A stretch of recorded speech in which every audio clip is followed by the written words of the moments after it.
Very good morning. You're watching India Market Open. It's a somber morning as we're still reeling from one of the worst aircraft crashes in aviation history and for India as well.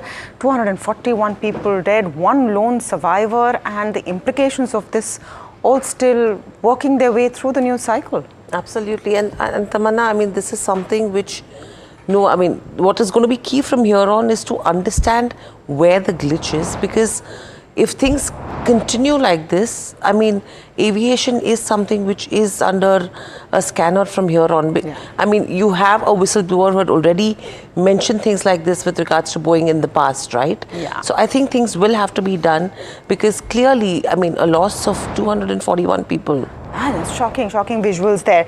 So what we're going to do this morning on India Market Open is we're going to give you the latest on what is happening in Ahmedabad. The Prime Minister is expected to visit the crash site any moment now. We're also going to tell you how you see trade setting up, because we are in for a rough morning for more reasons than one. Just pull up the implied. You're probably going to open with a sharp gap down on Indian markets, nearly 250 points down on the implied open is what we're seeing. And this is for a multitude of factors. Yes, sentimentally, the air crash is a sharp negative factor, but not so much for markets. What's hurting markets more is the shocking strikes from Israel on Iran. They say it's preemptive strikes, and let's see if we can pull up those pictures as well, which have occurred overnight. A missile and a drone strike. So that's really what's happened. And yeah, there you see it, those pictures which have come in overnight. An attack on Iran. Israel has now declared a state of emergency because they are expecting a response from Iran. Are we going to see the next leg of a war in the Middle East is the fear. And remember, both those nations are nuclear capable. Now, stock futures dropped sharply as Israel's defense minister declared a state of emergency after a strike on Iran. Israel has launched a missile and a drone strike against Iran and say it's a preemptive strike. Look at futures. US futures gives you a sense of the extent of panic. You have the Dow down over 600 points now, 1.5%. The S&P futures and the Nasdaq futures also down nearly 2%. In regular trade, markets had inched up because softer producer price inflation was something that the street found some comfort from, but with the way things are moving so quickly, that's now not something that will be factored in. Nevertheless, for your information, this is how the markets closed on Thursday in the United States. Now, Boeing stock in focus after the 787 Dreamliner crash in Ahmedabad. Just a few minutes after takeoff, that stock has dropped about 5% in trade in the US markets.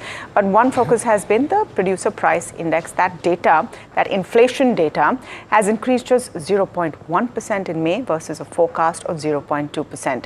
As a result, bond yields have slid to 4.33%. That's the 10-year mark after softer inflation. Crude, though, is the story this morning. Sharp jump up at last count, actually not just 5, nearly 7% up. Brent is over the $73 mark. So crude is going to be a big factor as far as global markets and Indian markets are concerned. Gold prices have also spiked, as they would when you have any kind of geopolitical impact. And look at how Asian markets are set to open. A sea of red is what you can expect. The Nikkei worst hit 1.5% down. And more so, once again, as far as India is concerned, expect a sharp drawdown as we open 250 points down at least. Now, Lynn Alden is joining us, founder of Lynn Alden Investment Strategy, just to help us put into perspective everything that we've seen overnight. And Lynn, thank you so much for speaking with us. Let me start with what we've seen has happened overnight. With the Israel-Iran conflict. Now, statements coming in from the Israeli Prime Minister saying that the strikes have been deep within Iran and some of their nuclear facilities could have been targeted. Yeah, early reports suggest that they took out senior military leadership with this attack, as well as nuclear sites. This was, again, early reports. We're still in the fog of war. Some of this could change by tomorrow, but early reports suggest this is a very serious strike, which ups the odds of major retaliation between two very large militaries. So oil prices spiking on the potential for disruption in the production or transport of oil. We see a mild spike in the dollar index, which puts generally downward pressure on global liquidity. We see broad sell-offs in equities broad around the world. Normal things you'd see with a geopolitical impact of this big, and evidence suggests this is probably bigger than the average one, but it's early. Right. Lynn, good morning. Hiral on this side. If you're saying this is a little early, how are you looking at the nuclear deal with regards to US and Iran, taking into consideration with regards to the nuclear facilities that come under the scanner right now? Does that have any impact? I think any sort of deals are likely delayed significantly because of this attack. I think the imminent thing is going to see what's going to happen with the ongoing strike with Israel. It's still active as we speak, as well as what the size of the Iranian response going to be, as well as how far set back their nuclear ambitions are from the attack itself, let alone any deals. As far as global markets are concerned, one of the biggest impacts is going to be what happens with the oil market, not just Iran's production, but anything that they could strike around them as well. And so there's numerous factors to consider all at once here. Okay.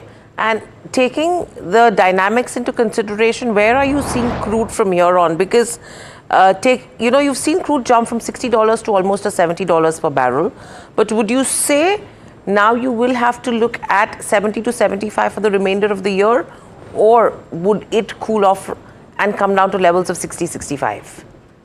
My expectation is that the 70s are more reasonable going forward. There are outlier scenarios that could drive it much higher if there's a major supply disruption. Those are hard to predict in advance, but I think the base case is higher. We also see that at current prices, U.S. shale oil production is gradually rolling over, and so that starts to, over time, limit supply and potentially put a floor under some of this. So in the near term, it's hard to say, but I do think that we probably have seen the lows in oil, and it's probably flat to up would be my base case expectation.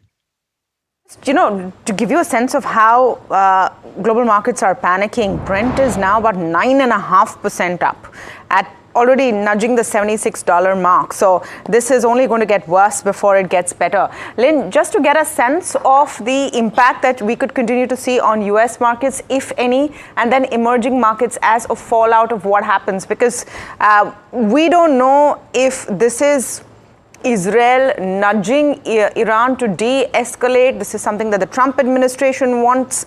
Those pieces of the puzzle still being put together. But how do you see this playing out from an equity perspective on global markets as well as emerging markets?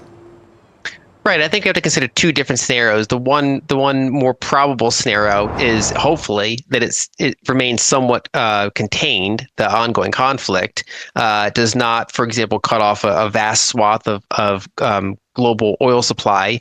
And we see a mild surge in the dollar as a safe haven bid, which puts downward pressure on emerging markets, especially ones that have a larger than average amount of dollar denominated debt, because it's a liquidity squeeze for them.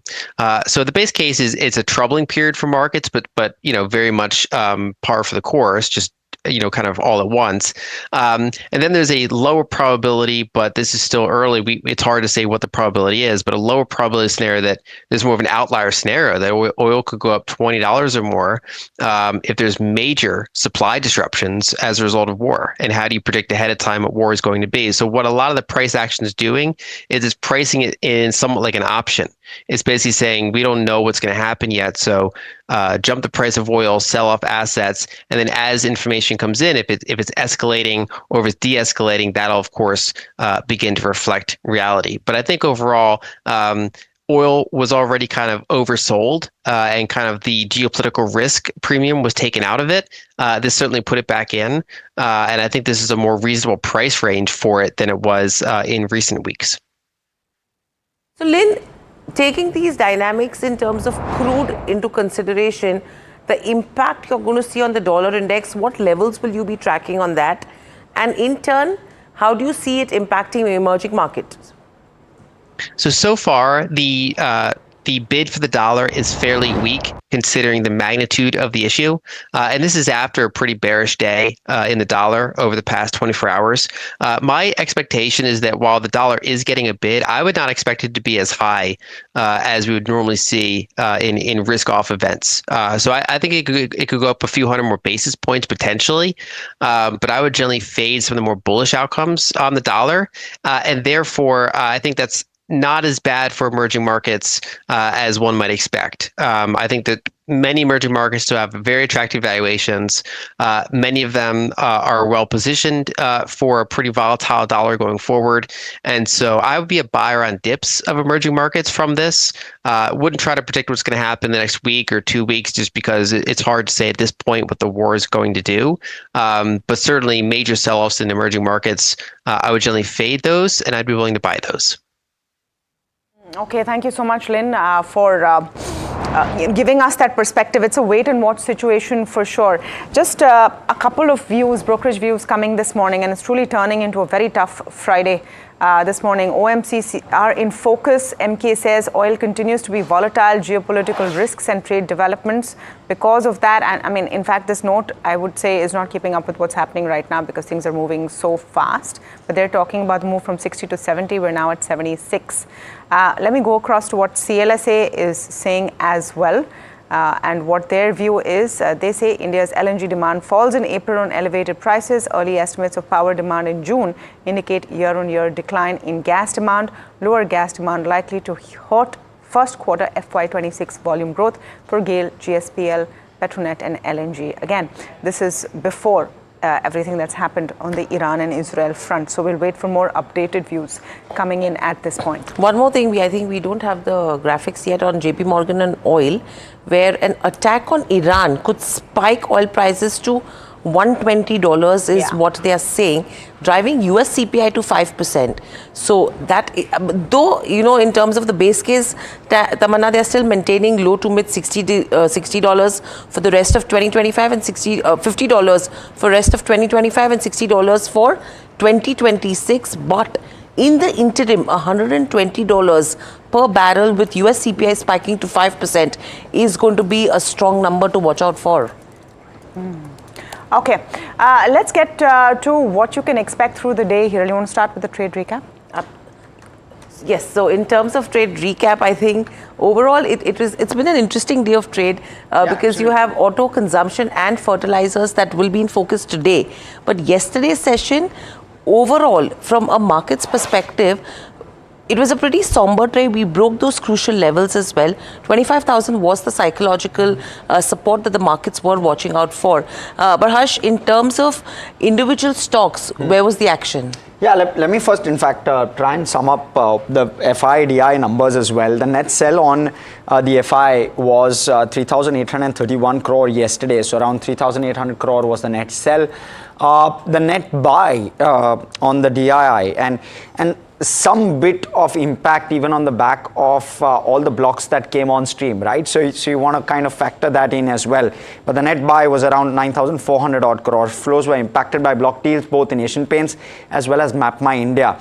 And Asian Paints, mind you, strong blocks which came or rather got bought in by SBI Mutual Fund. So that's a very strong DII number on Asian Paints.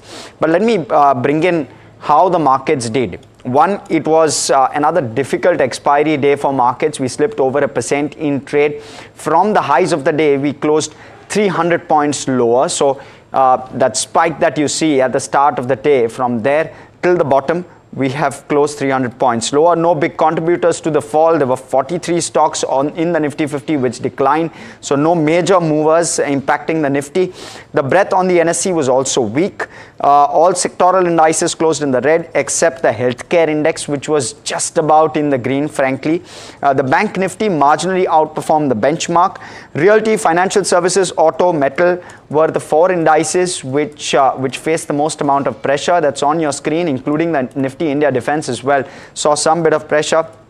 Broader markets underperformed. Both of those indices were down 1.5% in trade. Big stock reactions. I spoke about MapMy India. Stock was down 10%. PhonePe sold out. or sold part of its stake, beg your pardon.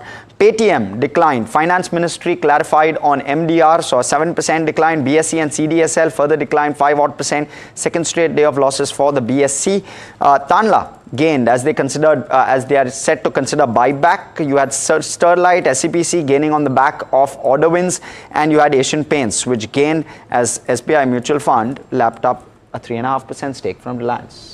That was one, and Tanla has been one of the key stocks we've been talking about, because the last two buybacks that have happened, they've happened at a premium of 50 to 60%. Yes. So if you take that yardstick into consideration right now, 1,000 to 1,100 is what the street is pegging in terms of the buyback, and if that's going to be the scenario, a strong upside that could continue in terms of Tanla. But apart from that, let's quickly look at what the setup is looking like today.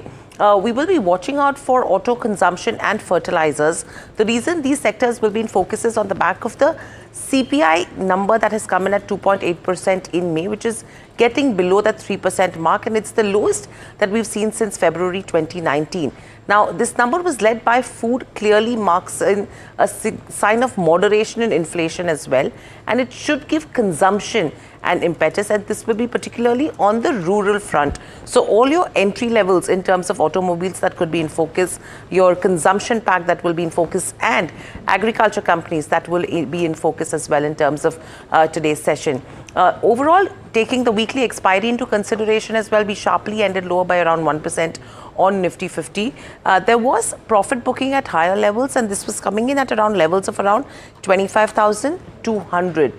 If you talk about the short-term texture, it's seeming, Harsh and Tamanna, that there is that weakness. The moment you're going towards the resistance levels, you're seeing selling pressure that is coming in, and there could be a fresh sell-off possible only if 24,825 is dismissed. If the markets are able to stay above that 24,920 level, you could expect a quick intraday pullback rally to 25,000 and 25,050. So watch out for these levels in terms of Nifty 50 pretty closely. Taking into consideration what's happening with Bank Nifty as well, constant profit booking is what has continued, and this is after that recent strong up move that we saw in terms of Bank Nifty.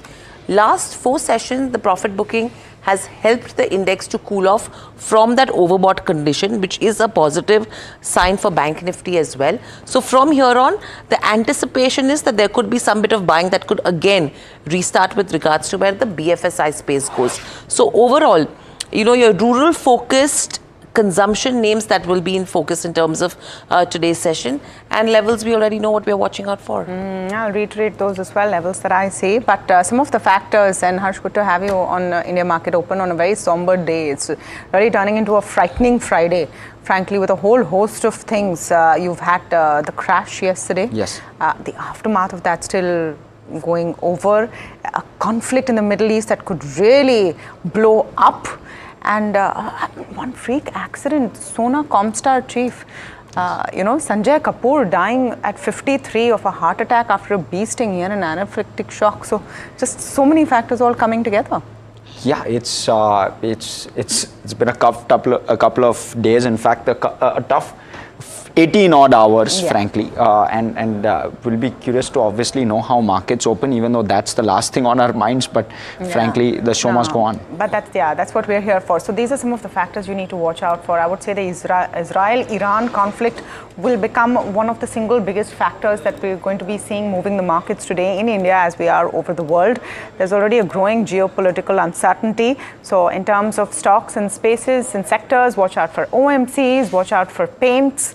Airline stocks will be impacted as well because their fuel costs go up. Same for paints whose input costs go up. Bad for downstream OMCs, good for an ONGC, for example. The other big factor, which is actually drowned out in the middle of all of this, but frankly, that's good news. And I just want to highlight that is the inflation numbers which came in last evening. So CPI for May has come in at 2.8% versus 3.2% in April. It's the lowest since March 2019.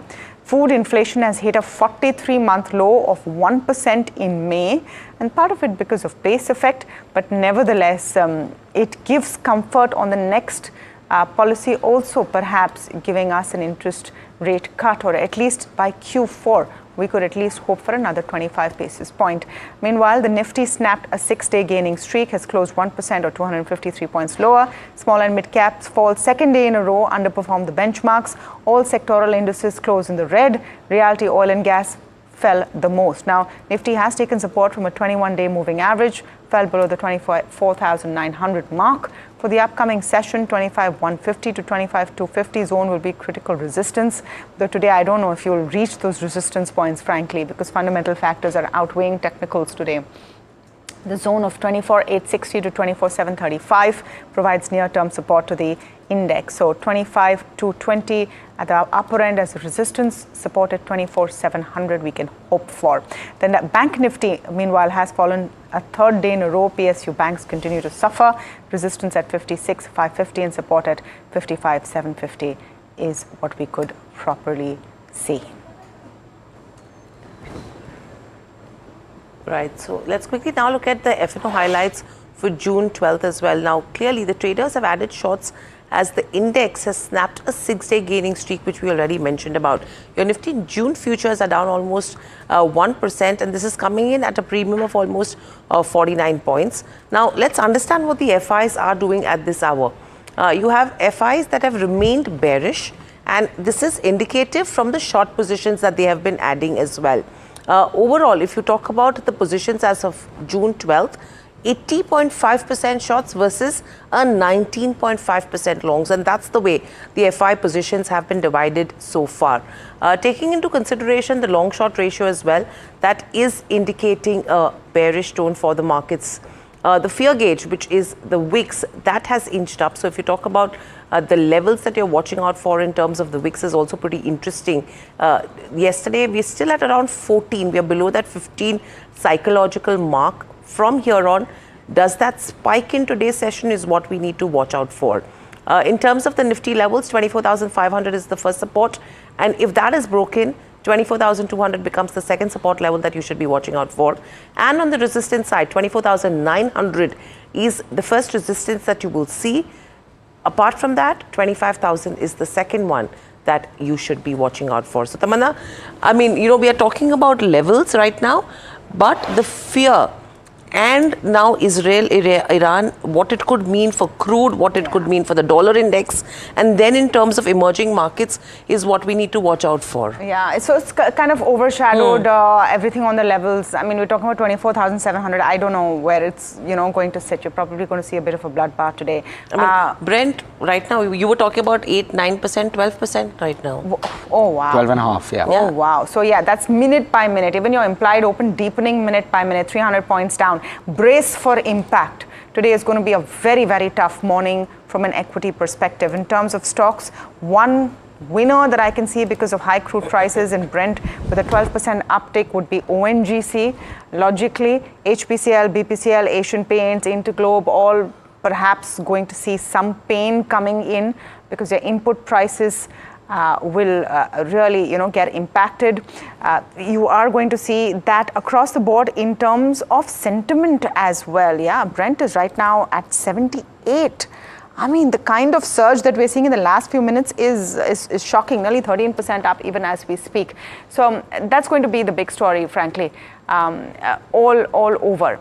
Now, NBCC is the other one that I've picked just because of news. I don't know if any of these are going to work today with the market mood, but we're telling you fundamentally what the news is.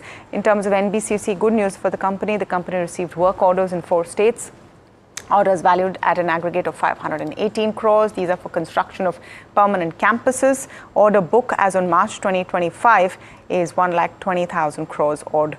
The company has received work orders aggregating to 518 crores, as we said. The third stock on my radar is IEX because you saw a lot of turbulence with exchanges.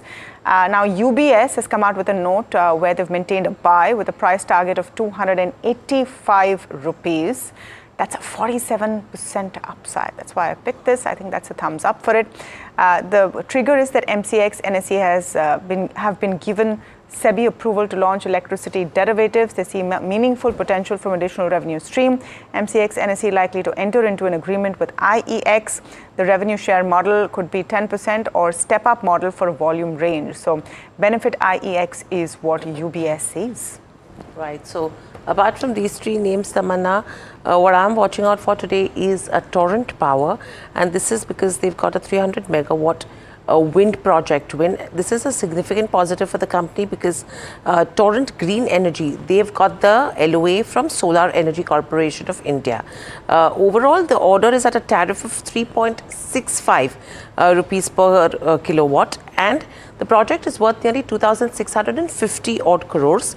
It's expected to be commissioned within the next 24 months from here on, and this will boost the company's renewable energy portfolio to almost 3,279 megawatts, which are under development. What's interesting over here is the valuation. The stock is trading at almost around 23 to 24 times, and if you have to compare this to the industry, that's around 10 to 11 times. So it has a premium valuation as well currently. So take that into consideration with the order win. Apart from that, the second one on my list is the DCM Shriram. Overall, they've acquired 100% equity capital of Hindustan Specialty Chemicals Limited. The acquisition is coming in at a value of around 375 odd crores. Now, this company specializes in epoxy and advanced materials. Epoxy is something which is usually used on industrial flooring. Apart from this, the acquisition marks the company's entry into a high growth segment, and that is what probably will be value accretive with regards to DCM Shriram. They're expected to unlock synergies with its existing chlorovinyl business and enhance its advanced materials portfolio. So watch out for DCM Shriram in trade yesterday. The stock ended with gains. Probably that uptick could continue in today's session. A thumbs up on that one. And lastly, the third one is a Jubilant Pharmova. Again, a thumbs up on this one. They're looking to transfer their API business to one of the arms. The consideration will be based on the book value of assets and liabilities. The API business sale was around 609 odd crores, and it represents almost 8.35% of the total sales in FY25. The transaction will combine drug discovery as well as the CDMO API business under a single entity. So it's a Jubilant Pharmova that will be in focus as well, Harsh. Well, yes, three stocks on my radar as well. Capri Global to start off with, a QIP which has now been closed officially. So we've got 2,000 crore worth of fundraise which will come through. It's a large raise for a 15,000 crore market cap company. So again, something to keep in mind. They've closed this raise at 146.5 rupees a share. The goal was to close it at a floor price of 153.93. They've exercised, or rather the board has exercised, the 5% discount on the floor price that they had. So the 5% discount exercised, green shoe option not exercised. There was a green shoe option of 500 crore as well. That one's not exercised. Who are investors? A very interesting list. You have a Quant mutual fund, the small cap fund of Quant. You also have the large cap fund of Quant. 20.5% is what the small cap fund of Quant has bought, 6.5% by the large cap fund, and you have a cumulative 27% of the 2,000 crore fundraise lapped up by Quant alone. Then you have SocGen ODI, but of course that's P notes on behalf of another unnamed investor. 3P India Equity has around 7.5%. BlackRock, Chartered Finance and ICICI Pru are the other ones, all of which have subscribed to 5% of the 2,000 crore fundraise. The second one is Sasken Technologies. You have a strategic partnership which they've entered into with Microsoft Devices Ecosystem Platform. The alliance is expected to help the OEM as well as ODM manufacturers, which is original equipment as well as original device manufacturers. The alliance will empower OEMs and ODMs to fast-track creation and launch of next-gen devices. This is done through Box Technologies, which is what Sasken has acquired. Box Technologies is an IoT platform, so they're going to do this partnership through Box, and it's an acquisition which Sasken had made earlier. So again, something to keep in mind. You could well see Sasken in focus today. Dixon Tech is the other one. They've entered into a binding term sheet with Signify Innovations India Limited. Signify Innovations India Limited is a subsidiary of the erstwhile Philips Lighting, which is now called NV. You have Signify Innovations as part of the global leader in the lightings industry, which is Philips. Dixon and Signify are set to enter into a JV. It's an OEM business, which is again original equipment manufacturing business. The JV is a 50-50 JV to bolster Dixon's manufacturing excellence and superior execution abilities in the lighting space. So a new space for Dixon, likely that stock in focus as well, Tamanna. Interesting. I don't know why Dixon wants to get into lighting space as well and where it fits in strategically. All right, but big breaking news coming in this morning, and this is an exclusive on NDTV Profit that you're watching. India is considering a safety probe on the Boeing's Dreamliner series. The Ministry of Civil Aviation may even ground the ill-fated Boeing jets. Sesha Sen joins us with those exclusive details. Sesha, to clarify, we're talking about a consideration of grounding the Boeing 787s across all carriers in India, which is, I think, only Air India has it, right? Yes, that's right. Air India has a fleet of 34 Dreamliners, and that is potentially facing increased scrutiny. Now, what we are given to understand is that India is contemplating a safety review of its Boeing 787 Dreamliner fleet following the devastating Ahmedabad crash. Sources indicate that the Ministry of Civil Aviation may temporarily ground the entire domestic Boeing 787 fleet pending initial safety assessments. Discussions are ongoing with multiple stakeholders, including Boeing India, the National Transportation Safety Board, which is the U.S. agency that investigates civil aviation accidents, and they are leading a team of American investigators to India to assist in the investigation of the tragic crash, as well as the Federal Aviation Administration. Now, while the outcome remains uncertain, a comprehensive review of maintenance practices of Air India is also likely to be scrutinized, is what we are given to understand. Remember, this move comes amid Air India's strategic turnaround, which includes a significant aircraft order aimed at capitalizing on the rising demand. However, we are yet to see how the particular precautionary measure taken to safeguard the safety of passengers likely take a toll on Air India and also its current order book of Boeing aircraft. So big story there. Across the board, Boeing's also in other airlines, but it's the 787 Dreamliner which is going to be in focus. This is the first ever crash of the 787 Dreamliner, of any commercial flight like that, which is why, from a Boeing perspective, from an FAA perspective, from an Air India perspective, this becomes very, very crucial. But we also have Tushar, our very own Tushar Deep Singh, in Ahmedabad right now at the site of the crash. Tushar, I believe Prime Minister Modi will be there shortly. Yes, good morning, Tamanna. We have been here for the past couple of hours, and what we have seen is that the Air India CEO has come in, two NDRF teams have come in, and I think very shortly, I think as I speak, we will have Prime Minister Modi coming in. We are quite a bit of distance away from the building, actually, because we are not allowed inside till the time he's here. But we can actually ask my camera person to actually show the buildings that were actually impacted by the blast, by the crash. We have actually a total of 4 buildings that were impacted by the airline crash yesterday. 3 of them are in very bad shape. One of them is still little bit of it is left. What we have also seen is NDRF officials carrying in stretchers, having dog squads going back in today in the morning. Remember, 241 deceased passengers have been carried out of the location yesterday itself. Only one survivor could come out of the plane. Still a very evolving situation. We'll come to know about what happens during the course of the day as and when the day progresses. Tamanna. Okay, Tushar, stay on and we'll keep coming back to you for more updates as we move forward and we try to understand what's happening. The Air India team is there.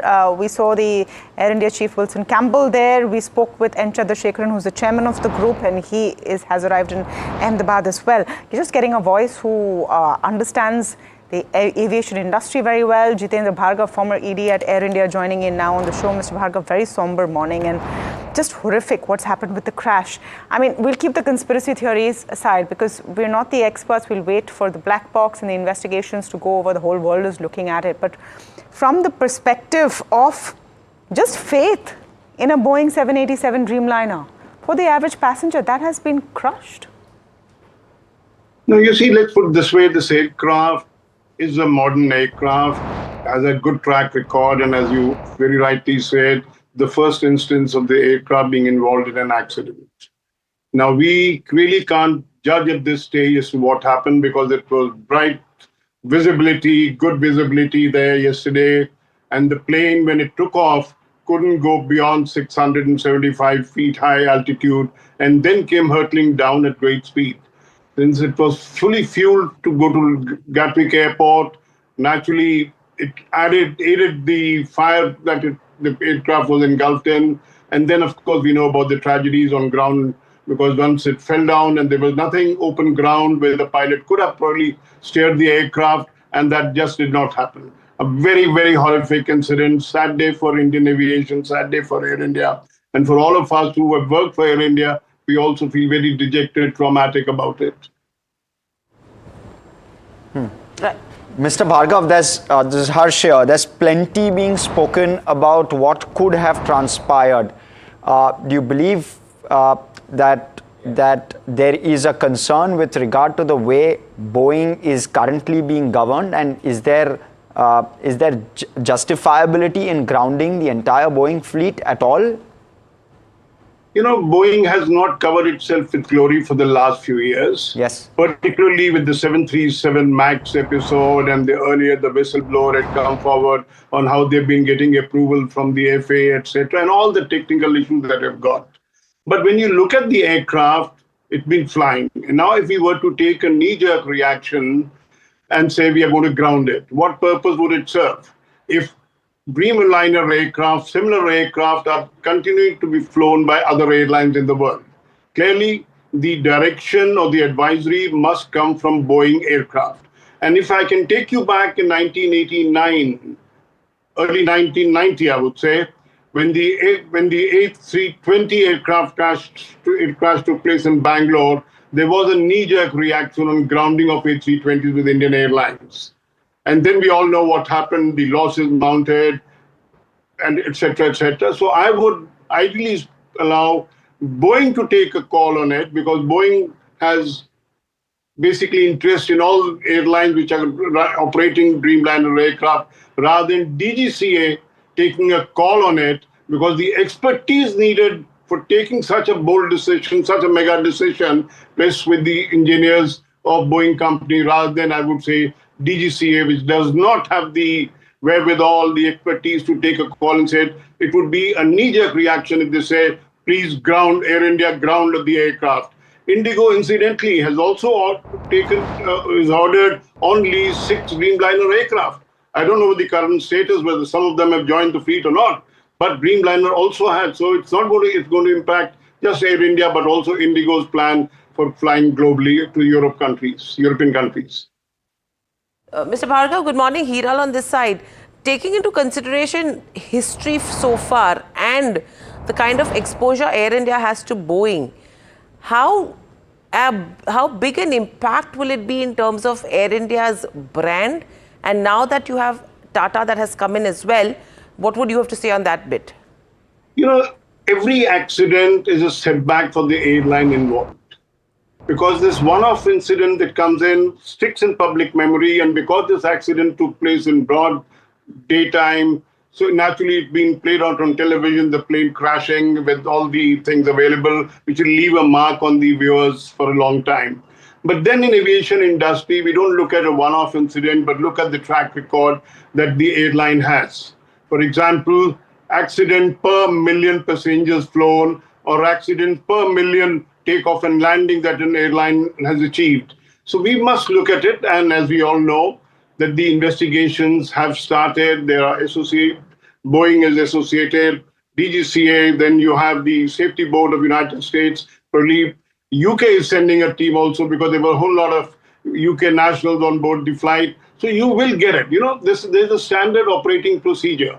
that you will get investigation, because Boeing would be interested in knowing what happened, why it happened, was it a technical issue, and if it was a technical issue, what alternative mechanism we need to incorporate in future aircraft available. Air India would be interested in knowing that, look, if there was a deficiency in pilot, and as we all know, the commander had 8,200 hours of flying experience. Now, what went wrong and where? Because the time window that we look at it was very, very brief. He took off, and then in the next 2 minutes, all this happened.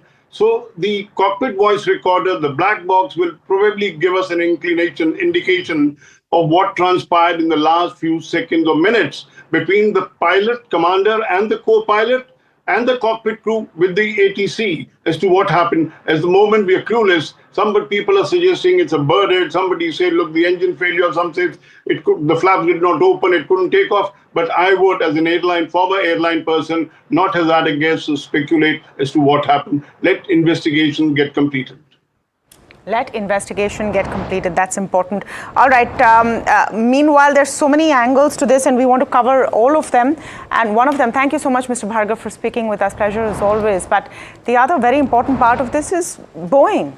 And like Jitendra Bhargav said, has not really covered itself in glory. Has a long history of incidents, and especially with the 787. You would be seeing online since yesterday a lot of conspiracy theories, talks about a whistleblower who had warned about problems with this, but we're breaking down the facts for you here. Vishwanath Nair joining us for more on that. Vishwanath, what is the checkered history of the 787 itself?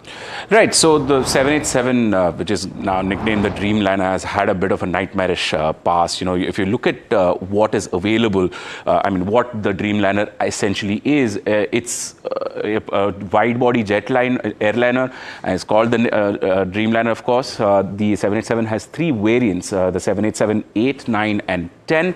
These are what are popular around the world. It was back in 2009 when it had its first test flight, and then the commercial services started 2 years later in 2011. Now, Air India at that time was one of its first few customers who had gone out and bought these planes.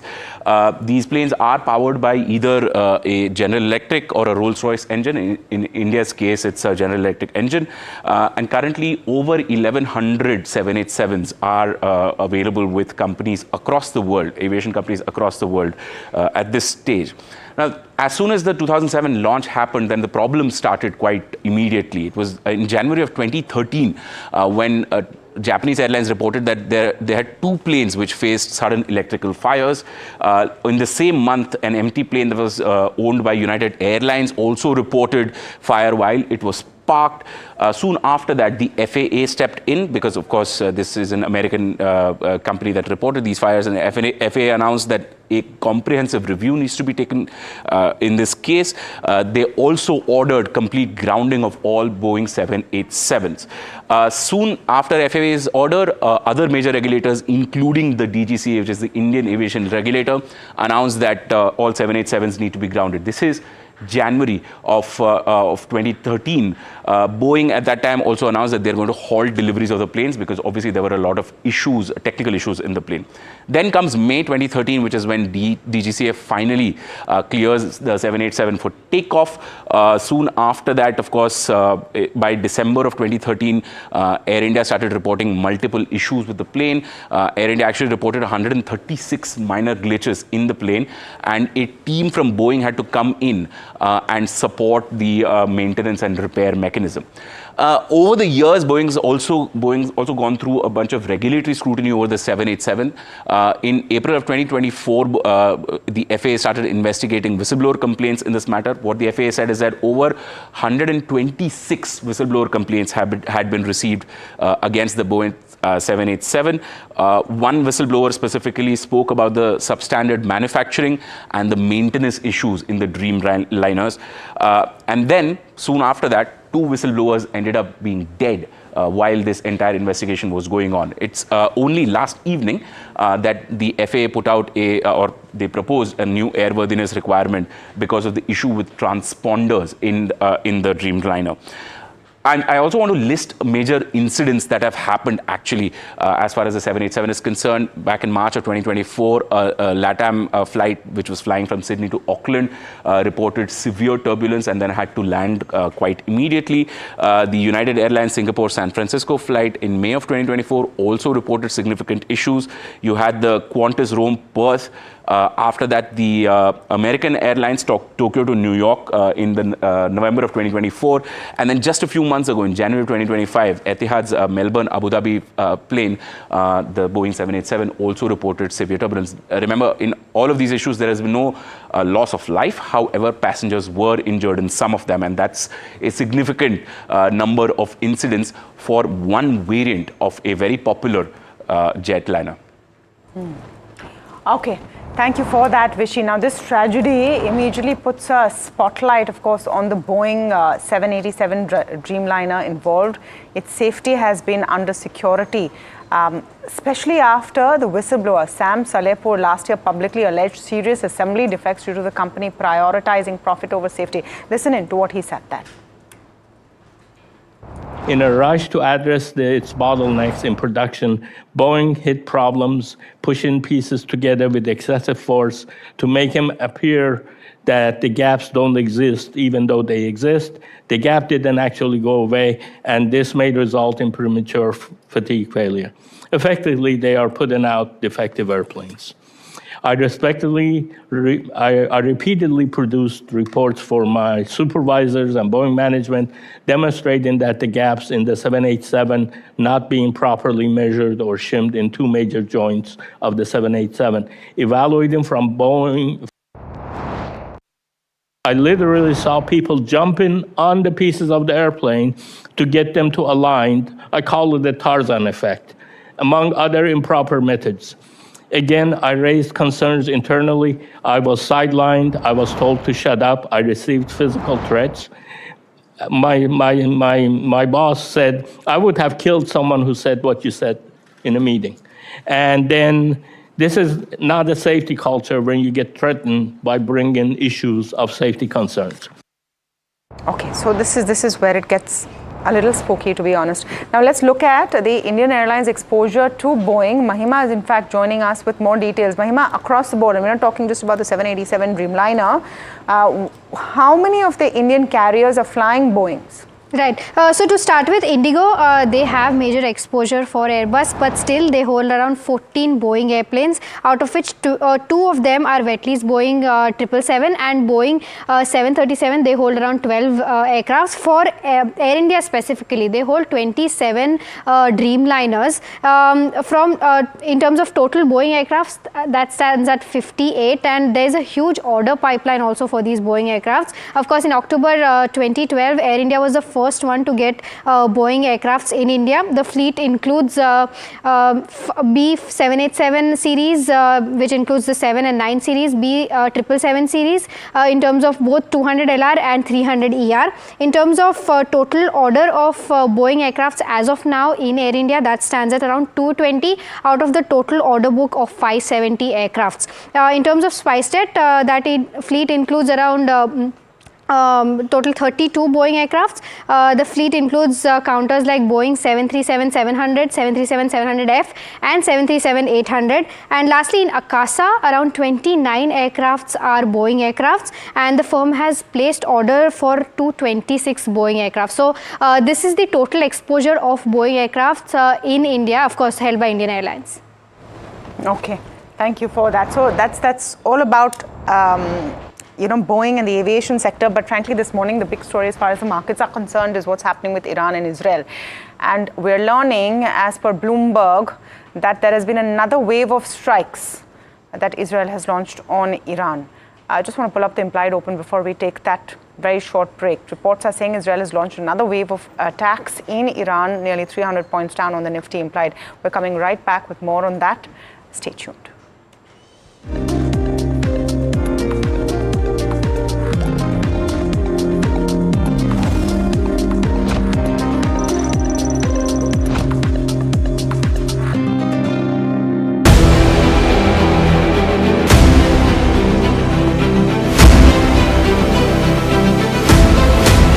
imports become the exception rather than the norm.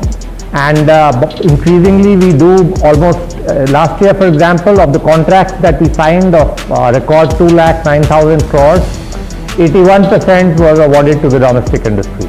Our intent is to manufacture in India, preferably with design also in India.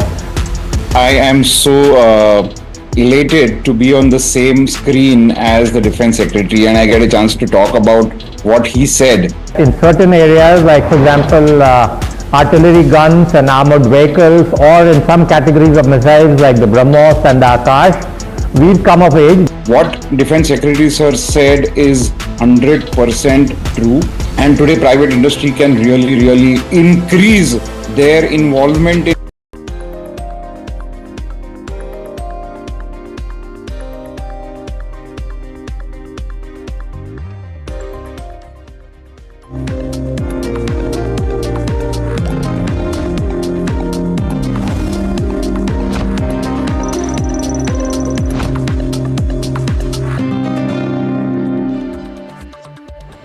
Welcome back. You're watching India Market Open, but staying with what's happened with Air India in Ahmedabad, let's understand the impact in terms of insurance. What happens to the insurance after the Air India plane crash? Harsh joins us with all the details.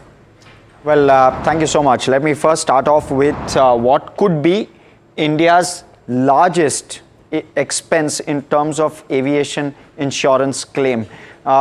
It's going to be likely 1,000 crore plus affair in terms of potential liabilities. It's also in terms of scale and complexity, it's extremely large and very complex to understand all of the factors which will go into the insurance claim. Let me first start off with Air India, what they've done in terms of insuring their fleet. They've spent around 234 crore rupees in FY24 on insurance costs. This is as per their financial statements, and they have insured their fleet through a group company which is Tata AIG as well as other insurers. Now, as per protocol, you can't go beyond a certain threshold or a benchmark in insurance within aviation with a single insurer. So they've gone through multiple insurers, and those insurers have in turn also undertaken reinsurance both domestically through a New India, a GIC RE, as well as globally through AIG. So there's a consortium led by AIG which has reinsured the entire insurance of Air India. There's no single insurer to bear risk, which means that the risk is spread. So how much of that risk materializes in India? Around 5 to 10% of the claims get materialized in India. So if you assume a 1,000 to 1,200 crore insurance claim, and I'll come to the numbers, around 100 to 120 odd crore or maybe 150 odd crore could be the exposure. The exposure therefore is not large in relative terms. There's extensive reinsurance as well, which will likely protect insurers, and the balance claims are likely to be covered by global reinsurers. Let's talk about aircraft and damage, and therefore the largest part of this insurance is going to be the hull damage to the aircraft, which is likely to get covered up to 700 odd crore rupees or 75 to 80 million US dollars. Let me also now talk about the more important and difficult part of this, which is insurance of passengers. This is covered under the Montreal Convention. The compensation is calculated through special drawing rights, and the approximate value of the special drawing rights will be around 170,000 US dollars, which translates to approximately 1.5 crore rupees per passenger. There's obviously a lot of third-party damage which has been done in this situation. Unfortunately, the collateral damage will also likely be insured, and all of that is obviously yet to fully be understood and translated. So the value as well as what kind of calculation actually goes in this third-party insurance claim that might come is yet to be fully ascertained. Okay, so the insurance claims are one important angle, and a GIC might see some impact of that today. So will an ICICI Lombard. So watch out from that perspective, at least on stocks. But overall, it's a tough morning on so many counts. Dharmesh Kant with us this morning of Chola Securities. We're joined by Kush Bora of kushbora.com in our studios. Welcome to both of you. I want to say good morning, but frankly, it's not a very good morning. So, Kush, I'm just going to start with your view, because what we need to tell viewers right now is what is the right strategy, which is not panic, because we are going to see panic in opening trade.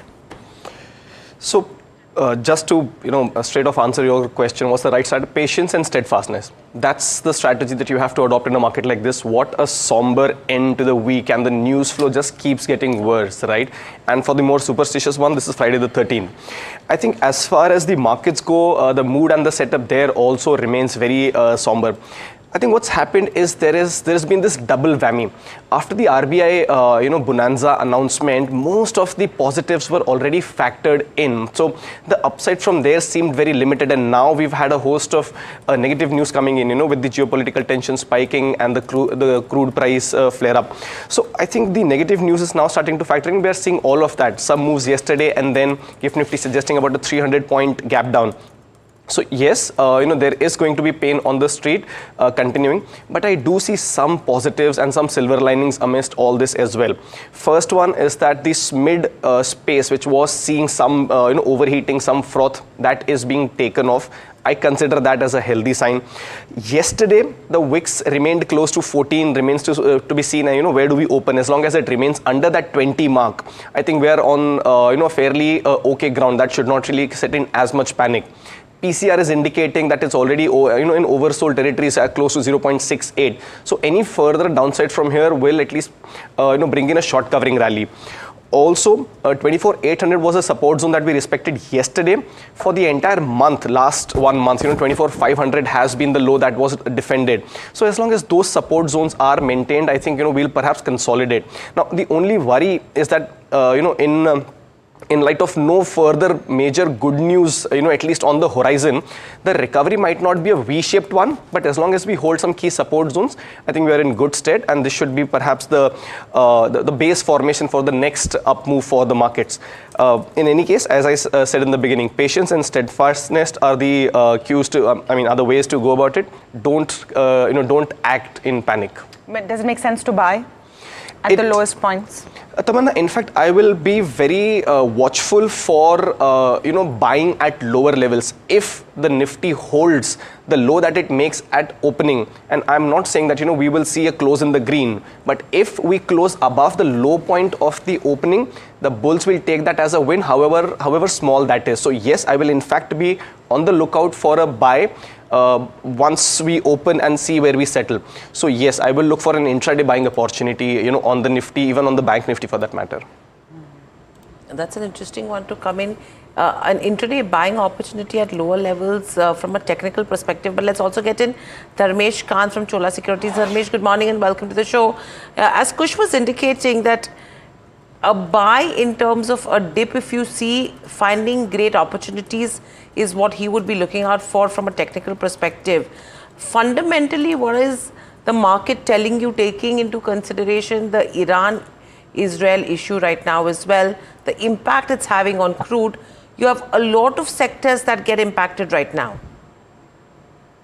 Yeah, definitely. This is a serious attack which has happened, and right at the heart of Iran. The attack has been on Tehran, and several key persons out there has been killed as I have been following the news. So it's not an easy and like attack on a Gaza Strip or something like Syria and all. This will have a repercussion. But at the same time, there are too many moving vectors to it. If you go a couple of weeks back, the US President had toured the entire, Saudi Arabia and the UAE region, Middle East. And after that, this attack has happened. If you look at the rise in the crude prices, the beneficiaries are quite clear. So it has an economic impact as well. And I think Iran stands isolated in this entire thing because it's more of an India-like style of attack, where you have targeted the key things which were disturbing the globe. So Iran's nuclear program and things like that has been attacked. So to my mind, world business will still continue as usual. there won't be a much impact on that.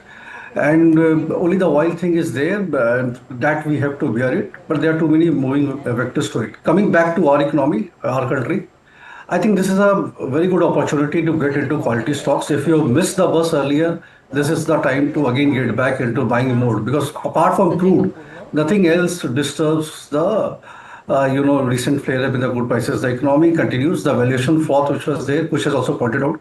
This now gets corrected with the fall. And domestically, I think with all the macro tailwinds in place, things are looking fine. And crude spike will not stay for, it may be for 5, 10, 20 days, but sufficient inventory is there.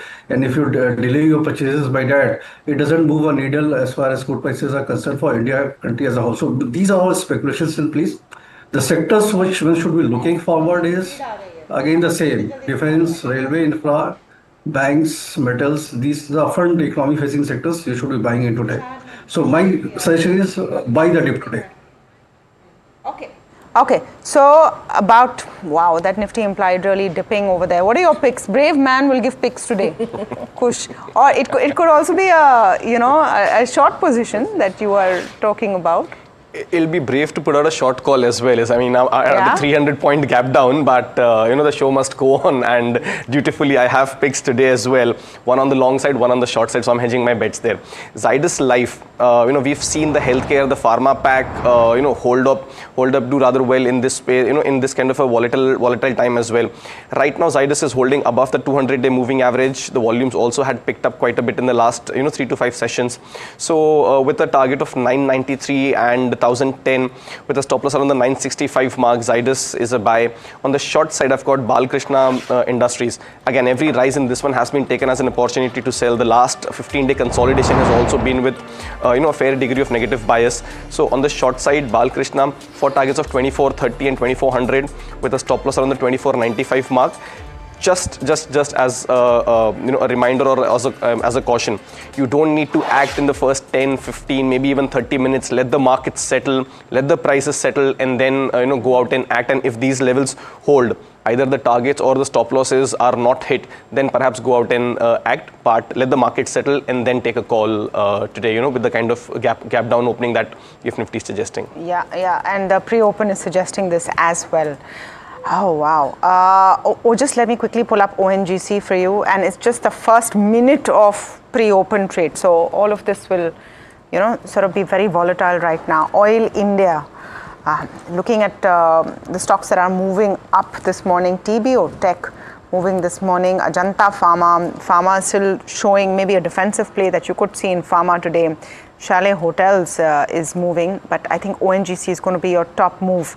Waaree Energies, I just want to pull up Waaree Energies, and we spoke to them yesterday as well. And as uncertainty grows, I don't know, Waaree Energy is down with a 20% knock this morning is what I see. Glenmark Pharma also hurting, so is Manappuram Finance. I mean, the gold finances we should look at because gold prices are spiking. Manappuram and Muthoot, let's just pull both of them up. And remember, we'll come back to these rates when there's clarity over there. I'm going to pull up Sona BLW for the saddest reasons. You might see some pain over there. Sanjay Kapoor has passed away at 53. That's talk about 10% down. But, just to give you a quick update of what is happening before we get these rates to settle and then we come back for more calls and what you should do. So here's the latest coming out from the Iran-Israel crisis. The International Atomic Energy Agency, that's the IAEA, has confirmed Israel has struck Iran's nuclear enrichment site and multiple military sites in Tehran have been targeted. Iran-Iraq heavy water reactor facility has been targeted, say these reports. Iran's Natanz nuclear site has been targeted as well. So there's a quote from Rafael Grossi, who's the Director General of IAEA, saying the IAEA is closely monitoring the deeply concerning situation in Iran.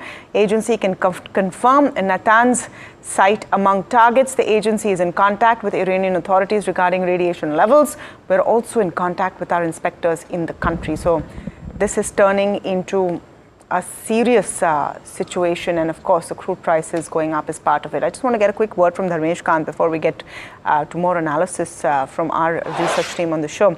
Dharmesh, if this is going to be a nuclear strike, and like you said, maybe the plan is to take out what Iran has. How do you see this panning out from a global markets perspective? And of course, India cannot be, spared the shocks that we'll see.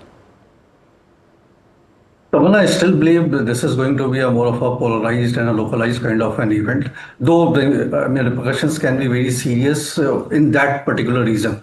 So, Iran will definitely retaliate, and it will. They have already issued a statement to that effect. But my own sense is that this will be very localized, and the global trade and the global economies won't be impacted that much. Only the Strait of Hormuz is what comes under the point of view right now, and Iran produces almost 2.5 to 3% of the global oil supply, so that gets impacted. Saudi Arabia can, import the oil through its pipeline. So unless Iran attacks that pipeline, so it's an evolving scenario, but serious one. Having said all this, I still believe that this will be contained in the region because no other country is supporting Iran as of now. So that is where the things get settled. So that's the take coming in from Dharmesh. We also have Mahima joining us. Mahima, what is the impact across sectors of the crude price spike? To start with, paint companies will get impacted because crude is a key raw material for paint companies, and it can make up to 30 to 35% of the total raw material cost. Paint companies generally use crude derivatives, so the impact will likely be seen in second quarter. Stocks that can see impact includes Asian Paints, Kansai Nerolac, Indigo Paints and Berger Paints. Aviation sector, of course, ATF gets expensive and higher crude will impact their overall margins. Stocks in focus will be Interglobe and SpiceJet here. Tire companies use crude derivatives for synthetic rubber, chemicals and carbon black. Crude derivatives roughly amount to again 30 to 35% of their total raw material cost, and higher crude will overall impact tire manufacturers' margins. So stock in focus includes Apollo Tires, JK Tires and Seat. Lubricants, they use again crude oil derivatives as base oils and additives. It could amount to roughly 40 to 45% of that overall raw material, and stocks in focus could be Castrol India and Gulf Oil. Lastly, plastic and packaging also might be impacted because polymers generally are direct crude derivatives, and rise in crude price here again will impact their overall margin. So stocks in focus could include Polyplex Corp, Uflex and Jindal Poly. So all of these sectors will be in focus on the back of rising crude oil prices. Okay, thanks for that, Mahima. We'll let you go. Kush, let me come straight to you. Your quick take with regard to one and ONGC, which is likely going to be a beneficiary of everything that's playing out. And then you have all of these OMCs, which are clearly under pressure. Sense with regard to both of those pockets? So let's start with ONGC. ONGC was showing good traction in the last 5 sessions as well. I think this is obviously going to act as a big positive, but I think now it's going to hit that resistance of the 200 moving average, also the call congestion around the 260 mark. But if you have a position, continue to hold. This is positive news flow and positive price action as well on ONGC. Trailing stop loss, if you have a current position, then should be close to the 249, 250 zones. Now, as far as the OMCs go, Harsh, this is the reason why I don't prefer OMCs. I mean, one day good news, the other day bad, and the entire trend, fizzles out. Recently, we've seen very good moves on the likes of BPCL, HPCL, but now with this update, all of that is going to be given away. So if you have a position, exit, sit out, you want to be in the more momentum-driven, rather clean sectors. The OMCs don't fall in that category for me. Okay, so that's with OMCs. How are you looking at Awari? Tamanna just mentioned what the pre-open was indicating major downtick on that one. It's settling right now. It's 3.5% on Bori Energies. Kush, any strategy on this one? Near-term downward pressure, but the healthy or the good thing is that the downtick that has come about has come off from very low volumes, which means there isn't a very big supply pressure on this one, at least in terms of the volume, the quantity. Maybe lack of fresh positive triggers is preventing the upside on this one. On the downside, there is a good support zone near the 2700, 2750 zone. As long as that is intact, I think the sideways consolidation for Wari could continue, but because there is a lack of momentum, lack of fresh triggers, I think the upsides could be limited. So if you have a position, continue to hold 2700, 2650 could be a stop loss, but I wouldn't initiate fresh positions on this one just yet. Okay, the big brokerage call of the morning. I mean, I think there's going to be a sea of red And anyway, this is a downgrade call on fundamentals. So listen to this and maybe not expect a reaction on this specifically this morning, because there's too much else that is going on this Friday the 13th. But we're talking about L&T Finance. UBS is downgraded to a neutral with a target price of 210 rupees. Anushi is joining in to tell us why. Right, so thanks for that, Tamanna. So as you're seeing, UBS has downgraded L&T Finance to a neutral rating, and this is on account of a lot of reasons. So firstly, what we've seen in this 1 month so far, or in fact in the last 3 months so far, the stock has already run up 39%. So considering that they have derated the stock to a neutral, considering the recent run up that we've already seen in the stock price is in line with the improvement seen in the overall business. In fact, if you look at the valuations also, the stock has re-rated to 1.7 times its PBV as compared to 1.2 times, which was the 5-year average that we looked at. But however, they do expect that going forward, the margins are expected to remain range bound, and credit costs will remain in the line of 2.4 to 2.5%, which would limit the ROA, so that's the return ratio, return on asset and return on equity improvement, to have a limited upside going forward. So that is on cards. Other than that, they see a loan book CAGR growth of 20% and PAT CAGR of 16% over FY25 to 27. And also they expect a decline in MFI share from 27% to 24% going forward. And taking the current forward valuations in picture, they are valuing the company at 1.8 times its FY27 PBV ratio that we are looking at. So considering the recent run up and where the valuations are, hence we are looking at these downgrade rating, and they're still seeing a 12% of an upside on the stock. So L&T Finance in focus on the back of this brokerage note. Okay, Dharmesh, do you have a view? Firstly, thank you so much, Anushi, for that. Dharmesh, do you have a view with regard to an L&T Finance? No, I have not tracked this company for a long while, so no view on that. Okay. Okay, just wanted to go over some of the movers early morning and pull up an Interglobe for you. I want to look at an Interglobe, a SpiceJet. There is no proxy for an Air India and what would happen there, but 5% down. That could be on simply because of the crude rates more than anything else. And Anant Raj is also hurting, as is an Exide. Even battery maker seeing a bit of a pain. Jubilant Pharmova, with all of those block deals in focus at the end of the pre-open session, also seeing quite a bit of pain. I mean, let's look at an Indigo Paints, let's look at a Berger, let's look at an Asian Paints. All the paint companies also probably getting hit a fair bit this morning. HPCL, BPCL as well, as we're seeing crude prices surging, as are gold prices. I mean, gold has crossed 1 lakh per 10 gram in futures as well. We should look at a Muthoot, a Manappuram there on your screen. It's going to be a down day.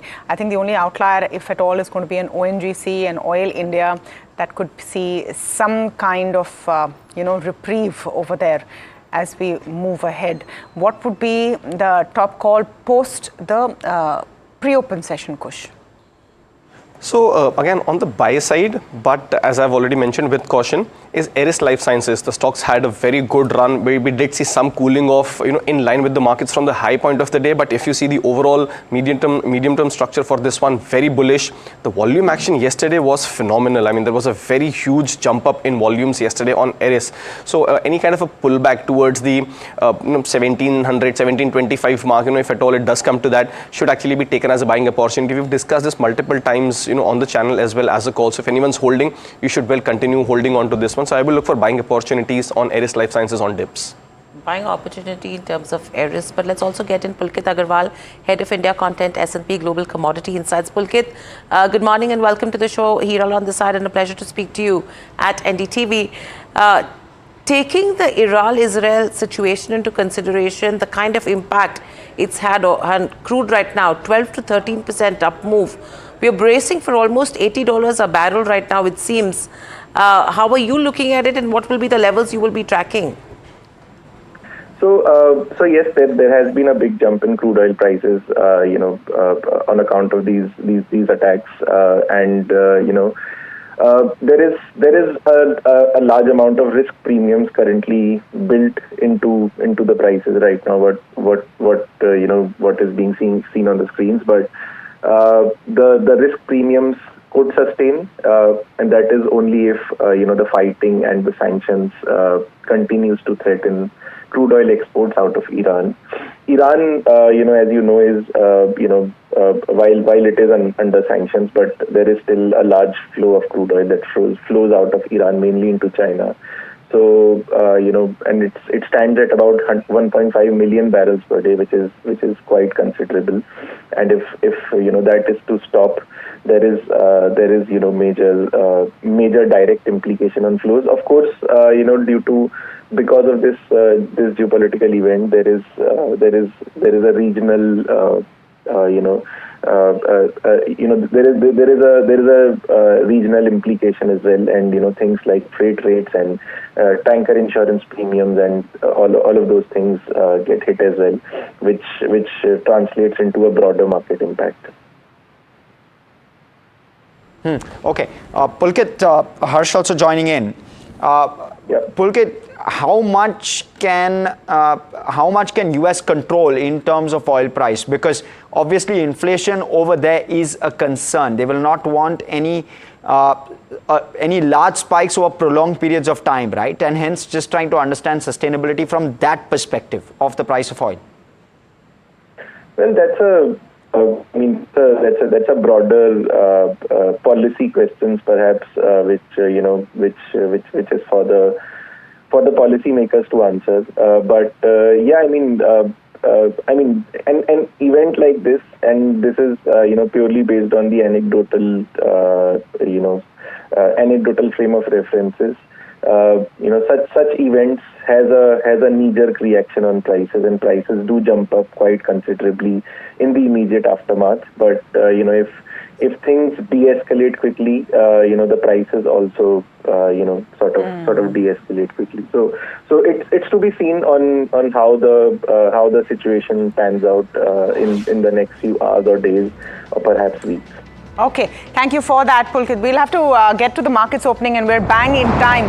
It's going to be a tough morning because of everything that's happening globally. First ticks coming in, nearly 300 points down on the Nifty. Will we see recovery from here on? 24,500 at least being held at this point. Nifty IT seeing 1.5% down. Bank Nifty, I suspect you're going to see a sea of red across the board. And we look at the broader markets as Hiral comes in, about 2% down nearly on the mid cap 150. The small cap 250 also 2% down. I mean, if you pull up the 50, I expect Nifty 50 heat map is going to be all red. Yeah, there it is, all red, except in ONGC, of course. I mean, the only beneficiary, the only play in town as crude prices spike is ONGC, a direct benefit to them on every metric. So 2% up, but that also coming down quite, I mean, it's not a huge jump up as compared to what we saw in the pre-open session. The trend is definitely weak out there.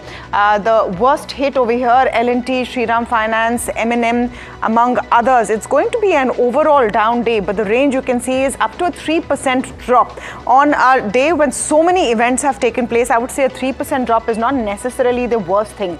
I want to pull up the India VIX. This is the one metric with which, or the one index which you should maybe take heart from. India VIX, yes, is up in the green. That shows volatility is higher, but not that much. Not that much. In the sense still under the 17 mark, 13.5% over here. Let's hope that this sort of stays steady and does not drop further. Hiral, in terms of the broader markets, I mean, stock specific, you're going to see crude sensitives perhaps on top of the charts. Absolutely, because clearly your broader markets are mirroring what's happening in terms of the benchmarks from a index perspective. So the cuts are going deeper. Now we have the small cap index, which is down nearly 2%. But let's quickly look at, individual stocks from a crude perspective. So HPCL, BPCL, in fact, we're just getting live footages with Honorable Prime Minister Narendra Modi, who is going and visiting the location so far. So those are live visuals that you are picking up on the screens as we speak right now. We will get you further details on the same. Let's see, that's Prime Minister Narendra Modi. He has reached Ahmedabad so far, and those are the visuals that we have been picking up from here on. Let's see, there will be a couple of other, folks from the ministry who will be accompanying him as well.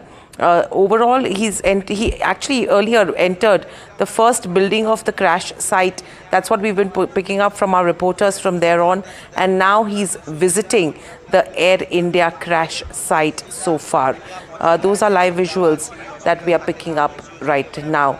And this is something which, you would see few things develop as well. You did have a lot of other, political people that did come in terms of the Ahmedabad crash site, but those are live visuals with Prime Minister Narendra Modi reaching Ahmedabad from here on. Let's see who else is accompanying Prime Minister Narendra Modi right now. We have, in fact, our colleague who's Tushar, who's also at the site, so probably we will try getting more details from Tushar from here on. But Tamanna, anything else that you're picking up? No, so those are the first pictures, of course, of Prime Minister Modi coming to the crash site. I mean, obviously this is a horrific incident, but for Prime Minister, this is his home ground where this has happened. So, that touch of a personal tragedy as well from his perspective, I'm sure. 241 lives lost in one of the worst air crashes in history. Also horrific because this aircraft just went down seconds after it took off, and while there is going to be a huge amount of investigation on what actually the problem was, where was there an engine failure, we don't want to speculate on that, but the fact is it's put a cloud over the Boeing 787 at in complete ends. Since yesterday, you've seen top dignitaries come in, and now the Prime Minister himself coming to the crash site in Ahmedabad. 241 lives is what we know about deaths of people, passengers in the aircraft, but more casualties because the aircraft landed in a residential area, and we've seen the damage there. So those live pictures coming in at your screen. Prime Minister Modi now at the civil hospital. You remember there's one lone survivor that has had his life saved in this horrific crash. So we'll get you updates on that story as well, but let's just take you through how markets are settling in after the first 4 minutes of trade and whether there is some improvement. I just want to pull up if there's enough data the intraday for the Nifty just to see if there's some improvement there at all. And no, unfortunately, you're not seeing that at all as far as the Nifty is concerned. Settling in, I would say, but just there hanging on. I mean, what would be the play here, Kush? What would be the strategy? Well, I mean, if we are looking for silver linings, then yes, there is this mild recovery that we've seen. The opening was suggesting about 425 odd points, a downtake where gaining some ground from there. Definitely not out of the woods, but as I said pre-open, as long as we hold this low that we made at open, we'll take that as a win. Right now, far too volatile. I think the index to perhaps focus on is the bank Nifty. I mentioned this yesterday as well, that the correction or the consolidation that had to happen is now perhaps played out. Also, what's important is that HDFC Bank and ICICI Bank are very close to their support zones. So at best, they could consolidate, and if things turn a little favorable, they could recover as well. Hence, pushing the bank Nifty a little higher. Again, not gunning for a positive close.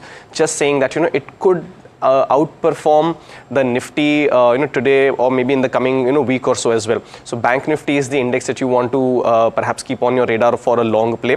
Not initiating a call just yet. Too early for things to things to be settled. So just wait and watch mode. But yes, taking heart from the fact that we are not worse off from where we opened. In fact, we've recovered quite a bit of ground.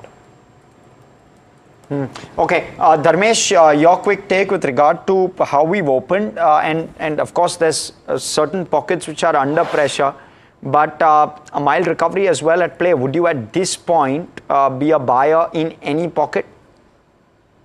Yeah, definitely, Ash. Before the market opened, I just said that would be looking for buying opportunity in such kind of a scenario.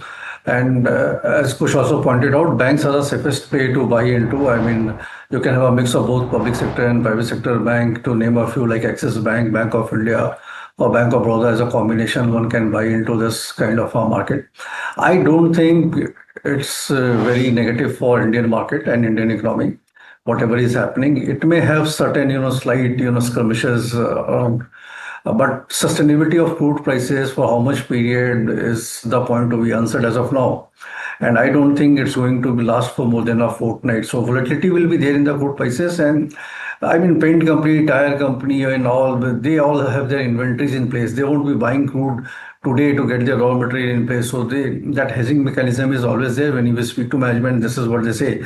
Almost 30 days kind of inventory is there. Dharmesh, since you're convinced that this is going to be temporary, and you're absolutely right, these companies have their inventories in place in lag. It's not like they're buying crude real time. Would you take a bet? Would you stick your neck out and give buy calls on any of these companies that you're talking about, which have been impacted today, and you say that you think it's temporary? See, as a trade, I would be buying into tire companies because auto segment is what we expect is going to revive in this fiscal year after a kind of a consolidation which we have seen last year. And rubber prices internationally has not gone up. So both those factors can affect them, positively impact them. Other than paints, we have not been buyers quite long. After Grasim and all JSW coming into the fray, it was a single-digit kind of a growth story for all of them. And if you look at Asian Paints valuation even now, it's pretty expensive. So that's not a basket which we are looking into it. But apart from that, I do believe, and refiners we have never liked.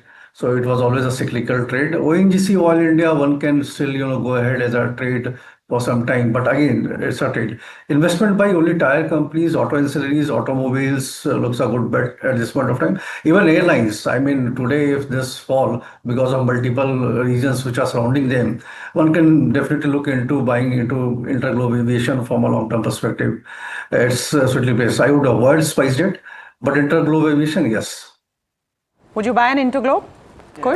Yes, I agree with Dharmesh here. Indigo is a good buy at these levels. You've had a good round of profit booking. I'll call it profit booking because it had a decent run up going forward. It's now very close to those support zones of 5150, 5200 kind of levels. The risk reward ratio is favorable.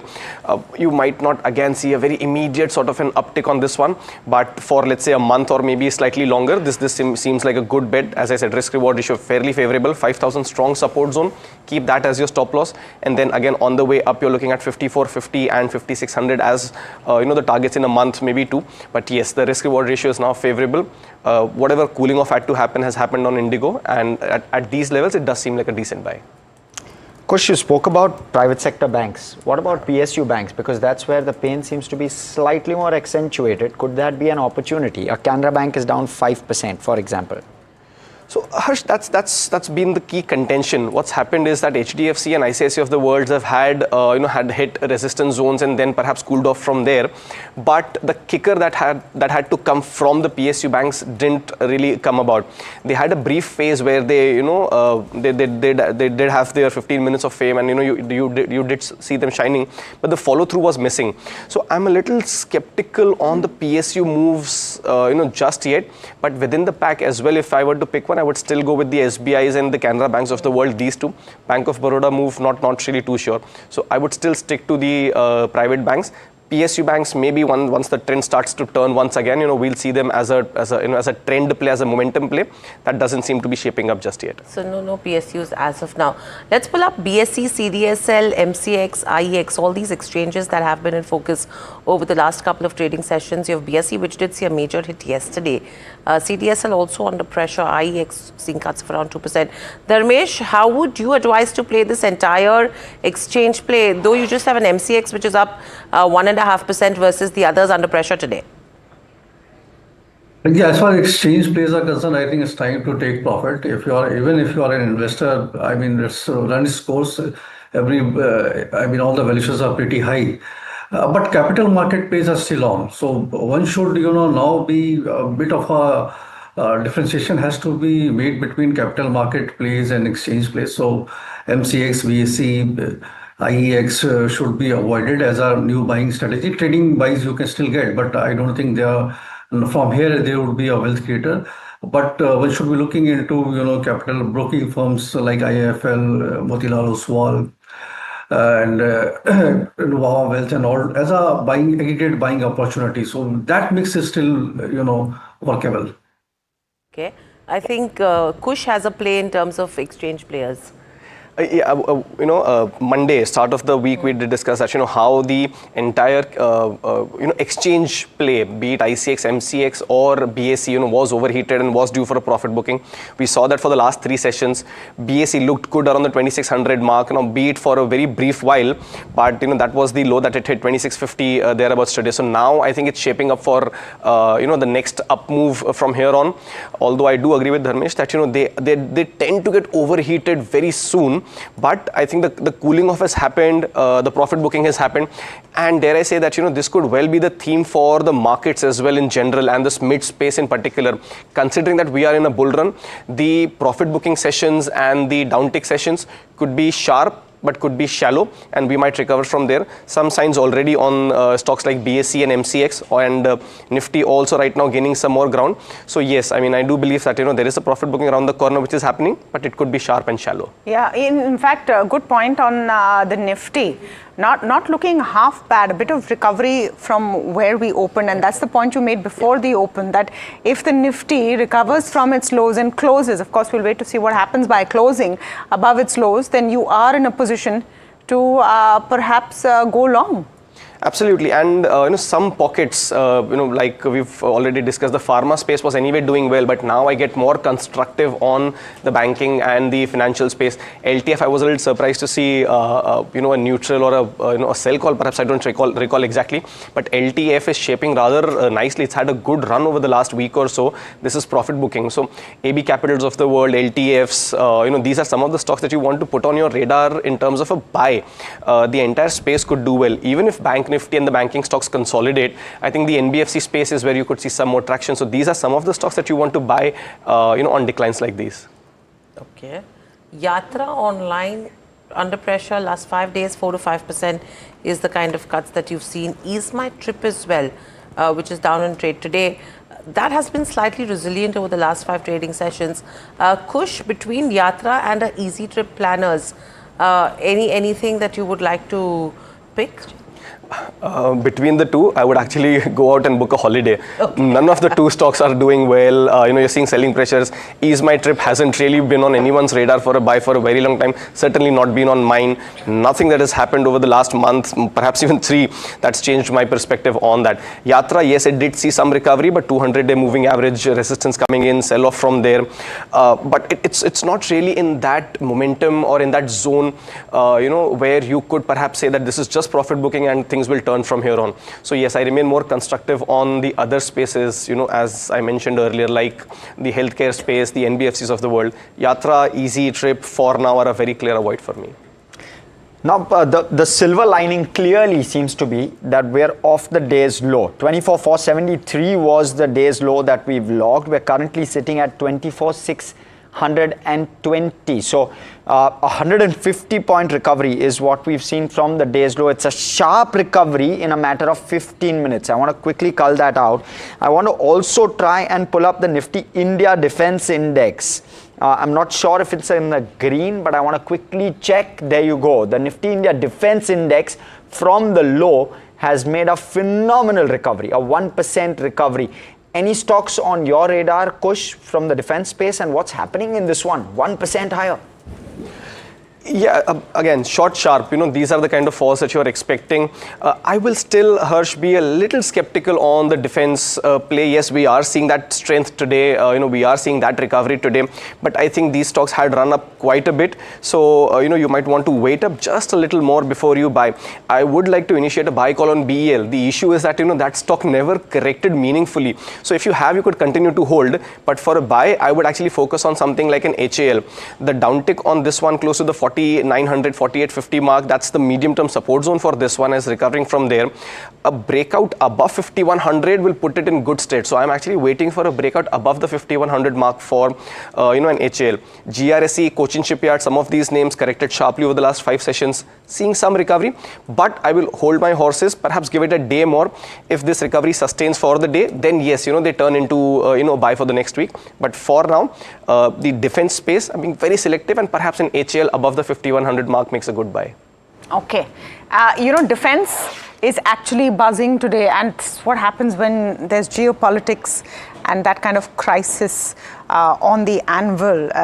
Talking about that, the statement from Trump coming in right now. Trump says Iran cannot have a nuclear bomb. This is via Fox News. He's spoken to Fox News, I believe. He says, watching for what retaliation may be. CENTCOM is on high alert, hoping Iran comes to the negotiating table. Trump was made aware of strikes before they happen. I mean, this is now looking like maybe there was a larger plan at play here. But thank you so much, Kush and Dharmesh, for joining in today. We have Dinshaw Irani this morning of Helios Capital Management Private joining in just for his view on what's happening to the markets. It's looking like a tough scene. I'm just wondering, Dinshaw, if the time right now, and of course, wisdom would say just stay on the sidelines and look at what will happen. But the fact is that none of the factors that are impacting Indian markets right now are fundamental to anything wrong with the economy, corporate earnings, consumption. All of those things are in place. It's a geopolitical conflict, which we don't know what way it will go. And on the other hand, of course, a very traumatic and emotional experience with the Air India crash, but no impact on markets per se. Actually, Vandana, thank you for having me on your show. And a very good morning to you and the viewers. So basically, I don't think this conflict is going to have a long-lasting issue. As hopefully, it'll get sorted out pretty soon. And that should stabilize things. But and probably crude prices also will come back to normal. They're already at $75, $76 to a barrel, which is bad news for us. But fortunately, we have a buffer in the form of a very low inflation. So maybe they'll add some percentage points to inflation. And you're right, and you rightly pointed out that actually that geopolitical tension, apart from the crude, I don't think they'll have much impact on India per se. Provided it gets over soon. That's one caveat. Secondly, we have been calling out a flattish market mainly because we've been seeing what's happening on the earnings side. I mean, the fundamental side of our corporate earnings. There's not been much growth, right? I mean, you saw the March numbers, weren't too exciting. We heard the commentary of most of the managements when they came out with the results. Again, April and May seemed to be a very placid kind of a months more for these guys. So again, nothing happening this quarter. So maybe this quarter again may disappoint. So I think that's what you want us to concentrate on rather than looking at what's happening outside. The silver lining, however, is that the aggressive cuts taken by RBI, I think that was much needed by the economy. We need demand to pick up for things to start looking up. But normally these infusion of liquidity and cut in interest rates, they normally take a couple of quarters before they trickle into the consumption space. So hopefully things will start looking up from the festive season. And that's what we're betting on now. Okay, Gurmeet Chadda also joining in, managing partner and CIO at Complete Circle. Gurmeet, hi, great to have you on this morning. A terrible sequence of events since yesterday. But, our job right now is to tell people who have invested in the markets what could happen and what they should do. So just let's start with your take on that, Gurmeet. Is this the stay put and hope things blow over moment, or is this the India story is solid? Let's go ahead and find some opportunity moment. Yeah, hi, Tamanna. Good morning. I think this geopolitical inflammation has been now going on for a while. I think it's now been almost 4 years since the Russia-Ukraine conflict started post-COVID. And something or the other keeps coming. I think this one looks a little more in terms of the ladder of escalation. Because they've actually targeted, the commanders of the Iran army as well as the nuclear side. So, clearly the objective is very clear. And I think at such large scale attack would obviously have, while I'm not a geopolitical expert, but with some US backing, and Trump has been talking about it for past couple of days. So my sense is I go by the old template. I'm not an expert who can tell you how much this will escalate. But if you go by history, especially last 4 years, any such correction due to, things which are non-India related have proven to be, a buy on dips kind of a thing. But things can, as I said, quickly escalate, even de-escalate, depending upon how the situation does. So, I agree with Dinshaw, sir. I think we focused on where the earnings are likely to be good. The order book is likely to be solid. I think defense is one space. I've been talking about it that will surprise for the next 5, 7, 8 years.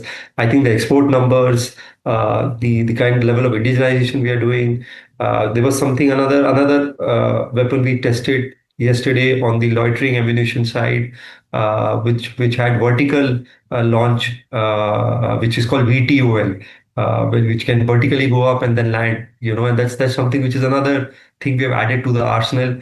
So be focused there wherever you get opportunities, add there. And I think financials and rate sensitives. I think what RBI has done it will gradually get realized over the next few months in terms of the message. I have not seen CRR ratio below 4 for a very long part of my stock market career. I've also not seen the gap between 10-year US and Indian 10-year bonds being sub 2%. So I think there is a tactical shift happening, which the bond markets are telling you RBI is trying to position. And I think that to me is a bigger story. These dips and corrections are, everything is on the way. Sure, but is there enough margin of safety when it comes to defense? That's really the question, right? No, there isn't in a lot of counters. I agree, Harsh, because that's how these sectors are. They will be irrational both ways. When it corrected also, post the run up, it was very severe, almost 40-50%. And when it did not do well for years, leading before 2022. So, nature of this is because the orders are lumpy. The execution is long gestated. So that's the nature of the game. Same is the case with, let's say, CDMO space and pharma. Wherever the nature of the business is lumpy, you got to position yourself for long term and not play this in and out. Nobody can do that exactly. But I point is well taken. A lot of stocks in defense are also going up in terms of just because it's a defense stock and not very solid fundamental reasons behind it. So you got to be careful. So we have, for example, positioned ourselves in solar industries, which has been our top holding for a while now. We've been there now for almost, maybe 8 years now. Then we have BL, we have Zen Technologies. We have positioned ourselves to play it for the long term. We are not in the game of moving in and out. Dinshaw, let me just, get your take on how you are seeing some of these oil and gas moves. And of course, with a 12% surge, many are saying that the crude surge can also come back. I don't know if you will have as sharp a drop as you have seen the uptick, because some of this is going to continue. And Iran is a large supplier to China, even if it's been blocked in several other places. If there is that kind of a change in Iran on ground, do you think oil and gas as a space from the Indian perspective, this question for Dinshaw, needs to be looked at very, very closely? So basically, what has the government done? I mean, all along, they've been allowing the oil and gas companies, the downstream companies rather, to earn disproportionate profits even when the crude prices dipped, right? They did not penalize them. They didn't ask them to cut the fuel prices when the dip happened. So I think this government is quite sane enough in believing that, look, when the crude prices are up, don't increase your price. When they're down, just hold on to your price and make money. So I think on a longer term basis, it all evens out. And frankly, I mean, looking at the way these crude stocks have reacted, I mean, rather the refiners have reacted, I think my feel is it's a time to pick up selectively in that space per se. We're quite comfortable even at these levels. And Dinshaw, Harsh also joining in. Your quick take with regard to what this has in terms of impact in your opinion. Is this kind of oil price sustainable? And I'm talking from an economy perspective. Of course, globally as well as domestically. Will this mean higher inflation if this stays higher? Is this kind of a spike sustainable? What's your logical conclusion to that? So look, the good part is that the US is quite thick with the OPEC countries now. I mean, he's made overtures over a period of time, and the OPEC is, if you remember in the recent past, they've taken cuts in their production. So I'm sure the OPEC countries have been more than happy to overcome that. I think a stable crude at $70 will be what everybody would need, 70 or lesser. 65, 70 is the band that one is looking at. So I don't think this is sustaining. This is going to sustain. Already you've seen from the highs, it's come back to, the crude today, the spike that happened, I think 12-13%, it's down to around 7-8% now. So that way, I don't think it's going to sustain at these levels. And frankly, I mean, our belief is that it's a passing situation. And I don't think even this geopolitical tensions, as I I'm not an expert here, but knowing that US is getting ready to get involved, I'm sure any country will back off. They wouldn't want that to happen, probably do a knee-jerk reaction and then probably call it a truce and take off from there. So. And Dinshaw, well aware that you have a position in Zomato. What does Rapido, this entire development around Rapido mean for the space, quick commerce space as a whole, food delivery, quick commerce, but also for Zomato in particular? Are you looking at the investment in a different manner now? So it's a different ball game altogether. I mean, Rapido entry in this particular quick commerce space.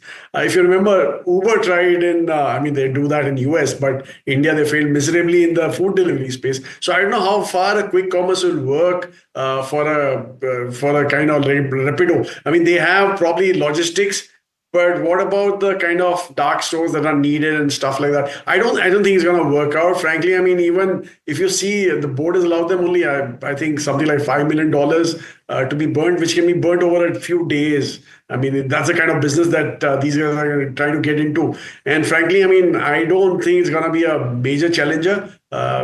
Maybe there'll be others coming in too. I mean, I don't think Rapido is the only guy who will come in. You saw the likes of Zepto coming in. Zepto, if anything, I mean, the IPO plans are in the back burner. They're looking at private equity raise again. So you've seen the kind of crunch that is needed out here, the kind of pressures that are built into this business. And I'm sure a few other houses will also come enter this. But the fact is that there's enough potential out here. We've seen this in markets like China, where quick commerce, in fact, Meituan, which is one of the biggest guys in China, who's into food delivery and quick commerce. Earlier, his mix used to be 60% food delivery. Now it's the other way around. It's 60% quick commerce. So it's obvious that there's a huge potential here waiting to happen. So. Okay. Thank you so much, Dinshaw and Gurmeet, for speaking with us this morning. You know, when the street is really trying to figure out what's happening, and we need to get a perspective on what's happening globally as well, and to put that into context of what exactly we're seeing, because a whole rash of statements coming in the last half or so. We have with us Peter Maguire, CEO of AustraliaTrading.com. Peter, thank you for your time with us today, just as we try and put everything together and make sense of what's been happening. Now, sequence of events. Israel says there have been preemptive strikes on Iran. We learned that top nuclear scientists, top brass in the government of Iran and nuclear sites have been attacked. There is a second wave of attack, reports of about 300 missiles going into Iran. And then Trump comes and says that we hope Iran comes to the negotiating table. How are you seeing all of this? Well, first off, and good afternoon, Tamara, a couple of things. First off, if you look at price, and let's look at there first, it's been up nearly 12% as far as a super spike on crude. You've had WTI really ratcheted up, and so has Brent. So there's the first part as far as price. Now it's come back to around about 8 or 9% up. So it's given up some of those big blowout as far as gains. If you're looking now from a geopolitical standpoint, the impact of this is, first question, will there be retaliatory action from Iran, and how will that be positioned? Is it going to happen now, or is it going to happen over the next couple of days? Is this going to be a long drawn out wartime, or is it going to be something compressed and we're going to see, no further action in 24 or 48 hours? That's the unknown. And does the US get involved in this, Tamana? So there are many moving parts that need to be, I think, worked through until we get to that point. Peter, this is Harsh joining in as well. Great having you. I want to first ask you whether this is even sustainable at this point in terms of price, because I've been taking in various views with regard to exactly this. Can the US or the Federal Reserve more so afford the kind of oil price spike that we're seeing given inflation? No, well, I don't think anyone really wants to see higher oil prices, only producers. And that's what really comes into it. But we've got to understand where OPEC are positioned on this. They want to increase production over the next matter of months, and that's going to be a dramatic increase. So in turn, they want to see, I understand, more oil on the market, which in turn would make it cheaper. We always understood from a geopolitical standpoint that something like this could eventuate or change the dynamic. When it comes to the Fed, we all understand President Trump's a growth guy. He's looking at either seeing some very quick action from Fed Chair Powell by September as far as rate cut, and he's calling for 100 basis points, and he's also saying is Scott Bessent, or that's the rumour on the street, is Scott Bessent going to be the replacement for Jerome Powell? And everyone's more or less erring on that sort of side. So, yeah, no one wants to see higher oil prices from the consumption and naturally to drive inflation. Wait, but that's a big one, Peter. I want to follow up on that. So what happens if, because I recall the street cheered, US equity was cheering when we saw Scott Bessent's nomination as Treasury Secretary, because the sense was that he knows his staff, he could maybe keep Trump in check, etc. Scott Bessent for the seat of Fed Chair. How do you think that would go down with equity players? I think first off, you've got to appreciate that Tamara. First off, he is a very bright guy. There's no disputing that. And he's a bit of a titan of Wall Street himself. Guy's worth $500 million. He's self-made and he's a very, very dynamic hedge fund king, or a prince. So there's the first part. The second part is he's got street cred after being Treasury Secretary. He knows the landscape, and certainly by the work through that you're going to see in the next month or two as far as tariffs, how they're all implemented. And he's played a strategic role with Howard Lutnick and, of course, with President Trump in making that happen. So he's got street cred. And the next part is, well, we need someone to change as far as a seat change. And the overall momentum at the moment is that he would have to be the #1 contender for the title. Okay, Peter, an interesting point that you made as well. Now, let's understand the potential disruptions that could happen through the Strait of Hormuz. If there is disruption, what's the kind of impact you're seeing in terms of oil and gas flows from the Persian Gulf? And in turn, prices with regards to crude as well as gas? Good to see you, Ralph. First off, I think if you have a choke point, and that's what the Strait of Hormuz is and Persian Gulf, if you choke it and you can't get ships in or out of there, I know that the US have got battleships and they've got quite an extensive amount of naval ships in that area. So I'm sure that they're moving into that zone to keep it flowing. Now, if it was to get a choke point and you didn't get any movement, that's going to impact, and that would hyperdrive price very dramatically to the upside because of the huge amount of crude that sails through there on a daily basis. So there's the first part. And that's where I think that the US may have to get involved in some capacity to make sure that that is still maintained and open. And one can't take your mind away from it as far as being that choke point. It's the #1, oil transportation sea or area in the world. Okay. And taking all of this into consideration, impact with regards to where the dollar index goes and to follow it up with the way gold is moving.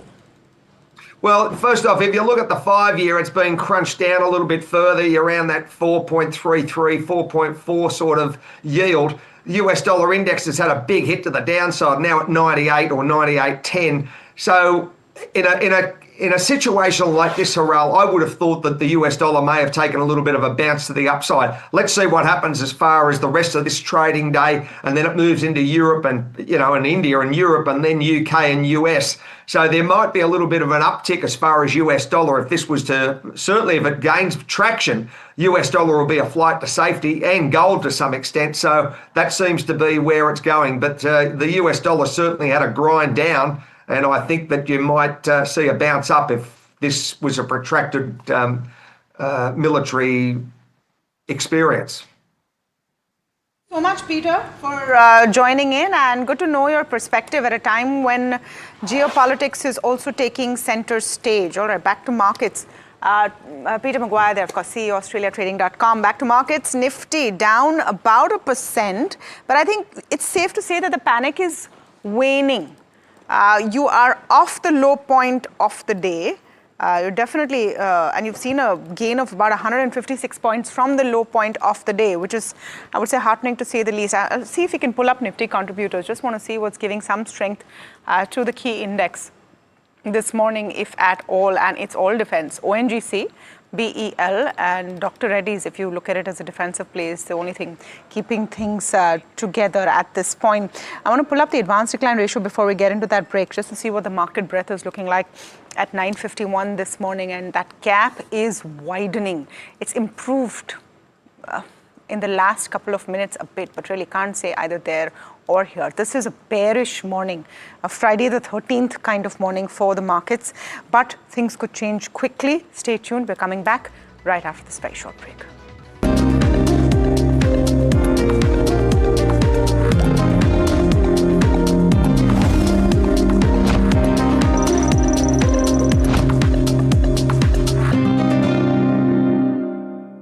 Gold plus optimistic reflective glass लगाओ, धूप की गर्मी को दूर भगाओ और बिजली का बिल भी बचाओ।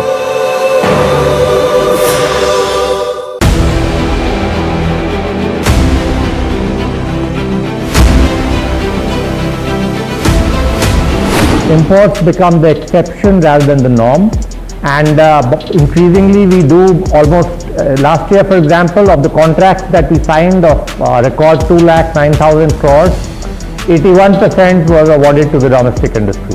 Our intent is to manufacture in India, preferably with design also in India. I am so elated to be on the same screen as the Defense Secretary, and I get a chance to talk about what he said. In certain areas, like for example, artillery guns and armored vehicles, or in some categories of missiles like the BrahMos and the Akash, we've come of age. What Defense Secretary Sir said is 100% true, and today private industry can really increase their involvement in R&D. I am very proud to say that we make, in our categories that we have been supplying to our defense forces, some of the best platforms in the world.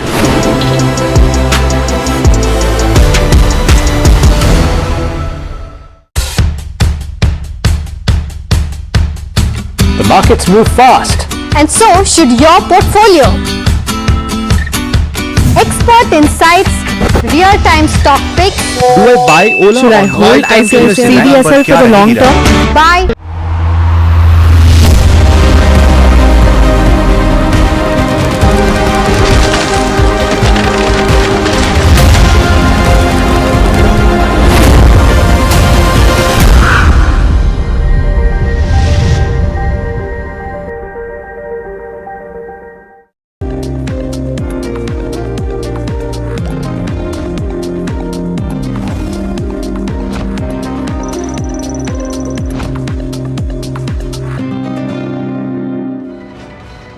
Welcome back. You're watching India Market Open. Let's quickly pull up what's happening with regards to the markets. A good amount of recovery that has come in from the day's lowest levels as well. If you see in terms of Nifty 50, we're trading somewhere above that 24,600 mark on that front. Let's quickly pull up Bank Nifty on the screens and the sectoral indices to see where is that pull coming in from. Bank Nifty pretty much stable right now, not a major one in terms of recovery there. If you can see the sectoral heat map, you have Nifty metals, healthcare, pharma, which are seeing that slight bit of an up move that's coming in, but oil and gas, that continues to trade under pressure. The PSU Bank Index continues to trade under pressure as well. And the broader markets, if you see the mid-cap and the small-cap index as well, a 250 to 300-point recovery that's coming in from the day's lowest levels on that front as well. So, yes, it's the broader markets which are seeing a sharper recovery as compared to the benchmark indices in trade. But staying with the theme where crude is in focus and you have the Israel and Iran conflict that is in focus. Let's understand what the impact will be in terms of where shipping via the Strait of Hormuz goes. Anushi is standing by with the details as to why, the Strait of Hormuz is important. What does it facilitate and what could be the impact in terms of where India goes? Anushi, over to you. Thanks for that, Hiral. So, as you've highlighted, Strait of Hormuz is a very important shipping route for all the countries that are in focus. Now, why is it particularly important? Potential disruptions would be leading to the shipping through the Strait of Hormuz. Now, this is very important for Reliance, like for oil and gas flows from the Persian Gulf. So, direct impact would be on the neighboring countries as well, which includes the likes of Qatar, Iran and UAE as well. 1/3 of global seaborne oil moves through through Strait of Hormuz. So it's a big number that we are looking at. So Strait of Hormuz primarily export route for all LNG export from Qatar and UAE. And if you just take Qatar and UAE's total LNG exports to the market, that accounts for almost 20% of a number that we are seeing. This is in terms of the global LNG trade that we are looking at.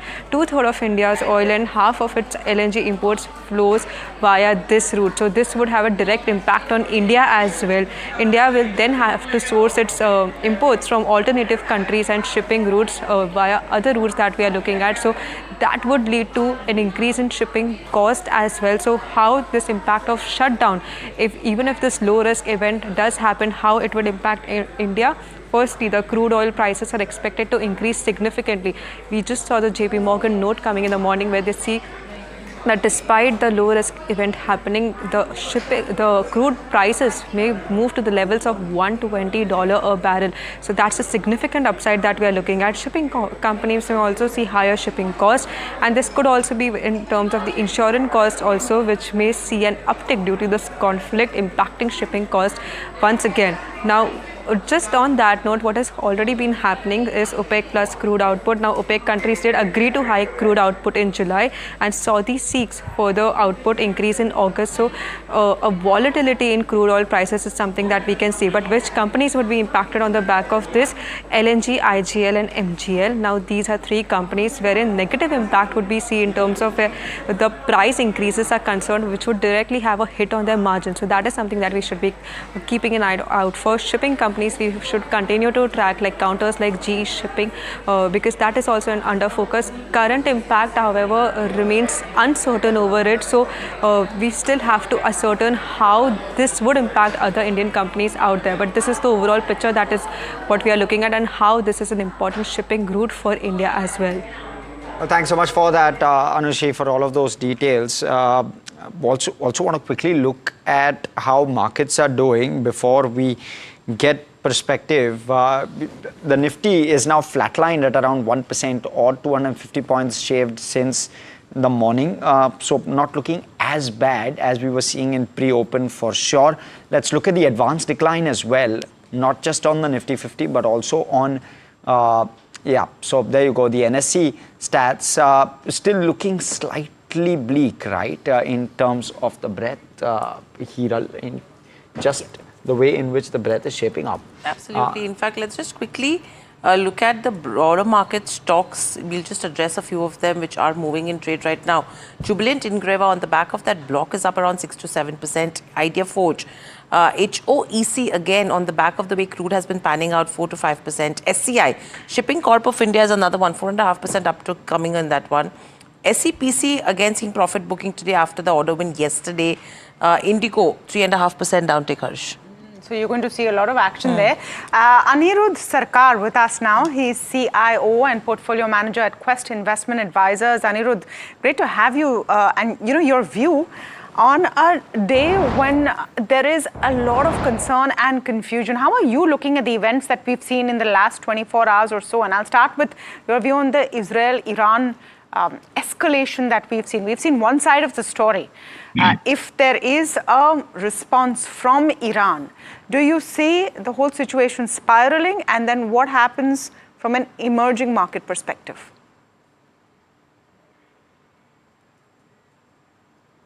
Hi, good morning. So I think attuned, am I audible? Yes, you are, Anirudh. Go ahead.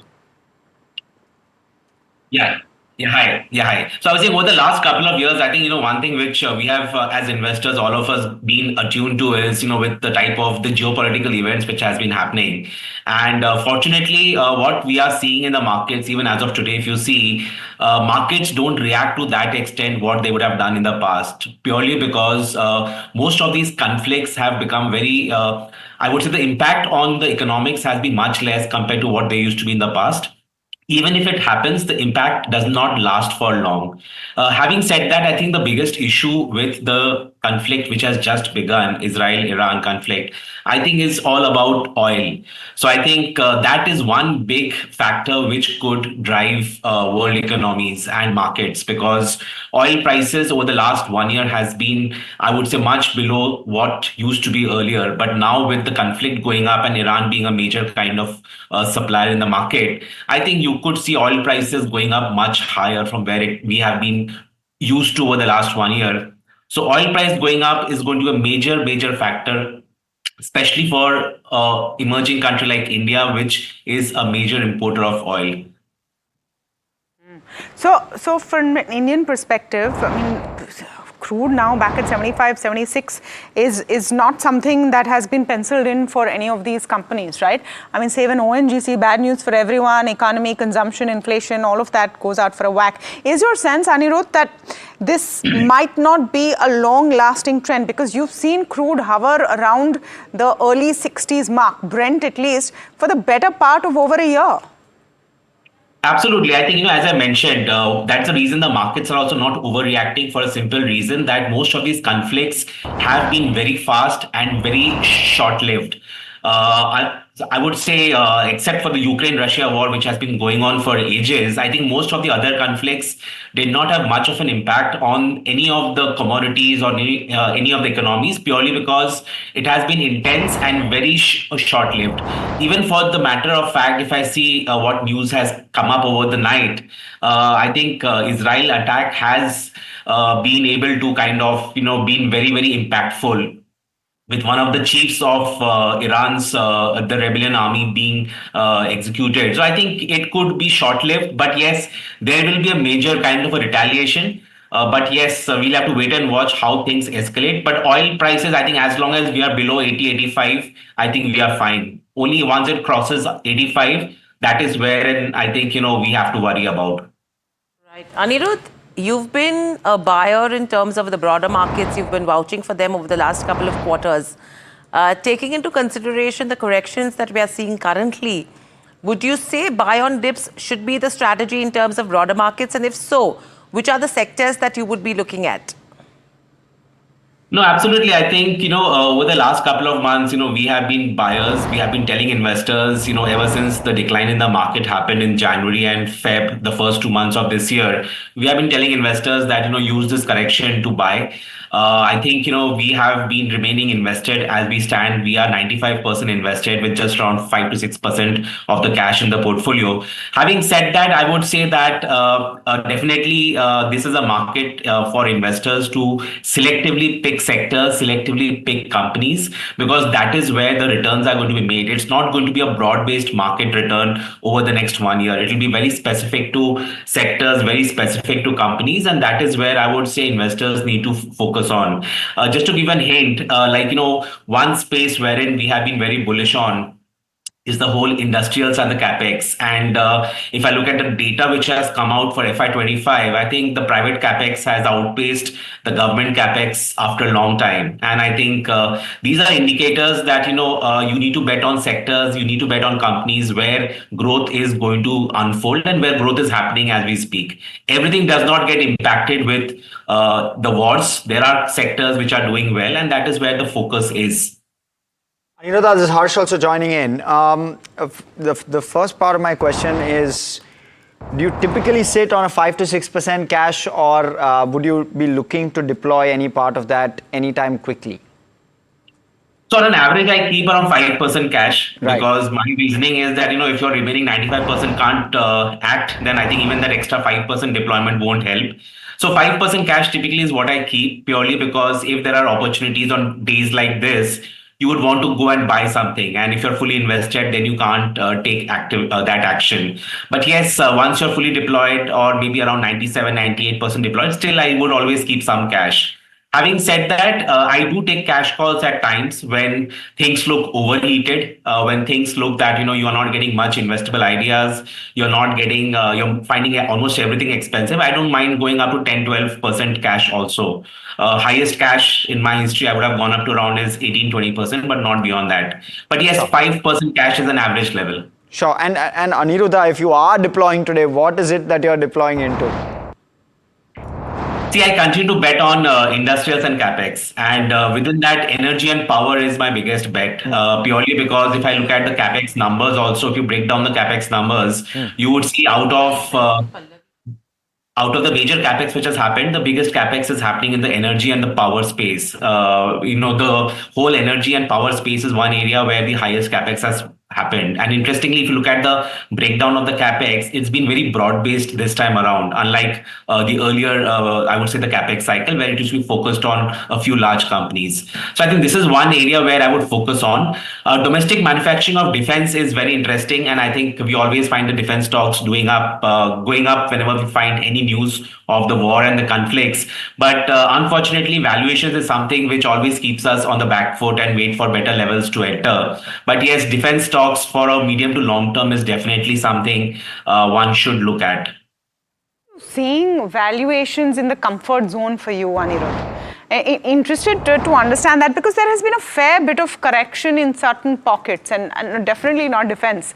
But if I look at, say, FMCG, if I look at auto, from their peak, there's been a fair bit of correction. Are you seeing pockets of value, even some select favorites in terms of mid cap and small cap? Yeah, auto and auto ank is something I think, it has, I would say, showing some value, but I would say still, not something which will become a very big kind of a buy for me.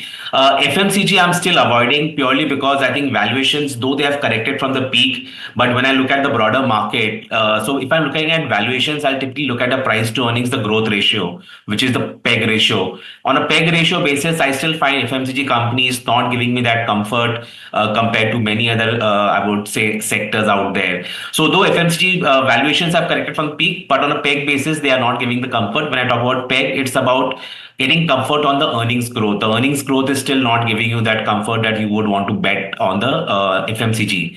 But within the consumption basket, I am more bullish on the urban consumption, because that is where all this tax benefits, the whole tax benefits which has come into play from April 1st, which is going to go into the hands of the taxpayers, which is the urban and semi-urban middle class. That is where I would say a lot of the low-ticket consumer discretionary items could see uptake, which includes your the two-wheelers, which could include eating out, the going out, the retail formats, which could include your hotels. So all these things I would say is something where I would believe, you could see the consumption growth being better than the FMCG basket. So Anirudh, that's with regards to auto and auto ank. Let's look at the other side where, you've seen banks which have been slightly cooling off for the last couple of trading sessions. And this is from a technical perspective now that they are away from that overbought zone. Expectation is there could be buying that could emerge on that front.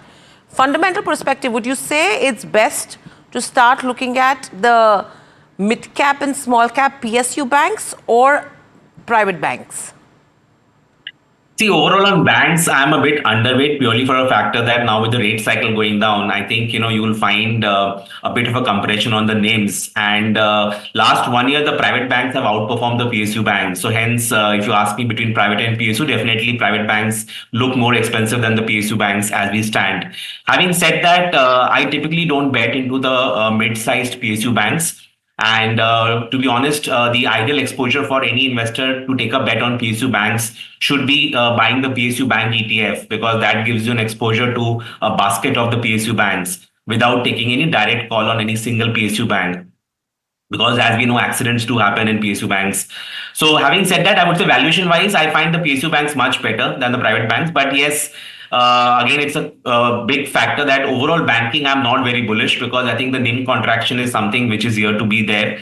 The other thing is the lending growth, which is still to pick up. So unless the lending growth picks up and the rate cycle is going down, NIM contraction. So all these are, I would say, the headwinds which the banks would see in the, I would say, the next couple of quarters.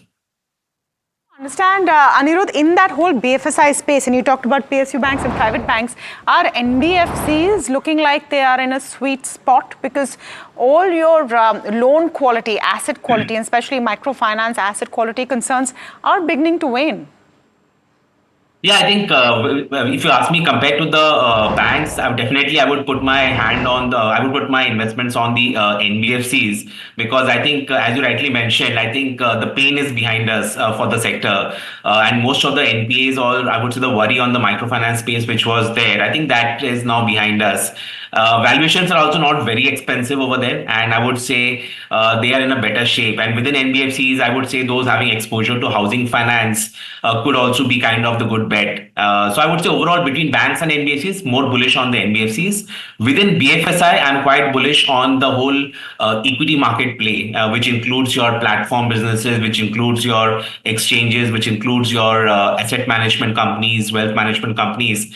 Because I think this is one space wherein, if we are talking about equity markets doing well, if you're talking about household savings moving to equity market, I think they will continue to show much higher growth compared to your banks and NBFCs.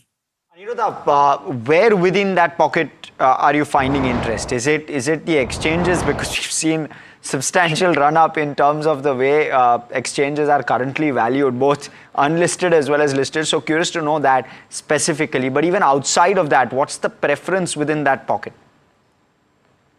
Yeah, absolutely. As you mentioned, Harsh, that, I think exchanges, they have moved up way beyond my wildest expectations. And thankfully, I have like the one exchange as among my top 10 holdings in the portfolio, and that has done exceptionally well. But having said that, at this level, I would be a bit cautious to enter into the exchanges, because they have had a very sharp run up, as you rightly mentioned, in the last couple of quarters. Having said that, I would say asset management companies is where I find good value. And also with many of the IPOs of asset management companies happening, I think you could see good interest over that space. The other space where I find good interest is platforms, which are the intermediaries between the different, I would say, whether you talk about investors or AMCs. Platform businesses are also good value. So basically, my bet would be on asset management companies and on platform businesses. So do you like platform businesses or not?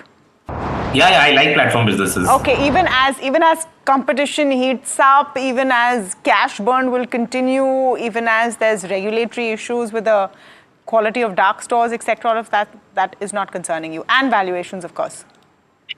See, so when I'm talking about platform businesses, I was talking about platform businesses on the capital market, like the KFINs and the So not quick commerce. Okay. I'll come to that. I'm happy to answer that, because that happens to be among my the top 5 holding.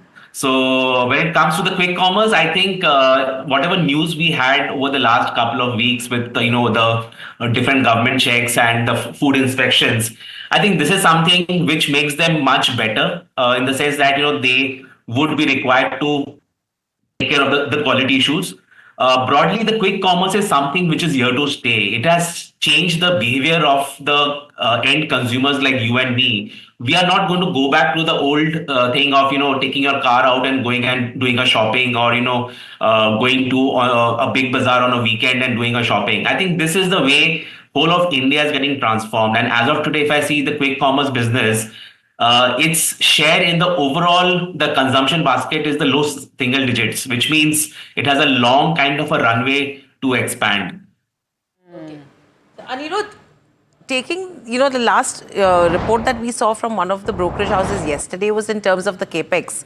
Private capex is at a high as compared to government, and that seems to be a key positive. The government was waiting for private guys to come in and spend. Would you say this would be a good time to then bet on infra companies?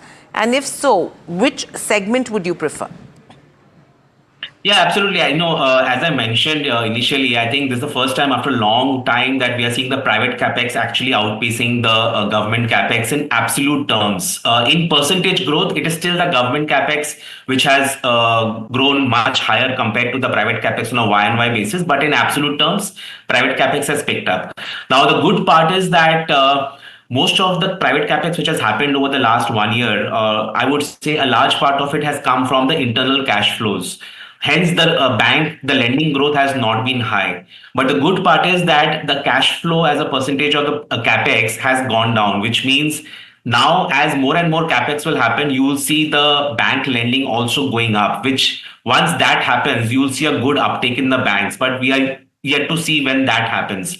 So as of now, I would say CapEx definitely is happening and it is growing. Talking about the sectors, I would say if you look at the breakup of the sectors where the CapEx is happening, the highest is in the power and the energy space, X of Reliance. So X of Reliance, the highest CapEx happening in the power and the energy space. And that's the reason I'm betting the most over there, because that is one area where I would say a lot of growth is visible. So apart from that, the good part of this CapEx, if you look at the report also, it talks about a very broad-based CapEx, unlike the last CapEx cycle. So this time around, the CapEx has happened across multiple sectors, whether it is healthcare, whether it is energy, power, the roads, railways, across board. So I would say it's happening across, but my bet is on the power and the energy. Okay, thank you for that. Bet on power and energy in terms of CapEx. Interesting. Anirudh, pleasure to speak with you as always. Thank you for coming in today. Thank you. You know, this leads out perfectly to the next special that we are doing, which is on what mutual funds have bought in May. And May has been a fairly volatile month, but ITC and Swiggy are among the top 5 large caps that mutual funds have bought in May. Mahima is joining in with more details. Right, so I'll first focus on how sector exposure took place. Highest exposure was seen in sectors like industrial, auto, transport, as well as metal, mining. And low exposure was seen in sectors like financials, utilities, oil and gas, as well as healthcare. Now, in terms of what stocks were bought by mutual funds, in terms of top 5 stocks in the large cap space, as you rightly mentioned, it was ITC, Swiggy, SBI, NTPC, and HDFC Bank. In the mid cap space, stocks like IDFC First Bank, SAIL, VMart, Suzlon, Union Bank were bought. And in the small cap space, Sagility India, NBCC, Ujjivan Small Finance, RBL Bank, and Bandhan Bank were bought. Now, in terms of top 5 stocks which were sold by mutual funds in the month of May, in the large cap space, selling was seen in Samvardhana, Coal India, NTPC Green, BEL, and Bank of Baroda. In the mid cap space, Nykaa, ABFRL, NHPC, Indian Hotels saw some selling. And in the small cap space, pressure was seen in terms of Utkarsh Small Finance Bank, HFCL, Paradeep Phosphates, Delivery, and Reddington. In terms of cash levels across schemes, overall cash level in equity-oriented mutual funds was down by about 50 basis points. Cash level grew for large cap and mid cap mutual funds, but cash levels declined for multi-cap as well as flexi-cap and focused sectoral and thematic funds. So this is the overall picture as to what stocks were bought and sold by mutual funds in the month of May. Okay, thank you so much for that, Mahima. But Mahima is also staying on with us to tell us about the sectors which will be impacted due to the high crude prices. The first sector, of course, that will be impacted is paints, because they use crude derivatives, and around 30 to 35% of their total raw material cost could come from crude. And stocks that could see impact includes Asian Paints, Kansai Nerolac, Indigo Paints, as well as Berger Paints, and their margins will be impacted on the back of this.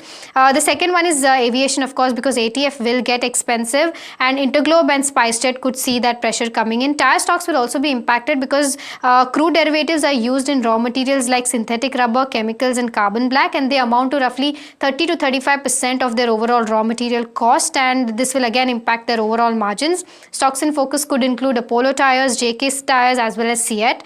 Lubricants will also get impacted because they use oil derivatives like base oil and additives, and they generally account for 40 to 50% of their overall raw material. And stocks that could see impact includes Gulf Oil and Castrol India. Lastly, even the packaging companies will get impacted on the back of this, because polymers and overall will have direct impact of these crude derivatives, and margins could be under pressure for these companies. That includes your Polyplex, Uflex, as well as Jindal Poly. So all of these counters will get impacted on the back of rising crude prices. You know, before we get to the next story, folks, just look at this on the flashes right now from the Foreign Ministry. This is citing Bloomberg. India and China have agreed to expedite steps on resuming direct air services. India and China to take steps for visa facilitation and exchanges. It's after the meeting of the Indian Foreign Secretary and China's Vice Foreign Minister in Delhi. So this is, of course, Vikram Misri, our Foreign Secretary, meeting with the Vice Foreign Minister of the People's Republic of China, that has seen some of the thaw coming in both relationships. So that's important as well, and all of that on your screen. I thought that's, when the world is fighting, And of course, this has been positivity in terms this of has been a diplomatic relationship, relations, right? fraught with. But this is opening up because there is a lot of trade and business entities also. And probably this could be another step towards filling the gap with regards to rare earth metals, right? Yes. So that is another aspect which we need to consider as well, that if things are improving, probably there will be facilitation with regards to trade as well. So probably all the crisis that we're seeing on rare earth metals will subside. And, that's where India is expediting as well in terms of companies which are looking at entering this space. So let's watch out how closely this can develop. But let's quickly look at the monsoon impact. At NDTV Profit, the entire week we've given you coverage with regards to how monsoon will impact sectors on the positive side, from auto to fertilizers, etc. Right now, we're talking about a negative impact coming in there. This is going to be with regards to the power sector. Let me head across to my colleague Varsha to understand what happens with regards to power demand when the monsoon is in surplus, and in turn, the impact usually is not in terms of the full year.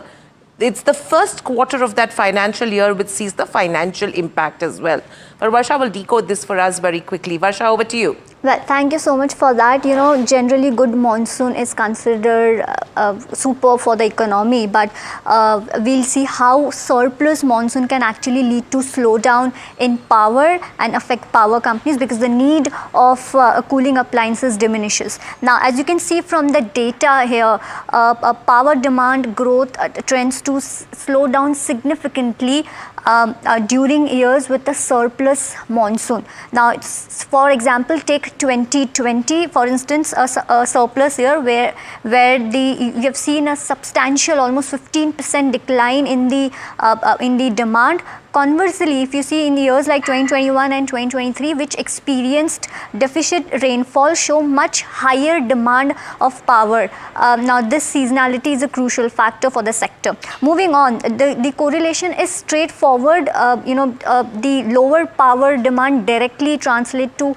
lower revenue growth for power companies. Now, conversely, when the rainfall is in deficit, if you see, and power demand is higher, companies tend to report stronger revenue growth. This isn't surprising. Why? Because of this, companies operate largely on volumes. Let's see the data there, because if you were to see in surplus power, you have Adani Power reporting 32% of growth, while in deficit it reported almost 31% of growth. Now, if you see, moving on, the interesting point over here is the stock price movement.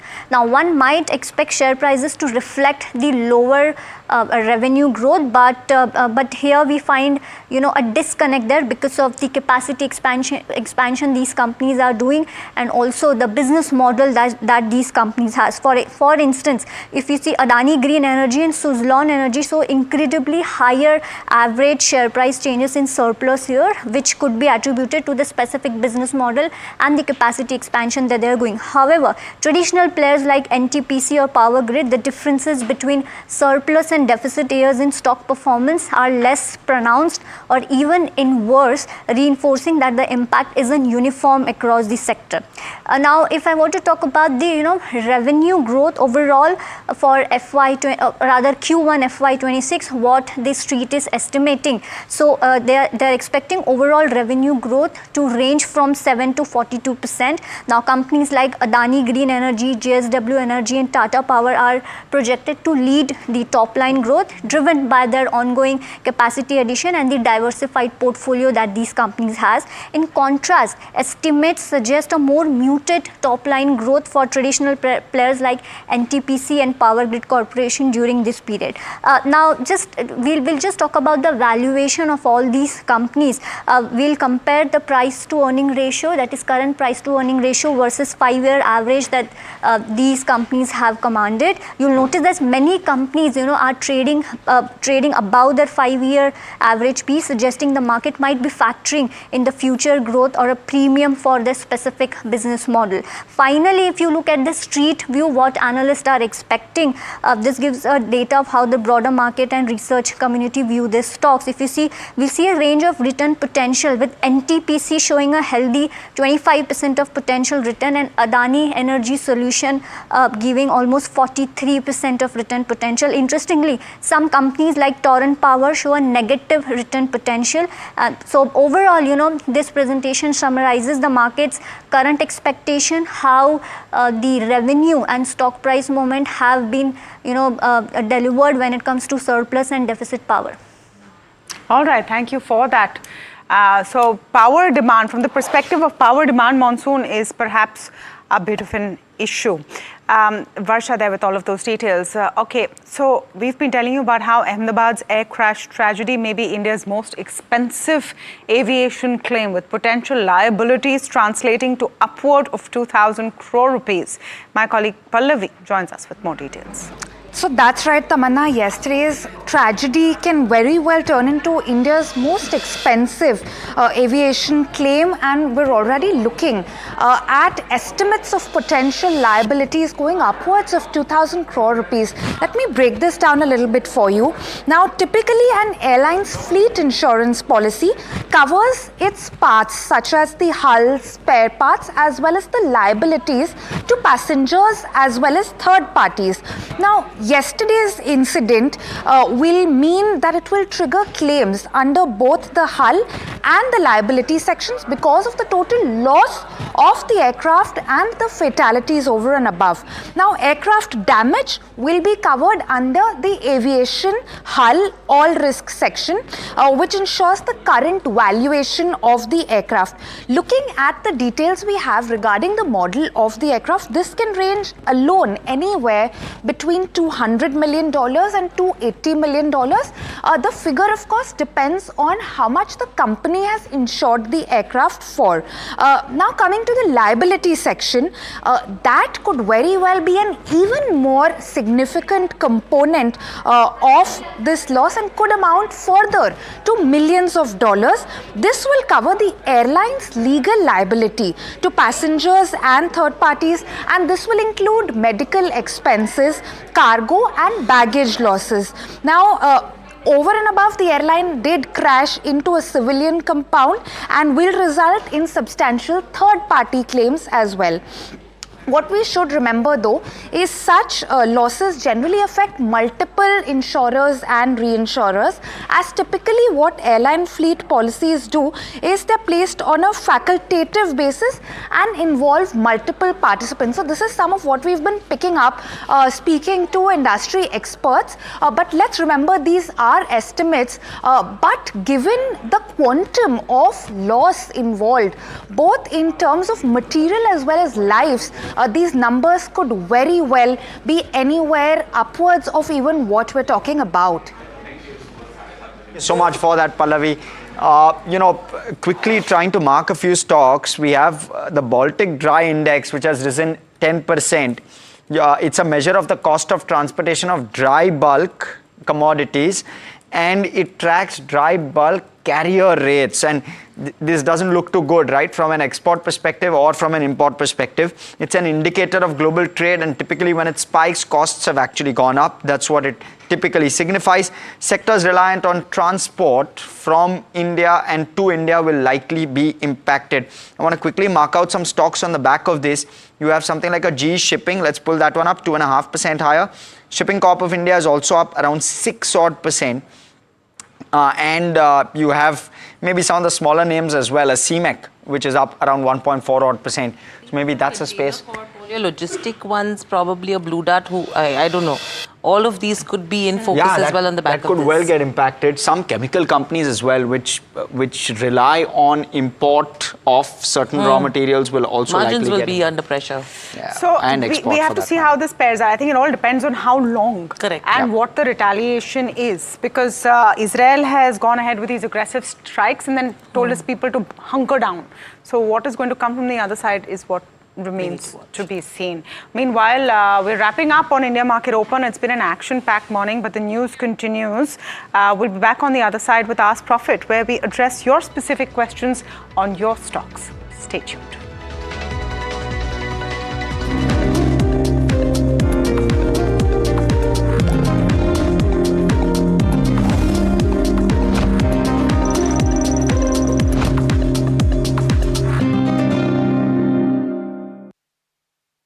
तू ही तो है जिसकी सच्चाई वाली clarity की वजह से मैं आज यहाँ हूँ। गोल्ड प्लस सिल्वॉक्सी मिरर्स, ऐसी क्लैरिटी कि आपको सिर्फ सच नजर आए, चाहे कितने भी साल बीत जाएं। In one go, Rapido is taking on Ola, Uber, now Swiggy, Zomato, Zepto.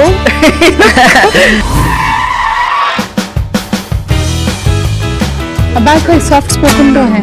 Did you just call me soft spoken? Yeah. No?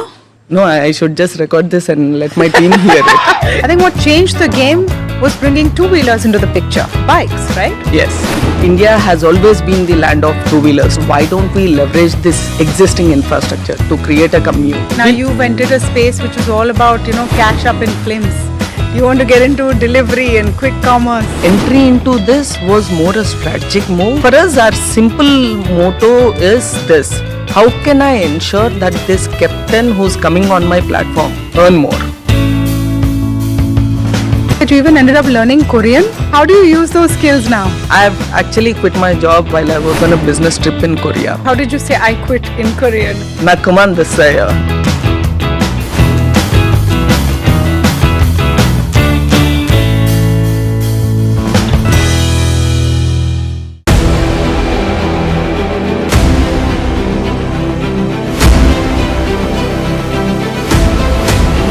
Imports become the exception rather than the norm, and increasingly we do almost last year, for example, of the contracts that we signed of record 2,09,000 crores, 81% was awarded to the domestic industry. Our intent is to manufacture in India, preferably with design also in India. I am so elated to be on the same screen as the Defense Secretary, and I get a chance to talk about what he said. In certain areas, like for example, artillery guns and armored vehicles, or in some categories of missiles like the BrahMos and the Akash, we've come of age. What Defense Secretary Sir said is 100% true, and today private industry can really increase their involvement in R&D. I am very proud to say that we make, in our categories that we have been supplying to our defense forces, some of the best platforms in the world.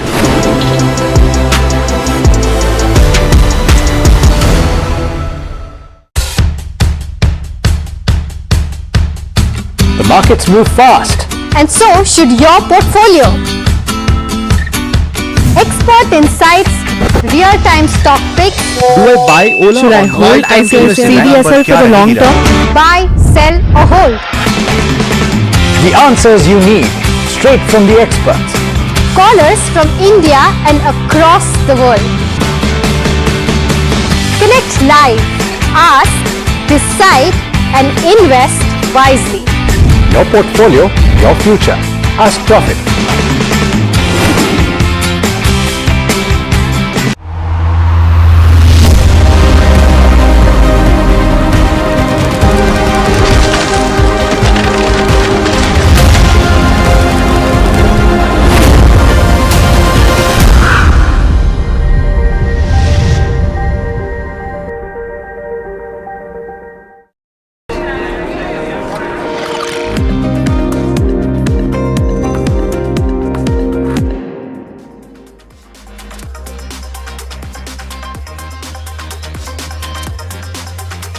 Welcome to NDTV Profit. You are watching Ask Profit. I am Mahima Bachrajani and with me is Anushi Vakharia. Well, before we move on to the queries for the day, of course, as you all know, Ask Profit is a show that gets all your stock related queries answered. But before we move on to that, let's take a quick check on how the markets are doing. Well, it's one thing that we all know certainly, that markets don't like uncertainty, and that is why the markets are seeing a bit of pressure. The Nifty 50 is down by about 0.9%. The Nifty Bank seeing pressure of about almost 1% as we speak. The broader markets, although, are doing a tad bit better than what the benchmarks are doing. The mid cap 150, let's pull up that. It's under pressure and down by about 0.4%. The small cap 250 is also down by about 0.3%. Let's pull up the constituents on the Nifty 50 and see what counters are buzzing in trade today. Adani Ports, Ultratech, Shriram Finance, Reliance, SBI Life and SBI. All of these counters under pressure, down by about 1.5 to 2%. But counters that are doing well are the defense pack. Bharat Electronics up by about 2%. Something like ONGC is also doing well on the back of crude price rising up by about 0.8%. Wipro up by about 0.6%. Tech Mahindra and Apollo Hospitals are some of the top gainers on the Nifty. Let's pull up the sectoral heat map and see how sectors are doing. Well, it's just the Nifty Defense which is in the green, which is up 1.8%, and Nifty IT slightly skewed towards the green, up by about 0.15%. But Nifty Oil and Gas, on the back of rising crude oil prices, again under pressure, 1.2% down. Nifty Finance, Nifty FMCG, Nifty Bank, Nifty Auto, all under pressure. Let's also pull up some stock specific action and see how the BSE 500 in fact is faring. Let's pull up that and see what counters are actually buzzing in trade today. There you go. There's Jubilant Ingrevia, which is up almost 11%, and this is on the back of the block deal that is taking place. There's G Shipping up 5% on the back of the entire saga of Iran war. There is Jubilant Foodworks, again a block deal there, up by about 3% Bharat Dynamics up 2.6%. But something that's not doing well is Tata Teleserve, Canara Bank, Interglobe Aviation down by about 3%. IGL, Crisil, all counters under pressure, down by about 3%. But with that, let's also welcome in our guest for the day. We're joined by Jatin Gedia, Technical Research Analyst at Mirae Asset Sharekhan, joining us, and we're also joined by Samir Dalal of Natulal and Sons Stockbrokers, joining us now. Welcome to both of you, gentlemen. Jatin, before I move on to queries, your quick take on how the markets are faring right now and what do you expect? How will the next week fare? Yeah, see, good morning, everyone. So as far as the Nifty is concerned, we believe that 24,700 was a very crucial level. That should not have been breached for the Nifty. However, it has touched a low of around 24,460 thereabouts in today's trading session. So we believe that the structure might have just become weak, and overall we believe that there could be deeper correction going ahead. So all the bullish bets are now off the table as of now until we get clarity or a close about the 24,950, 25,000 kind of a level. So as of now, we believe that the bullish bets are off the table, and we will be looking out for selling opportunities on rise. So the structure has turned or tilted in the favor of the bears as of now. Okay, so that's the view that we are seeing for the markets, but let's shift our focus to the stock specific queries. And the first query is from Viresh from Bangalore. He holds about 660 shares of IEX and he's bought this at a price of 195. If you look at the share price currently at the levels of 188, so slight bit of correction from those levels that we are looking at. Wants to understand whether he should exit or continue to hold the counter. Let me come to you, Samir, on this query. What's your view on IEX? So we remain positive and constructive on IEX. Look, the electricity futures that are traded in the exchanges are very low compared to the overall volumes that are of electricity in India. Globally, the volumes on the exchanges are as high as 70 and 80%, and in India, we are closer to a low double-digit number like 10 or 12%. So the opportunity is quite large. Yes, there is the market coupling worry that is coming where all the exchanges would, there'd be like an interplay between them and the dominance of IEX would come down. But if the overall pie grows by, say, over the next few years by a CAGR of maybe 25-30%, IEX would still be able to see some volume growth even after losing some amount of market share. And this is a business which has low capital intensity. Everything is in place. Increase in volumes. We've seen it with MCX and BSE, which have rallied so significantly. When volumes start seeing an uptick, automatically the operating leverage kicks through and then the profitability increases multifold. We believe that similar kind of opportunity exists in IEX. It's just the market coupling that's keeping the stock subdued. But over a period of time, we think the investor will make money. So if he has a 2-year horizon, stay invested. If you have a 2-year horizon, stay invested in IEX is the view coming in from Samir. In fact, there was an interesting UBS note also on IEX which has given a target price of 285, which is over a 47% upside from where it's trading at right now. All right, the next question is from Pakshal, who's writing in from Sivana, Rajasthan. He wants to invest in a two-wheeler stock and he wants to continue to hold this for the next 3 to 5 odd years. Samir, which two-wheeler stock would you prefer? Or if If there's no preference in the two-wheeler space, which stock would you suggest for Pakshal to invest in? So Mahima, I was on your channel last evening at about 2:45, and two of the stocks that we recommended as investments were the two-wheeler space. One was Hero Honda, one was Bajaj Auto. We remain very constructive on both of them. We think, the correction has been quite sharp. Valuations are relatively inexpensive when you look at it. I mean, the opportunity for growth is still very good. At the end of the day, let's talk about one company at a time. Let's talk Hero Moto first. So they are making that push in the electric space themselves. They have a subsidiary, not subsidiary, but they have a 30% investment in Ather Energy, which is an electric two-wheeler. And as the electric space scales up and Hero is able to capture some share through Ather and through themselves, we think the opportunity and profitability of the company from that segment would rise.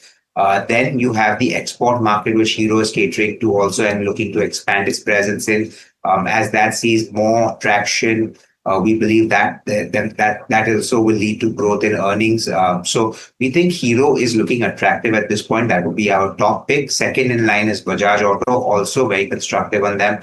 We believe that the two-wheeler space in India will only keep growing for the next many years because the affordability is getting into, with interest rates coming down, you will see more uptake in the EMIs. I mean, lower EMIs, so more demand coming through. And as all of these things happen on the rural side, we think both of these counters have the opportunity to do well.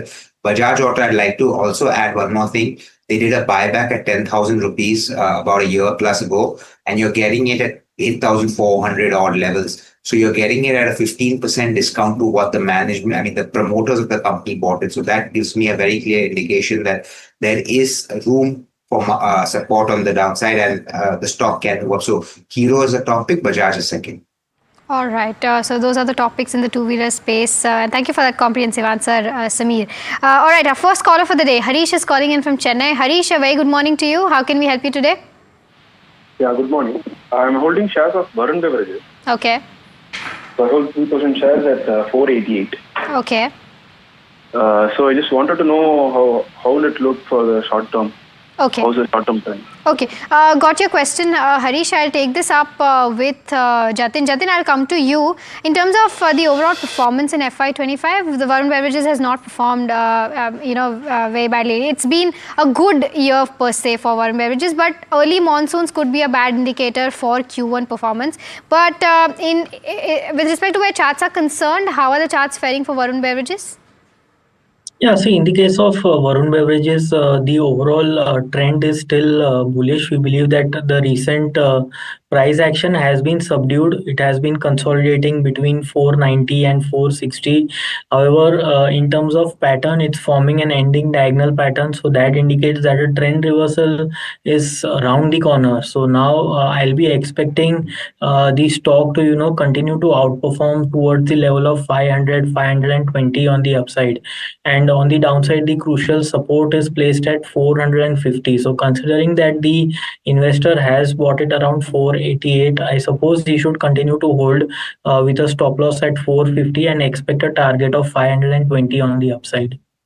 Okay, so that's a view that we are seeing for Varun Beverages. Now, next question is from Rajesh from Karnataka. He holds 1,000 shares of RVNL at a price of 642, which was at its higher levels that it picked up this stock. Currently, if we see his position, he's facing a loss of 2.3 lakh in the stock that we're seeing.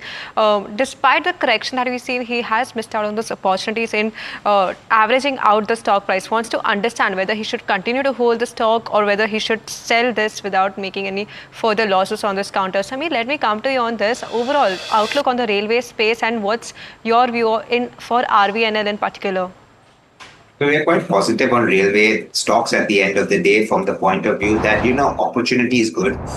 The order flows are going to keep coming through, which would mean that the companies would have enough business over the next couple of years or many years, actually, even as the modernization and upgradation of the Indian railways keeps happening, right? The problem with RVNL is, look, the stock had run up far more than what fundamentals justified.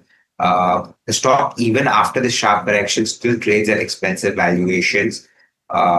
So from that perspective, it becomes difficult for me to tell someone, the problem for this investor is, I guess he's sitting on a huge loss, and that's why I'm little reluctant to tell him to sell because there is a possibility you may get a bounce in the market and in RVNL as well.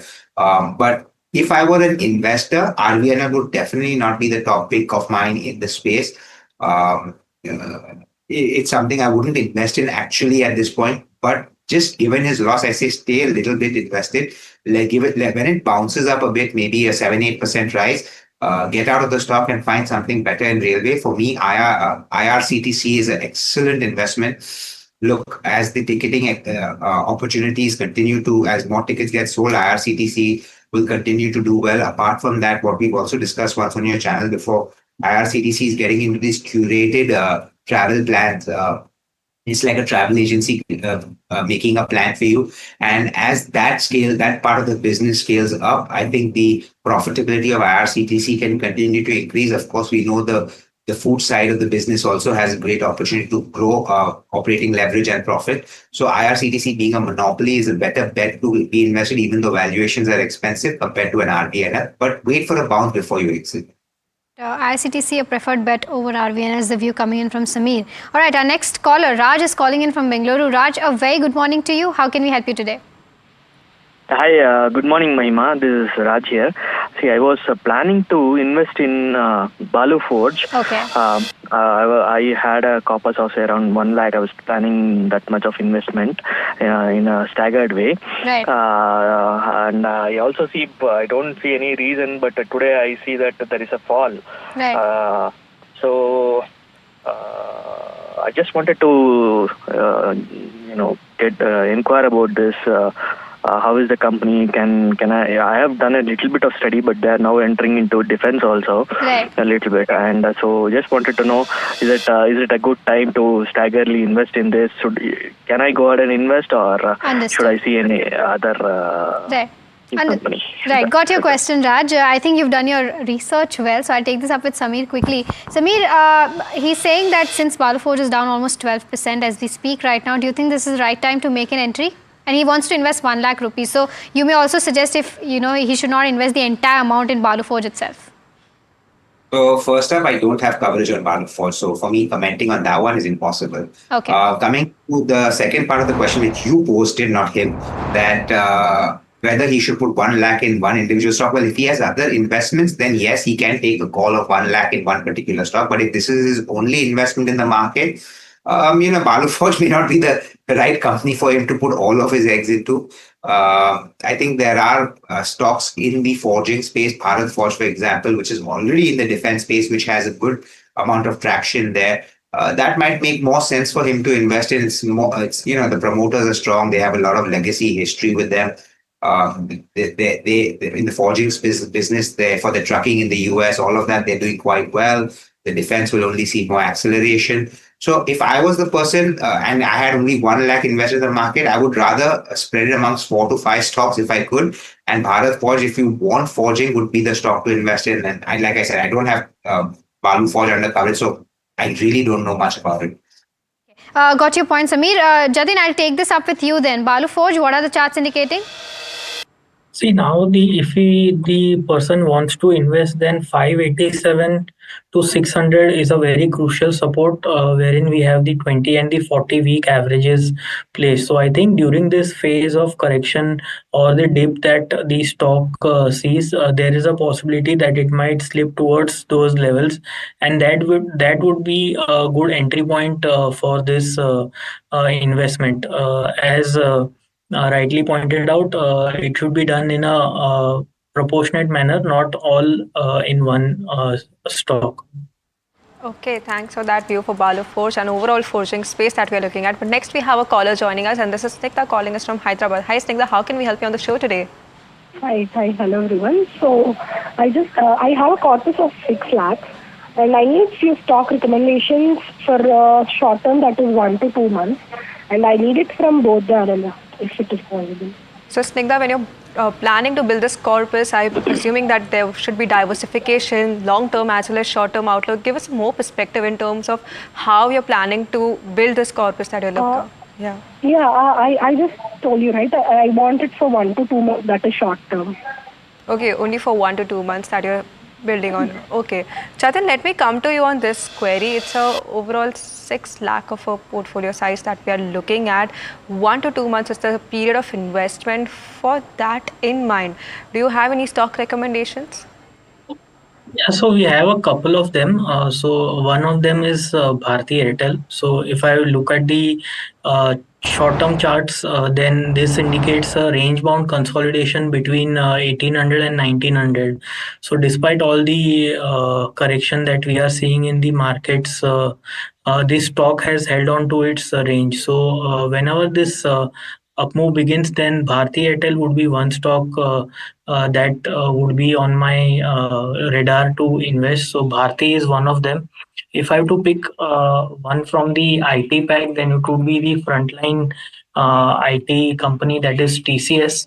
So TCS on the daily charts is forming a bullish flag pattern. I'm expecting a breakout above 3550 on the upside. So the next leg of the up move can take the stock towards 3700, 3750.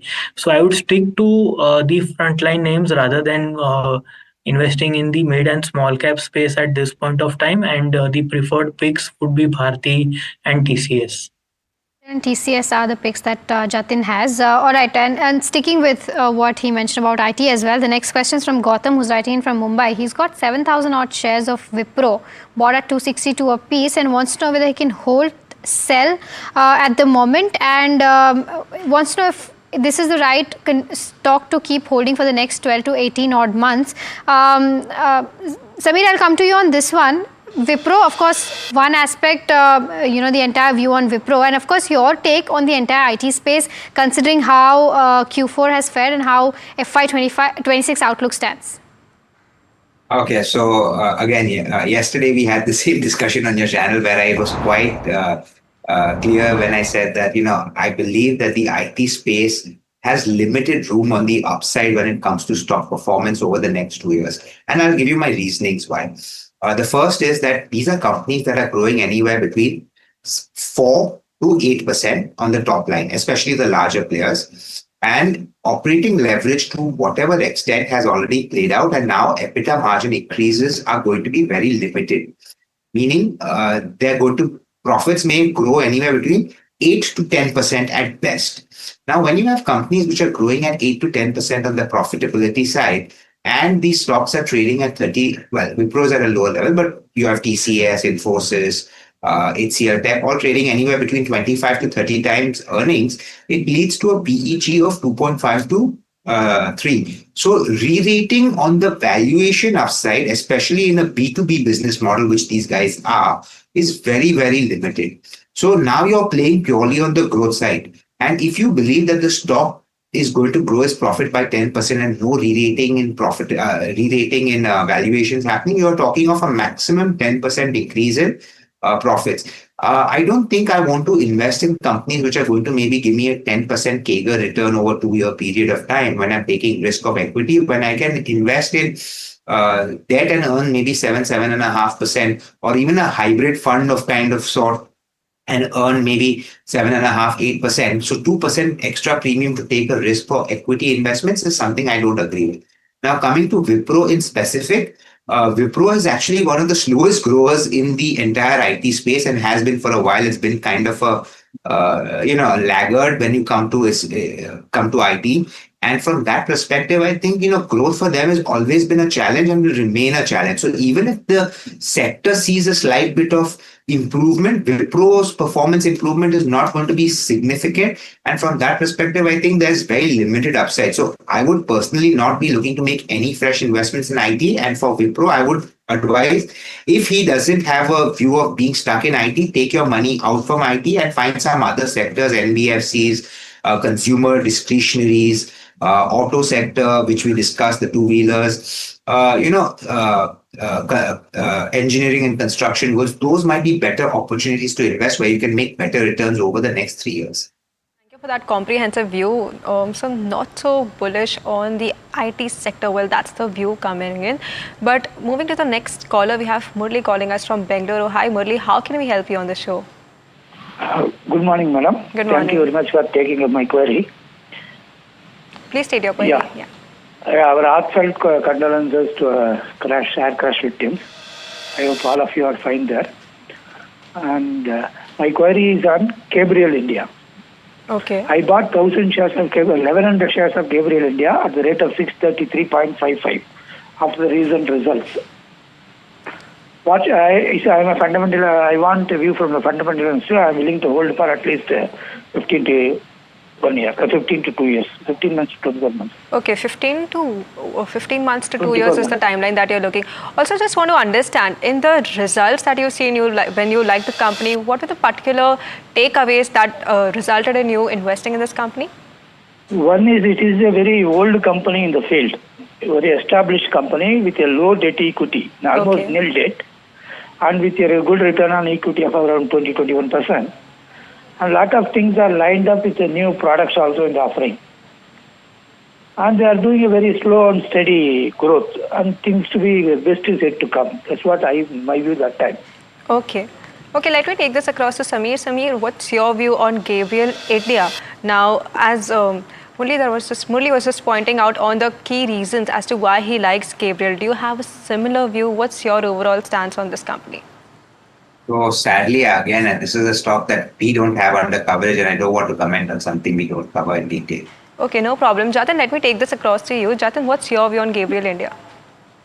Yeah, see, overall, the trend for the stock is positive in the medium term. On the weekly charts, we can see formation of higher tops and higher bottoms. So, on the lower time frame charts, whenever the stock dips towards its 40-day moving average, the stock, resumes its uptrend. So, currently, it's trading very close to its 40-day average, which is placed around 600. So there could be a couple of percentage points of downside from current levels, but overall, we believe that this dip should be considered as a buying opportunity. On the upside, the immediate hurdle that we are seeing is around 668 to 680. So if he wants to add more than around 600, he can consider. Otherwise, continue to hold on. From the short-term perspective, 680 is the upside target. Okay, so hold is what we are looking for Gabriel India. Thank you, Jatin, for joining and sharing views on various of these counters. But it's time to slip into a short break. Lots more queries lined up on the other side, so do stay tuned in.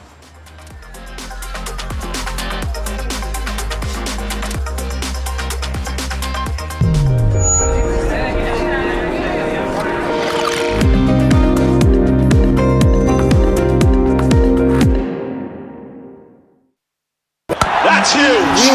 That is a biggie. It's on.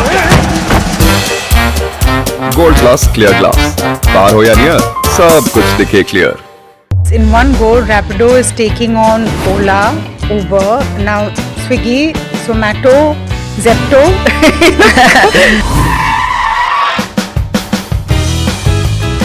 About soft spoken to hai. Did you just call me soft spoken? Yeah. No? No, I should just record this and let my team hear it. I think what changed the game was bringing two-wheelers into the picture. Bikes, right? Yes. India has always been the land of two-wheelers. Why don't we leverage this existing infrastructure to create a commute? Now you've entered a space which is all about, cash up in films. You want to get into delivery and quick commerce. Entry into this was more a strategic move. For us, our simple motto is this: how can I ensure that this captain who's coming on my platform earn more?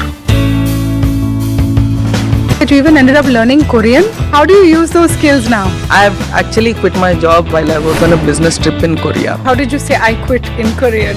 Nakuman desaya.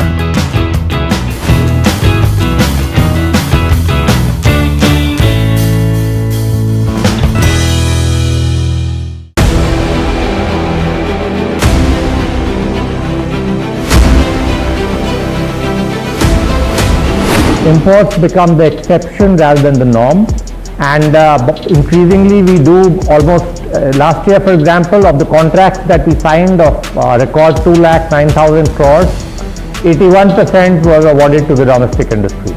Our intent is to manufacture in India, preferably with design also in India.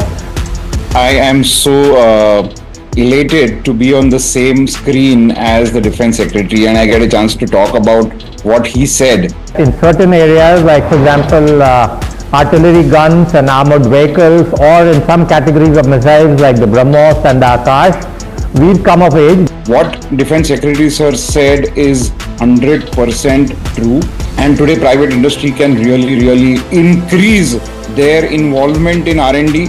I am very proud to say that we make, in our categories that we have been supplying to our defense forces, some of the best platforms in the world.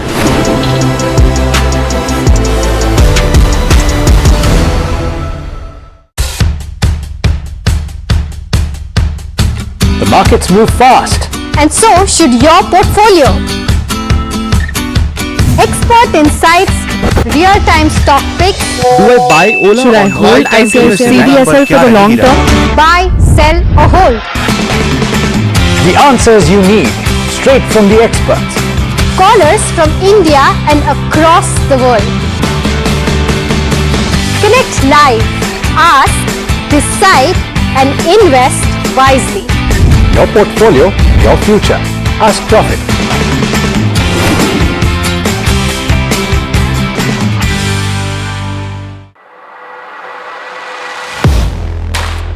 Do you really know the company you invest in?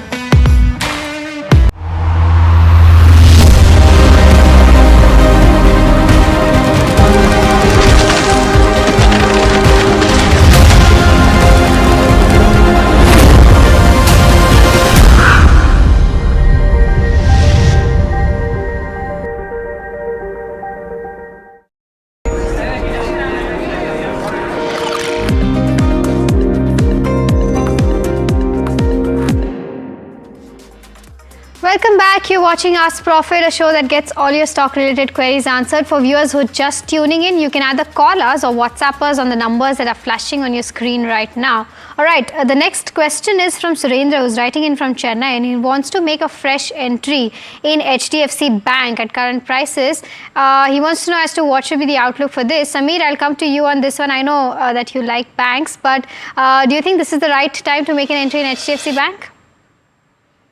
Yeah, so I don't think there's ever a wrong time to make an entry into HDFC Bank, for the simple reason that this is the best-in-class bank with good growth opportunities. It's capturing market share from the private sector.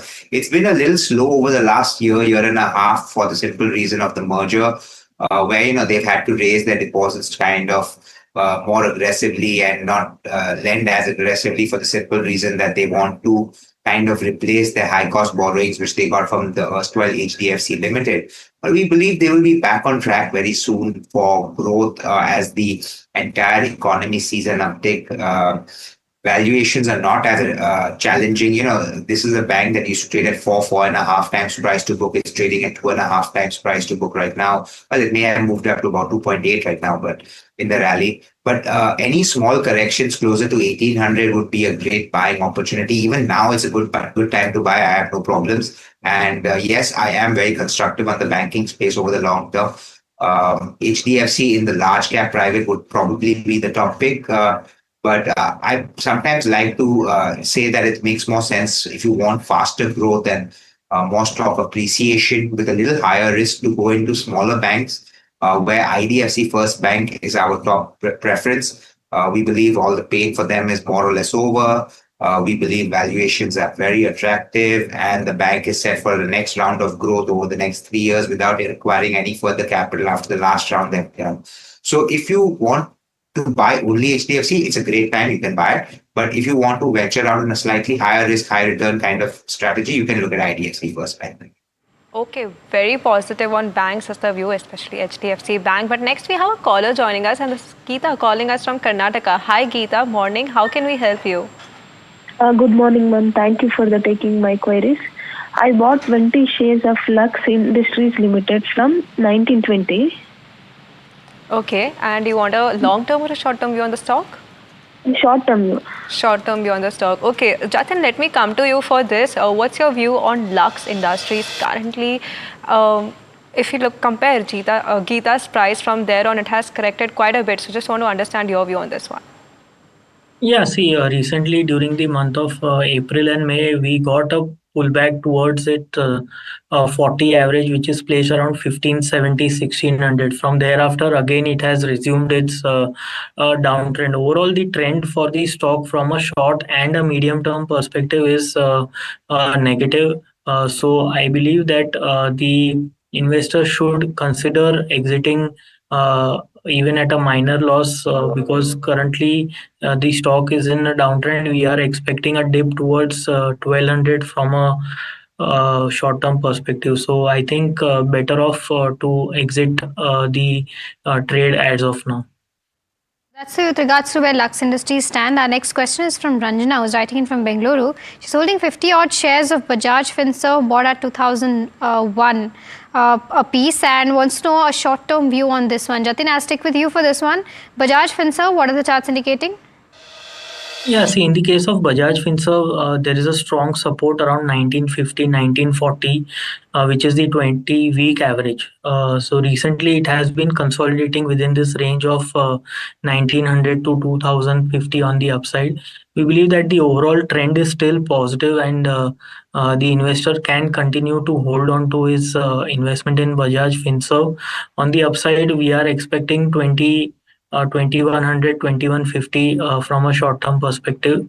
I would suggest to keep a stop loss of 1850 for this investment that he has made. Continue to hold on as of now. Okay, so that's the view that we are seeing for Bajaj Finserv. Next question is from Ishant from Rajasthan. Now, he has about 15,000 shares of Central Bank of India. It's bought it at the levels of 40.8. Now, currently, if we look at the stock price, it's at the levels of 38.24%. 24 wants to understand whether he should continue to hold this counter or sell. Jatin, your view on this?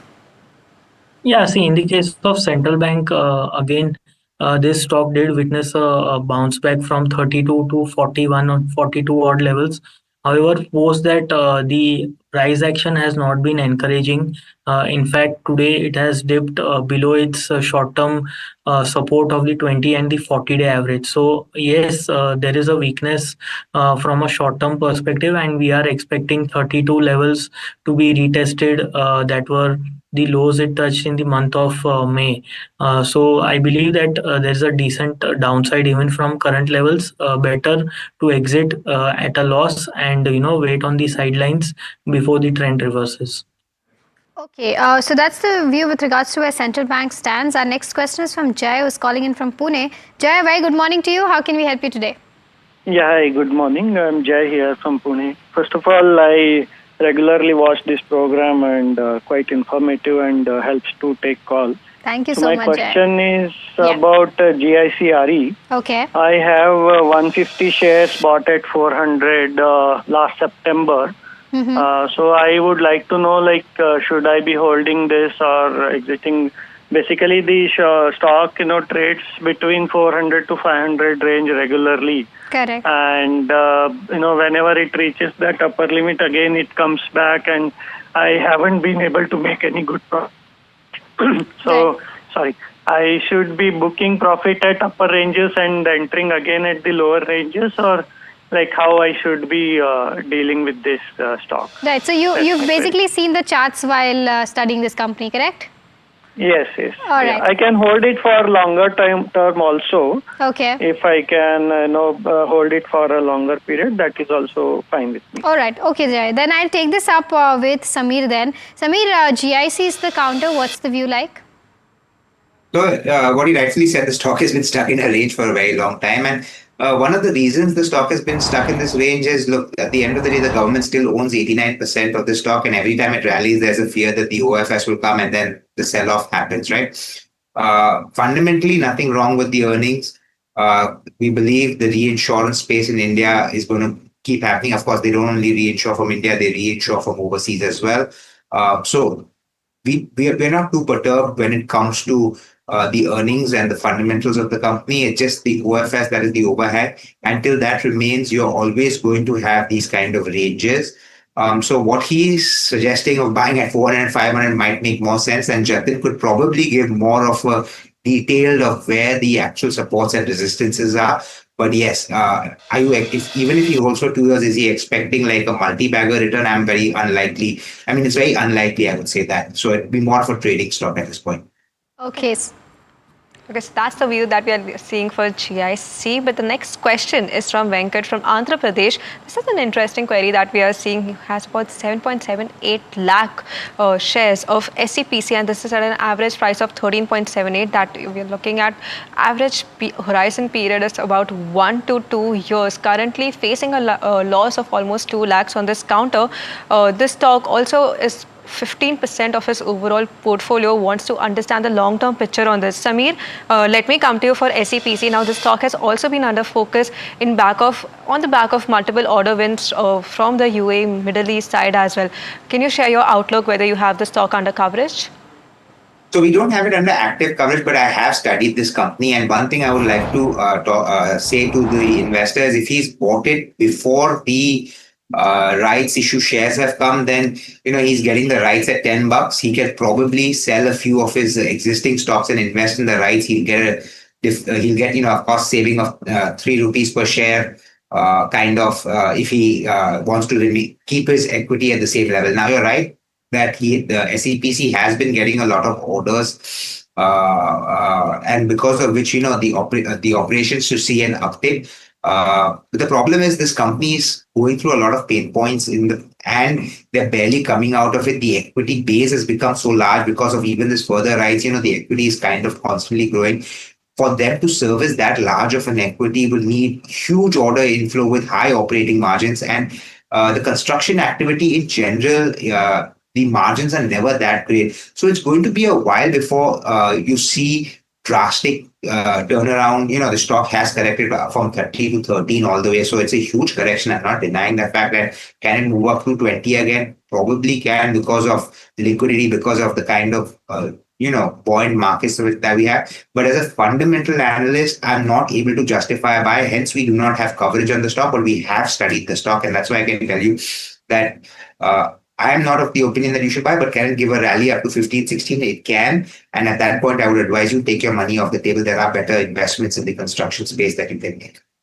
Our next question then is from Satyan, who's writing in and wants to ask about PNC Infra from the next 12 to 8 months perspective. Jatin, I'll come to you on this one. What are the charts indicating for the next 1 year for PNC Infra?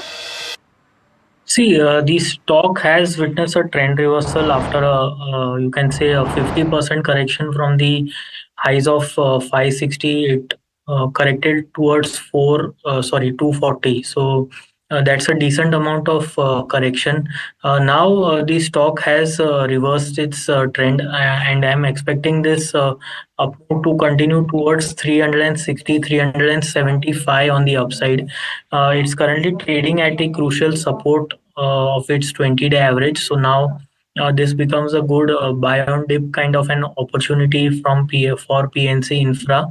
Having said that, keep in mind the overall market conditions and then consider to add on to his existing positions. Overall trend is positive. I'm expecting 360 to 375 from a short-term to medium-term perspective.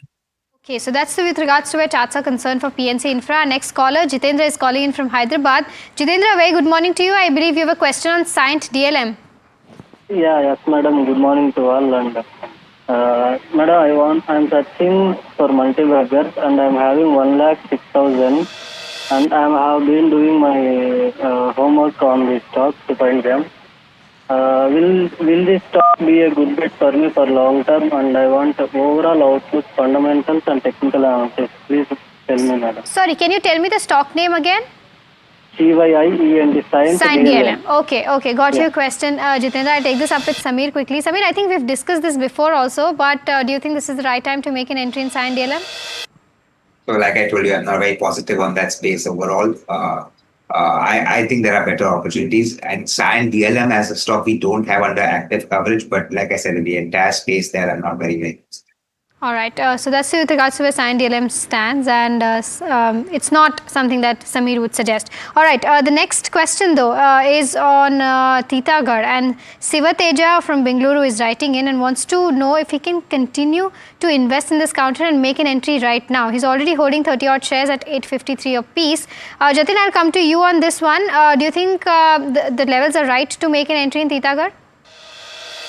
868 is the level, that is the 40-day average. So I think it's just above that. So overall, yes, he can consider buying at current levels or even averaging at current levels. Overall, it's trading very close to its crucial support zone. So yes, he can consider to average.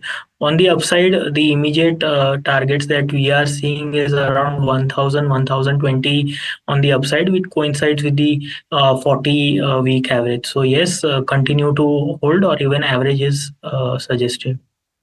Okay, the next query is from, we are seeing the next query again. This is from Ashok Reddy from Andhra Pradesh. He's holding 400 shares of Tejas Networks, and this is at a price of 763. Wants to understand whether he should average it further. Currently, if you are seeing the price of the counter about 696. Samir, let me come to you. Wants to understand 1 year outlook on this share price. So what's your view? So honestly, I think he can hold on to the stock. The stock has seen a huge correction. Valuations are a little rich even after the correction, but we believe the growth opportunity still exists for the company. Averaging, I would not suggest at this point of time because, like I said, valuations are a little bit on the expensive side. But it's quite possible that the stock could give a nice bounce when, a little bit of stability comes in the market. Of course, stability is not going to come because now, I'm not sure if you all have heard, but I'm getting news reports that some retaliation has happened from Iran's side. And if that escalates, then all bets go off the table. But at the moment, I say stay hold on.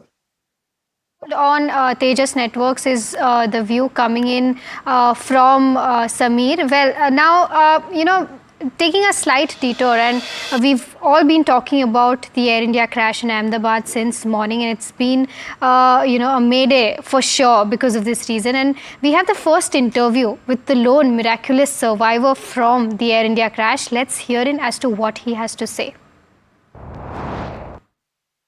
मेरे नज़रों के सब सामने हुआ था. मेरे खुद को भी बिलीव नहीं होता कि मैं कैसे उसमें से जिंदा बाहर निकला, क्योंकि थोड़ा टाइम लेके तो मेरे को लगा था कि मैं भी मरने वाला हूँ, लेकिन जब मेरी आँख खुल के मैं देखा ना तो मुझे लगा मैं ज़िंदा हूँ. तो मैंने ट्राई किया, जब मेरी सीट थे वो मेरी बेल्ट निकाला, मैंने वो ट्राई किया जहाँ से निकल सकता वहाँ से, तो मैं निकल गया वहाँ से.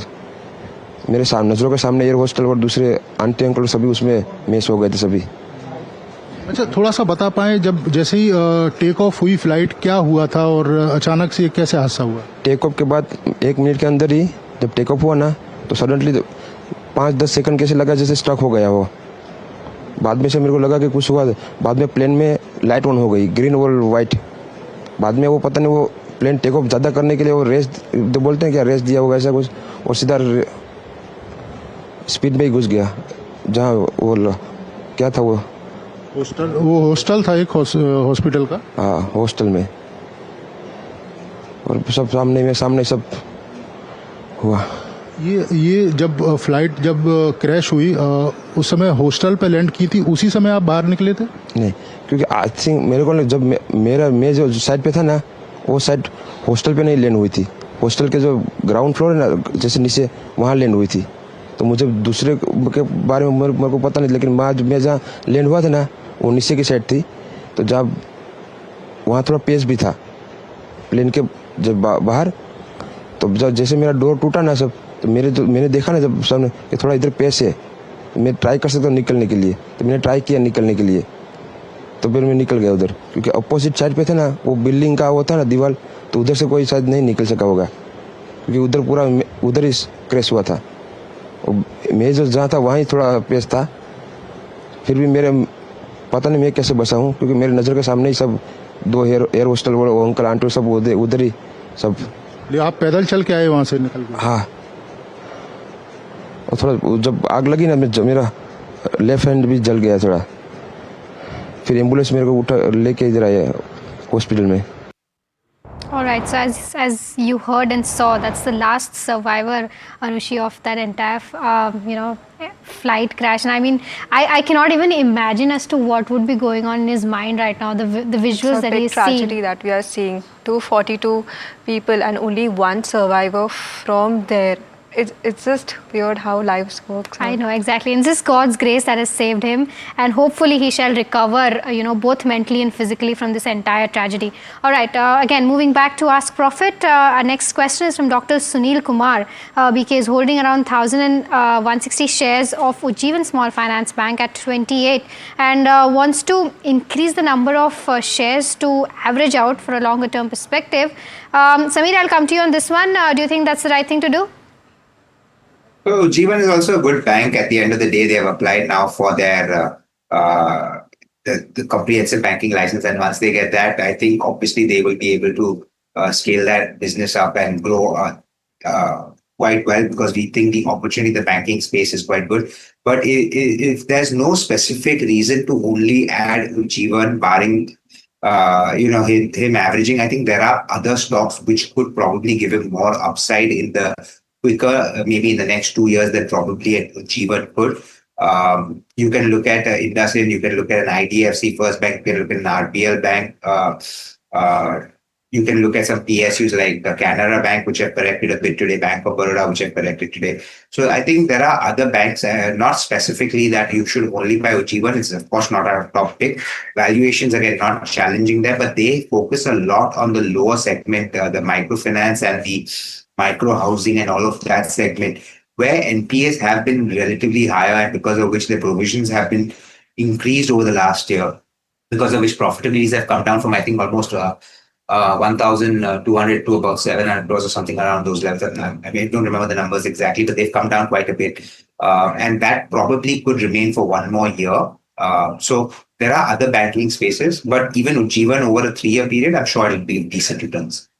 Okay, so that's the view that we are seeing for Ujjivan Small Finance Bank. But next we have a caller joining us, and this is Shankar calling us from Bengaluru. Hi Shankar, morning. How can we help you today? Good morning, madam. I'm happy that you are taking all sorts of helping investors in an excellent manner. I really like it. And today I have one query on Schneider Electric Infrastructure.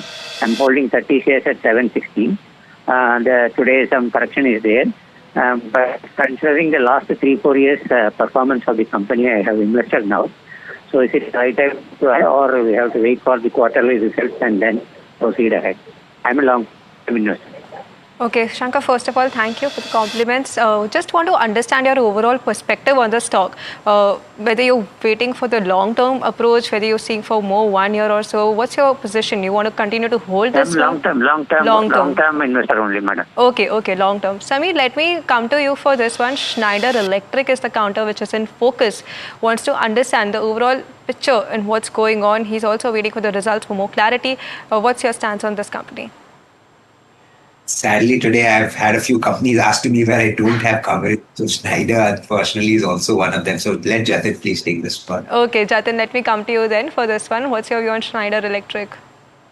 Yeah, see, overall, if I see the medium-term charts, it's forming a bullish flag pattern on the weekly, monthly chart. So now, if the investor has a long-term holding period horizon, I would suggest to, add on to the positions at crucial supports. Now, the levels of crucial supports are 688 to 647, which coincide with the 20 and the 40 week moving averages. So I think during this period of consolidation or during this period of volatility, if there is an opportunity to buy at these levels, that is 688 to 647, then you should consider to buy or add more.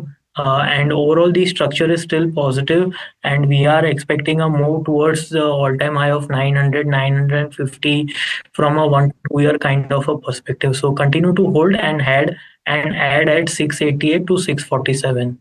Need to hold and add at lower levels is the view coming on Schneider Electrics. All right. Next question is from Pandu, who is writing in from Hyderabad. And this is a very interesting question because he is investing a hefty amount, that is 8 lakh rupees in Reliance Industries. He's saying he wants to do that and wants to know if this is a right time to make an entry for the next 1 odd year. Samir, I'm sure you have an answer on this one.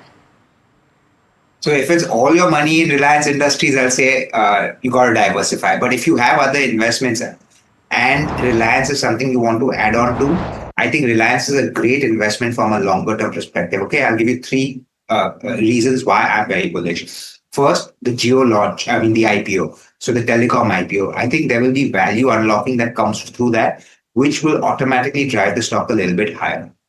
Two, we believe the retail space is something that is not fully captured and understood. That is your B2C direct consumer goods business, because it's all under one large basket. And, they've got so much, so many brands, so much space that they have occupied. They're the largest, right? So once you see the consumption story in India picking up, Reliance obviously will be one of the big benefactors that come from this growth in the discretionary spend that will happen. And there will be a actual value re-rating or value look at for the retail part of the business. The third is they've talked about the new energy ventures, the clean energy ventures, which they've barely made a scratch in at this point of time. We believe that they will start placing out their orders for their solar parks soon. And that by itself will lead to increase in profitability, and over a period of time, of course, because they have the panel manufacturing in place. They also have their Sterling and Wilson Solar, which will set up their solar parks. And then, of course, once the solar starts, the energy generated and the profitability will come through from that side as well. Plus, they want to get into the hydrogen space. Of course, hydrogen is still very early days. But once they have the green solar in place, then setting up the hydrogen manufacturing electrolysis plants is not so difficult for them. And they will be able to push that quite aggressively. And if hydrogen as an alternative fuel sees the light of day, which we believe eventually will have to when it comes to public transportation and logistics, and because electric may not be the easiest thing for trucks and buses covering long distances, hydrogen could be that play. They already have a good distribution network through their petrol stations where they could obviously start selling the hydrogen. So it's a long-term story, but we believe all of this will take time. If you have a 3 to 5 year view, I think Reliance is a great investment. There will be value unlockings and re-ratings that keep happening. And of course, their cash flows are quite good. So we believe there's no harm in investing 8 lakhs. If you have other investments, if it's only the investment that you want to make in the market, I say no, please diversify. I knew this is the right question to ask you, Samir. With that, we're completely out of time with this edition of Ask Profit. Jatin, Samir, thank you so much for joining us and giving us all those insights on Ask Profit. All right, viewers, like I mentioned, we're completely out of time on this edition of Ask Profit. We'll all see you on Monday again with all your queries. But till then, stay tuned to NDTV Profit, because know your company is right on the other side of the break.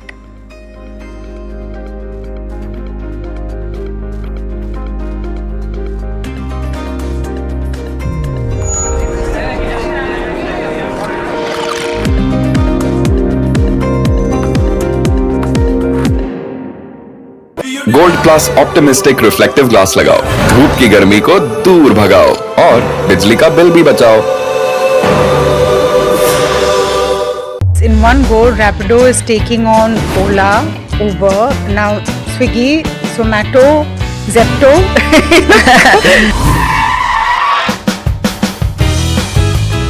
About soft spoken to hai. Did you just call me soft spoken? Yeah. No? No, I should just record this and let my team hear it. I think what changed the game was bringing two-wheelers into the picture. Bikes, right? Yes. India has always been the land of two-wheelers. Why don't we leverage this existing infrastructure to create a commute? Now you've entered a space which is all about, cash up in films. You want to get into delivery and quick commerce. Entry into this was more a strategic move. For us, our simple motto is this: how can I ensure that this captain who's coming on my platform earn more? That you even ended up learning Korean? How do you use those skills now? I've actually quit my job while I was on a business trip in Korea. How did you say I quit in Korean? Nakuman desaya.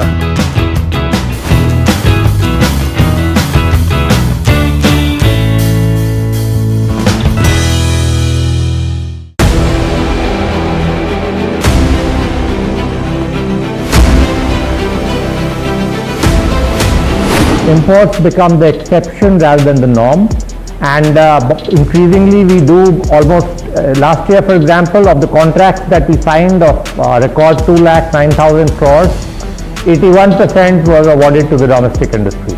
Our intent is to manufacture in India, preferably with design also in India. I am so elated to be on the same screen as the Defense Secretary, and I get a chance to talk about what he said. In certain areas, like for example, artillery guns and armored vehicles, or in some categories of missiles like the BrahMos and the Akash, we've come of age. What Defense Secretary Sir said is 100% true, and today private industry can really increase their involvement in R&D. I am very proud to say that we make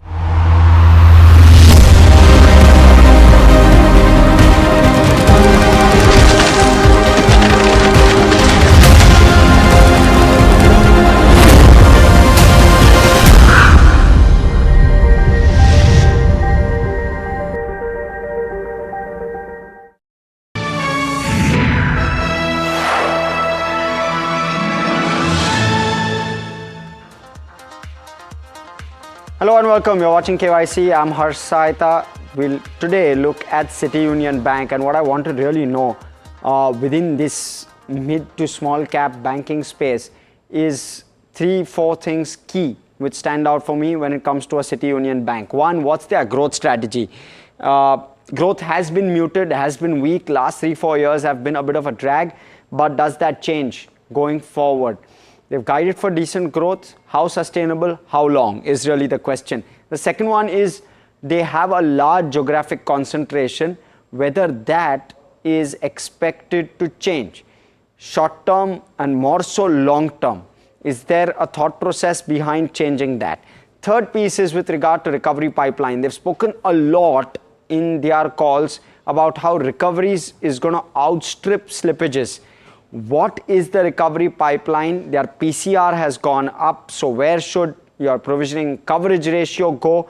And all of those factors around asset quality, and whether the past, which has been slightly checkered in terms of provisioning, is now firmly behind them. Last off is with regard to ROA stability.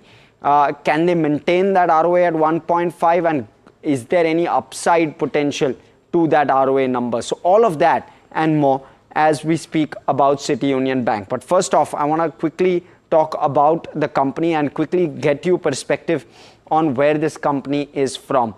It was incorporated in 1904. Tamil Nadu was its presence, continues to be a predominant presence in Tamil Nadu. It's one of the oldest and largest or rather oldest private sector banks in India, can't be the largest. It operates around 875 branches, around 1736 ATMs nationwide, and has a very strong presence in South India. Out of those 875, 732 branches are in South India, of which 550 are in Tamil Nadu in particular. So it's got a large presence in Tamil Nadu. Let's also look at the branch mix now.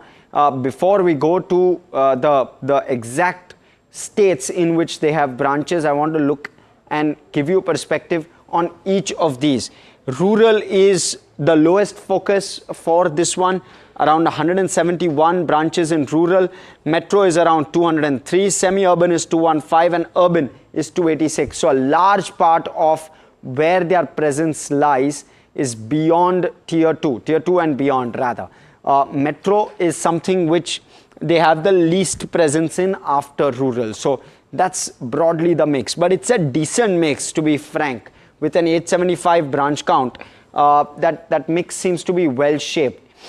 In terms of branch geography, their maximum is in Tamil Nadu, as is evident. Then you have less than 10% in all of the others, Karnataka, Andhra, Telangana, Maharashtra. But you look at that 550 out of 875, that's a very significant number in terms of the presence in Tamil Nadu. 60 to 70% presence, which is extremely large. The current strategy and how they're looking at business. They're looking at digital loan origination. That's what they are currently pushing. They have part of this is the credit assessment and risk-based pricing, which they are beginning to implement. They have BCG, and BCG has helped them implement digital lending initiatives. The bank is also focused on pre-qualified / unsecured personal and business loans. That's one place they are focused on. But now let's look at the loan mix, because that is essential to understand what the bank is up to. The largest focus again here, the concentration is very large. The largest focus, 41%, is MSME. So when you're looking at the loan mix share, it continues to be very, very large where MSME is concerned. You can see that 41%. Then there are some others, agri, joint liability, non-agri, all of those start taking center stage. So those two pockets, agri and joint liability, non-agri, is around 30%. Again, the concentration, 70% of their loans, MSME, agri and joint liability, non-agri. That's 69 or nearly 70% of their loan book. So again, something in terms of the concentration that the bank has been rather lending to in terms of cohort is extremely sharp. Then you have some of the others, commercial real estate 7%, housing 5%, NBFC 2%, personal loan 2%, wholesale trader 2%, loan against deposits, retail traders, large industries, infra. Then you have all of these within the 2 to 1% bracket. But really, that concentration in those three buckets is what I would be most worried about. So, well, that's with regard to what the company is doing at this point. They were pulled up by the RBI a year or so back with regard to lower provisioning that they have done, and therefore the stock went into a long period of consolidation. The bank had to correct some processes. These are also systemic issues within the bank which were present, which now the bank claims they're out of the woods. I'd want to understand and get more clarity on that as well. But let's talk about the metrics first. What is it that we will be looking for? We'll start off with the income statement, the balance sheet, the operational metrics, as we always do when it comes to banks, and then we look at asset quality as well. Thereafter, we look at shareholding, street cred, street coverage, and valuations. We'll cap that up and we'll give you a rating out of 8 at the end of it. Let's start off with the income statement. Now, when you're looking at the numbers, FY22 to FY25, what is it that you're seeing as a viewer? You're just seeing an 8% NII growth, 2% operating profit growth, while provisioning has come down significantly. What you're on a higher base, of course, and hence I'm saying significantly. Otherwise, in absolute terms, it's just 13% lower on a CAGR basis. But profit is getting a lift because of that. So do you want as an investor, do you want profitability to come from lower provisioning, or would you want profitability to come from higher growth? And this is not a bank which is substantially large. It's a 50,000 crore AUM bank. What you would want is stronger growth. And that's not coming. That's not reflecting on the net interest income or on the operating profit for that matter. So therefore, we've given this a strong thumbs down. Provisioning has had its set of issues as well. I did say that. And therefore, again, even on the provisioning front, how stable is this number is something we'll ask. But that's how the last 3 years numbers have evolved. FY23, FY24, FY25. So it's largely in the 500 to 550 range in the last couple of years, but FY23 again was elevated, the provisioning number. And that kind of drags the bank down as well. So all of that not adding up very well. And that's why you're seeing a thumbs down on your screen when it comes to the income statement. Not too happy, you'd want more with regard to the income statement. Let's look at the balance sheet now. Again, what you're seeing is an 8% to 9% growth on the advances front. The deposits have grown slightly better at 10%, and CASA is up around 11.5 odd percent. So maybe on the CASA front, maybe it's slightly better, but outside of that, you're not seeing growth. I mean, you're just about seeing a double-digit 3-year CAGR growth on the deposit number. Wouldn't you want more on a deposit base of 60,000 crore? For sure. And therefore, again, here, the numbers don't look very enthusing. You want a better number. The only piece here is the capital adequacy. It's poised at 24% to do decent amount of growth at least going forward. Now whether they capitalize on that or not is really the question, but at least the capital adequacy looks okay. They haven't done any equity funding round since a while now, so the balance sheet from that standpoint is okay. There's no dilution of shareholders equity, but what you're otherwise seeing is just very low growth on an otherwise extremely low base. So maybe a lot more to be desired on that count as well. Now let's look at operational metrics and let's put this into better perspective. Look at the way in which your yield on advances has gone up just about 50 basis points since FY23. Even your cost of deposits has gone up, and that's also to a certain extent due to the repo rate as well. You want to factor that in. Your net interest margin has largely been stable, so that's the impressive bit. 3.9, 3.7, 3.6 is largely stable net interest margin. What you're seeing on the cost to income side, it's seen a bit of a spike, but at least last 2 years it's been decently stable. But really the essence of it is the ROA. 1.46 to 1.55 is not a bad range to hover around, and they've done that for 3 years on the trot now.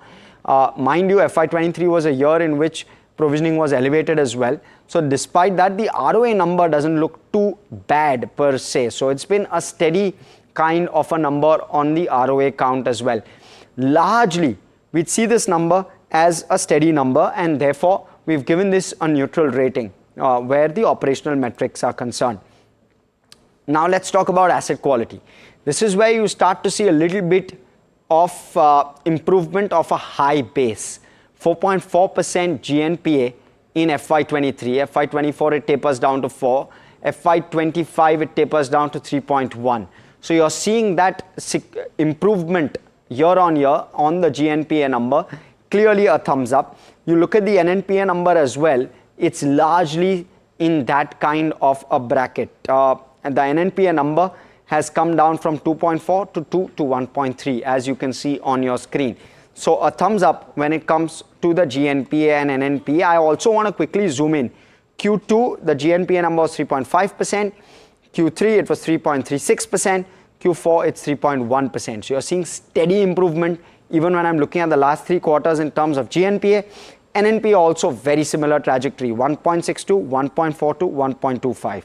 That's how the NNPA number has come down by in the last 3 quarters. So a thumbs up on that count where asset quality is concerned. Credit where credit is due. They've improved their asset quality. They've improved their provisioning coverage ratio, which is the coverage on the NPA number has gone up, which is again a positive. They've provided, they've over provided, they're being conservative. All of those are positive points. Let's talk about shareholding now. Now there isn't a single promoter in this bank, and therefore you would want to look at what kind of institutional investors are sitting here. You look at the December 24 numbers, you look at the March 25 numbers, there are some numbers which are already sitting there in front of you.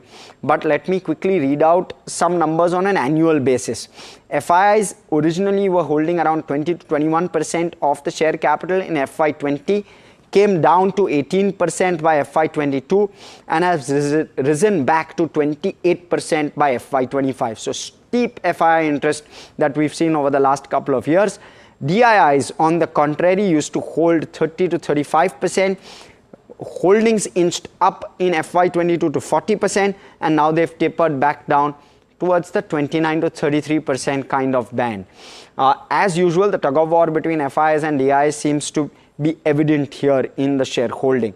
The public holding has been around the 42 to 39% kind of number, or maybe 43 to 38% kind of number. That's the kind of band that public shareholding has stood at, in particular with regard to this one.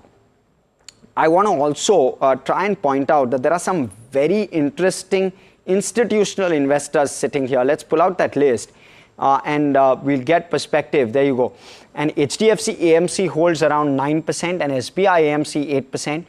Capital Group is the other one, and Franklin India. And again, then you have a combination.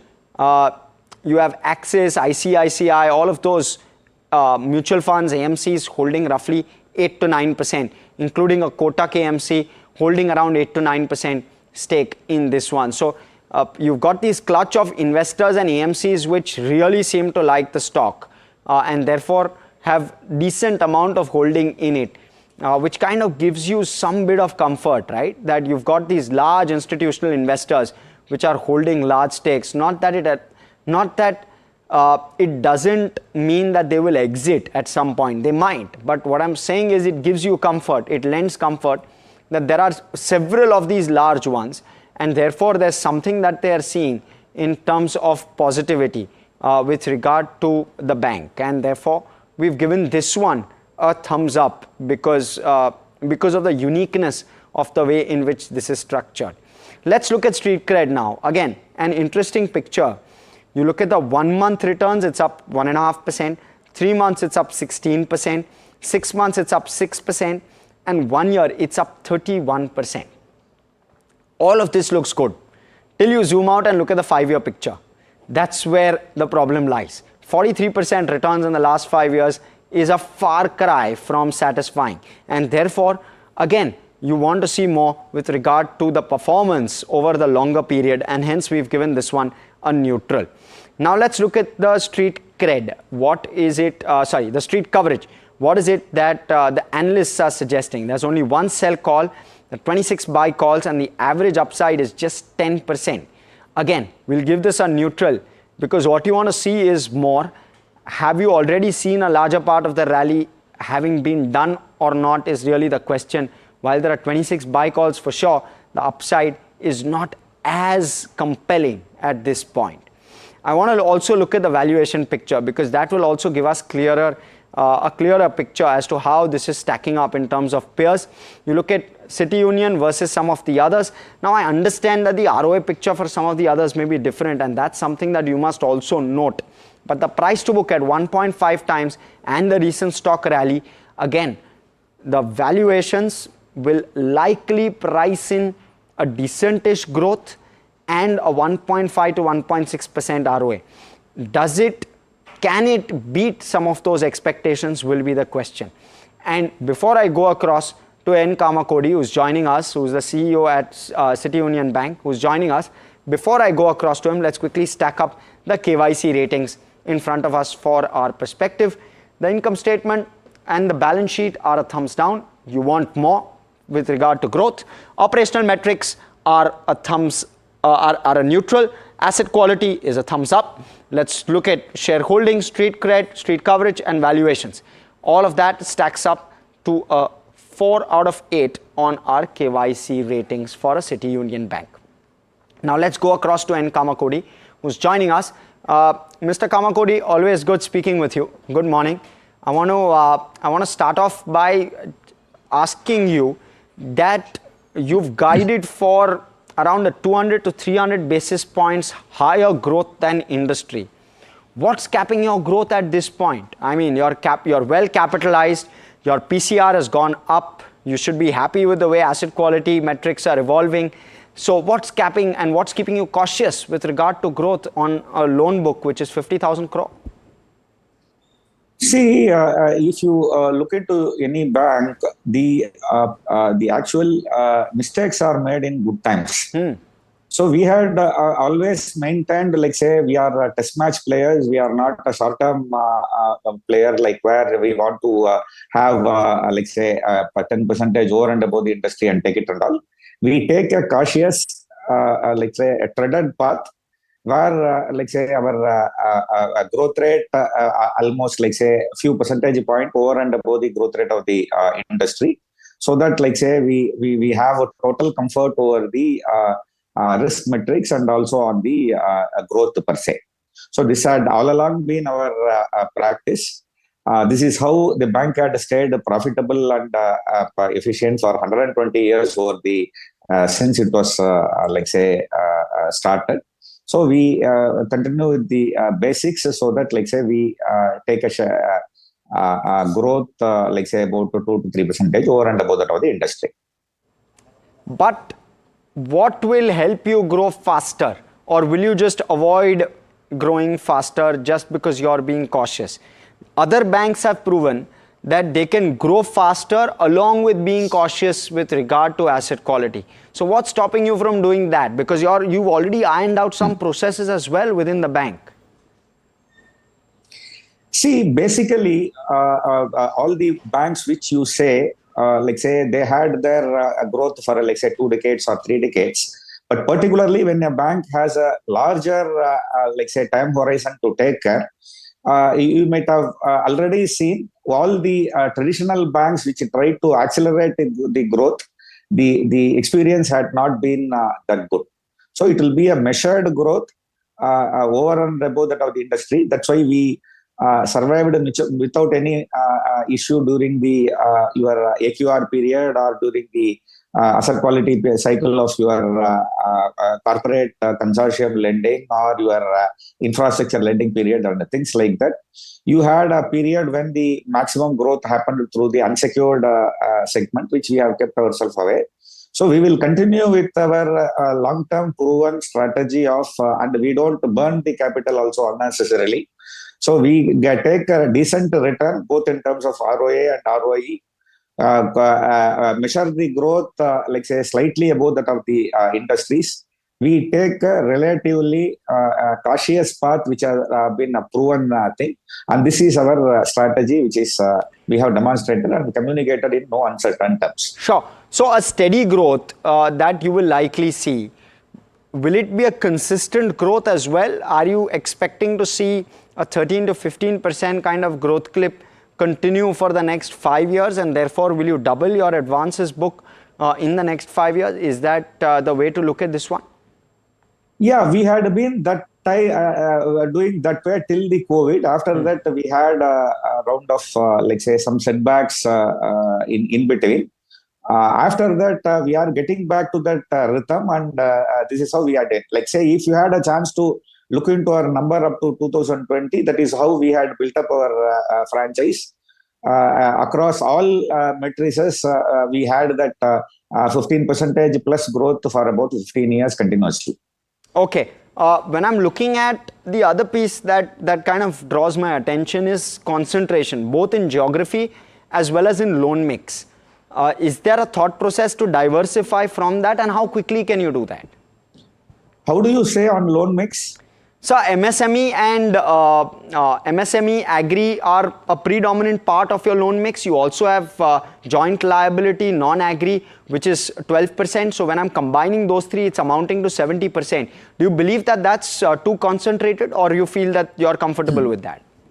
See, within that, the exposures are granular and don't call it as a concentration. Like say, even if you look into the MSME metrics, the MSME within that, it comes from the different types of industry.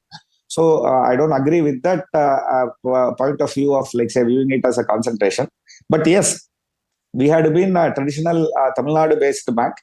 We just reached a level of, like say, saturating Tamil Nadu. So over the last 5 years, about 60% of our branches got opened in non-Tamil Nadu. Slowly and steadily, we are expanding to non-Tamil Nadu state. So, like say, maybe like if you look into the next 10-year basis, the Tamil Nadu contribution will come below 50%. This is how traditional private sector banks have expanded in the past. Okay, and is there scope for ROA expansion? And I ask you this question because when you're looking at your cost to income, it's seen a bit of a spike. Do you expect these levels of cost to income to sustain on the growth that you're now expecting, or do you expect cost to income to start to aid your ROA? Just trying to understand that metric. Basically, like say, before making investment in the capacity expansion, we used to have a cost to income ratio between 40 and 42%. And at the current level, once, like say, as we had already communicated during our earlier conference calls and all, we had created certain capacities in certain lines of activities, like including retail and other areas, where we expect like last year we had taken P&L impact, and this year it should be getting into the what you call your break-even period, or next year itself they will be starting to contribute for the incremental profitability when you will start seeing the like say from next year, I mean 26-27, when you will start seeing the cost to income ratio coming down, and we expect the cost to income ratio to stabilize around 45% over a period of 5 years, like by reducing about 1.5% every year or so. And to directly answer your question, how to see ROAs expanding, if the good credit cycle extends for, like say, another 4 to 5 years, so our once we get below the 0.5% net NPA level, the incremental credit cost, already we have reached a stage where our NPA recoveries are more than the NPA slippages for the past like say 3-4 quarters, which means that the incremental provisioning that is getting made or directly utilizing for reducing the net NPA percentage and improve the coverage ratio, which you have already started seeing. So when that number further reduces, probably like the credit cost may further reduce, and whatever savings we make in the credit cost, it will get added into the ROA. So another 10-20 basis point to improve in the next 3 to 5 years time frame, there is a visibility. Okay, okay, point taken. Thank you so much, Mr. Kamakudi, for coming in, speaking with us and helping us decode City Union Bank this morning. But completely out of time on this edition of KYC. Before I leave you, I want to quickly look at the KYC metrics one last time. That's how the KYC rating parameters stack up in terms of thumbs up, neutral, thumbs down, and that's how the rating stacks up. But with that, completely out of time on this edition of KYC. Stay tuned to NDTV Profit. More action on the other side.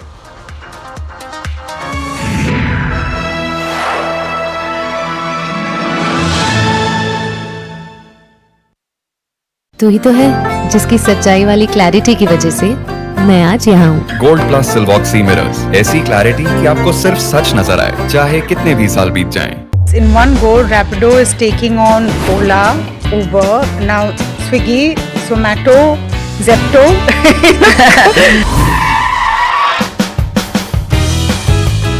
अब कोई soft spoken तो है? Did you just call me soft spoken? Yeah.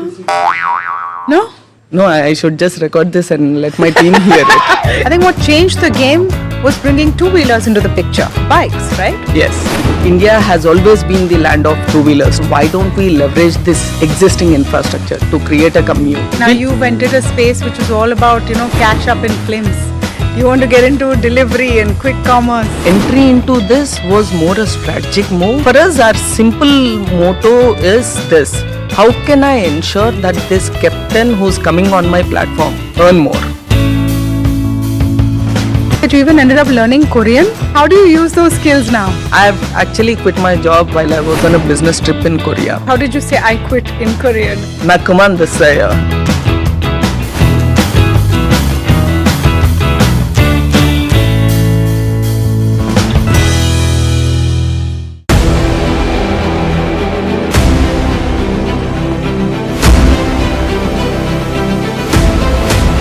Imports become the exception rather than the norm, and increasingly we do almost last year, for example, of the contracts that we signed of record 2,09,000 crores, 81% was awarded to the domestic industry.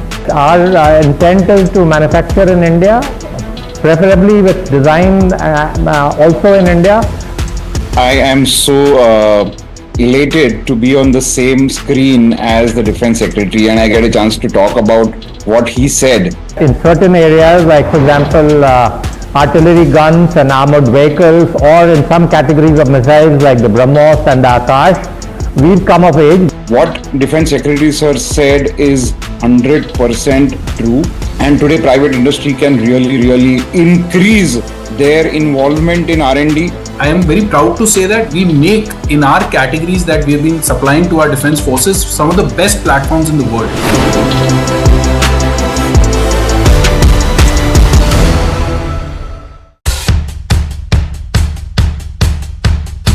The markets move fast. And so should your portfolio.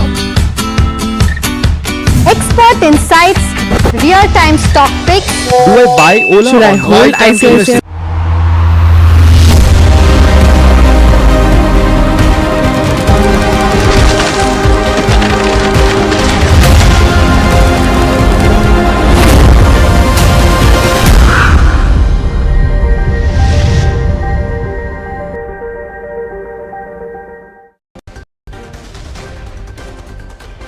Residents of Tehran woke up to loud explosion and Israeli Air Force launched airstrikes across Iran targeting nuclear and military sites. In response, Israel declared a state of emergency, preparing for possible missile and drone retaliation from Tehran.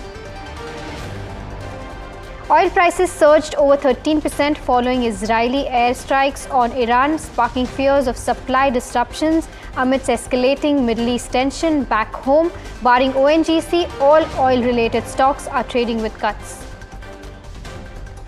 Markets off day's lows, however, trades with a negative bias. Nifty moves past the 24,650 mark while Sensex cracks over 650 points. Nifty defends top sector gainer. Prime Minister Narendra Modi is visiting the site of Air India's Dreamliner crash that killed 241 people in a day, earlier marking one of the worst air disasters in recent times. The Prime Minister has also met the crash's lone survivor, Ramesh, at the hospital. Meanwhile, sources tell NDTV Profit that Civil Aviation Ministry may temporarily ground Boeing's 787 fleet following the pending investigation of Air India's maintenance practices to be under scrutiny.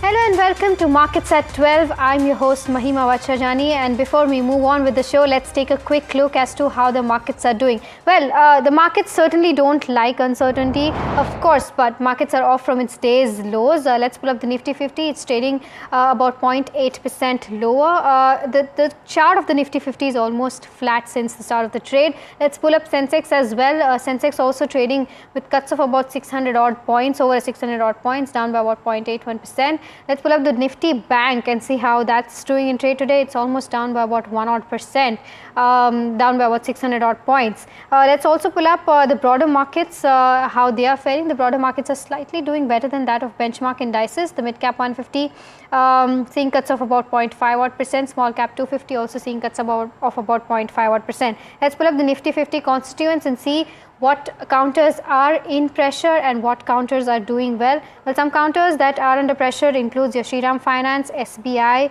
some pressure seen in Adani Ports, Bajaj Finserv, Ultratech seeing cuts of about 1.7 to 2 odd percent, but some counters that are in green, and there are very few counters that are in green. ONGC is one of them, and an exception in the oil and gas space, up by about 2 odd percent, followed by Bharat Electronics, Tech Mahindra, Sun Pharma, Wipro, Apollo Hospitals up by about 0.5 odd percent. Let's also pull up the advanced decline ratio and see how skewed that ratio is. In fact, there you go. The line, however, has been narrowing when it comes to the overall NSE total market universe, but the ratio is quite skewed. It's almost 1:3 when it comes to advances versus declines. So there's one advance versus 3 declines in the markets today. All right, let's also pull up the sectoral heat map and see how sectors are faring today. I think it's only the Nifty Defense that's in the green, up by about 1.7 odd percent, and this is because of the entire geopolitical tension that is going on. And there is Nifty IT, which is seeing gains of about 0.3 odd percent. Nifty CPSE also in the green now, up by about 0.3 odd percent. But Nifty PSU Bank, Nifty Finance, Nifty FMCG, Nifty Bank, Nifty Metal all under pressure, down by about 1 odd percent. Let's also pull up some specific names and see how these counters are faring today. Let's pull up the BSE 500 in fact and see how counters are buzzing in trade today. Well, something that's not doing well, you have counters like NMDC, Colgate, which is down by about 2 odd percent. There's Tata Teleserve, Canara Bank, Interglobe, IGL, Metro Brands all under pressure, down by about 3 to 4 odd percent. There's Jubilant, Ingrevia on the back of the block deal is up about 11 odd percent. GE Shipping, Oil India, Finolex, Cables, Mahindra Life, all counters doing well in trade today. In terms of the Nifty Defense, let's pull up the counters on the Nifty Defense and see what are the counters actually buzzing in trade today? There you go. Except for one counter, all of these counters trading in green. There's Unimec, Zentech, Garden Reach, Paras Defense and DCX System, all buzzing in trade today. Now let's move on to the first story of the day, that is your entire crude impact that we are seeing because of the Iran war, and we are seeing this because crude spiked to almost 13% in trade today, and there are a lot of sectors that use crude and crude derivatives as their raw materials, and these sectors might be impacted because of the overall war going on, because crude supply will become more expensive, and some of these sectors include paint sector, of course, is the sector that uses crude derivatives, and almost 30 to 35% of total paint raw material cost comes from crude. So this going up of crude prices will overall impact their margins. Of course, not to forget, paints industry already is facing a lot of headwinds. Stocks in focus could be something like an Asian Paints, Kansai Nerolac, Indigo Paints, Berger Paints. There is aviation, of course, because ATF will get expensive, your aviation turbine fuel will get expensive, and margins will be impacted for counters like Interglobe Aviation as well as SpiceJet. Tire companies will also see an impact because 30 to 35% of their raw material is made up of crude, that is synthetic rubber, chemicals, carbon black uses crude as derivatives, and this could also impact going forward their overall raw material prices going up and margins under pressure. So stocks that could see impact could include your Opolo tires, JK tires as well as Seat. Lubricants will also see an impact because crude oil derivatives like base oil and additives are used here, and they generally account for 40 to 50%. Your base oils generally account for 40 to 50% of their raw material. Gulf Oil, Castrol India might get impacted because of this. There is also plastic and packaging which might see impact because polymers and polyethylene will see an impact as they are direct derivatives of crude, and a rise in crude could lead to a margin contraction here as well. So some counters in focus on the back of this include Polyplex, Uflex as well as Jindal Poly. So these are some of the counters that one must keep in mind where crude prices of course are considered, but all of these companies generally have a derivative that is taken for 3 months at least. They have a stock which leads to 3 months period. So the impact of this might be seen in Q2 for all of these counters. Alright, so this is with regards to where oil prices stand, and the reason as to why this is happening is because of the Israel and Iran conflict, and we have Anushi joining in now talking about the Israel and Iran conflict and how it may impact the entire shipping space via the Strait of Hormuz. Anushi, what are you picking up? So the Strait of Hormuz, if we are looking at that point, is very important for not just the global checkpoints that are there, but also for India as a standpoint. Now, why is it important? Potential disruptions could lead to shipping disruptions throughout the global chain supply that we are looking at. The biggest impact seen in the oil and gas sectors, and this is from the Persian Gulf that we are looking at. Do note that 1/3 of the global seaborne oil moves through the Strait of Hormuz, so that is an important point that we should keep a track of. Now, Strait of Hormuz primarily exports routes all the LNG exports from Qatar and UAE, and taking Qatar and UAE in consideration, they account for about 20% of the total global LNG trade. In fact, 2/3 of India's oil and half of its LNG imports flows via this route that we are looking at. So India will have to source its imports from alternative countries and shipping routes if they close this route on the escalating Iran and Israel tensions that we are looking at. Now, what would be the impact of the shutdown? First, crude prices will be increasing significantly. Even the Jefferies reported, the JP Morgan report that point out that this could increase to the levels of 100, about the 100 to 120 levels also. While that is a low risk event, that is something that we do have to keep an eye out for. Shipping companies may also see higher shipping costs. Insurance related costs would also increase due to this conflict on the impact that would be faced by these shipping companies as well. Do note, just a few months ago, OPEC plus crude output has also, OPEC countries have agreed to hike crude output in July. Saudi seeking further output increase in August, so that also stands out as a point for the volatility that could be faced for these crude oil prices out there. Which companies will see the impact now? Now, negative impact would be seen on the counters like Petronet, LNG, IGL and MGL. This is due to the increase in the pressure in the margins due to the increase in the crude oil prices that we can see. While for the right now, shipping companies, the amount or rather the quantum of how it would be impacted on these moves is something that is yet to be ascertained. We do have to keep the shipping companies also on the radar. So these are some of the counters which would be impacted, and how Strait of Hormuz is such an important checkpoint for the overall shipping sector for the nation as well as for the global supply chains. All right, thank you so much for giving us those insights, Anushi. In fact, expecting how this entire thing will play out and crude prices to cool off, says Dinshaw Irani of Helios Capital Management. Listening to the conversation where he spoke about the geopolitical impact of crude price surge. So basically, I don't think this conflict is going to have a long-lasting issue. As hopefully, it will get sorted out pretty soon, and that should stabilize things. But and probably crude prices also will come back to normal. They're already at $75-76 to a barrel, which is bad news for us. But fortunately, we have a buffer in the form of a very low inflation. So maybe they'll add some percentage points to inflation. And you're right, and you rightly pointed out that actually that geopolitical tension, apart from the crude, I don't think they'll have much impact on India per se. Right. We also spoke to Lynn Alden, the founder of Lynn Alden Investment Strategy, about how the entire crude impact will take place. Listening to what she had to say. As far as global markets are concerned, one of the biggest impacts is going to be what happens with the oil market, not just Iran's production, but anything that they could strike around them as well. And so there's numerous factors to consider all at once here. My expectation is that the 70s are more reasonable going forward. There are outlier scenarios that could drive it much higher if there's a major supply disruption. Those are hard to predict in advance, but I think the base case is higher. We also see that at current prices, U.S. shale oil production is gradually rolling over. And so that starts to, over time, limit supply and potentially put a floor under some of this. So in the near term, it's hard to say, but I do think that we probably have seen the lows in oil, and it's probably flat to up would be my base case expectation.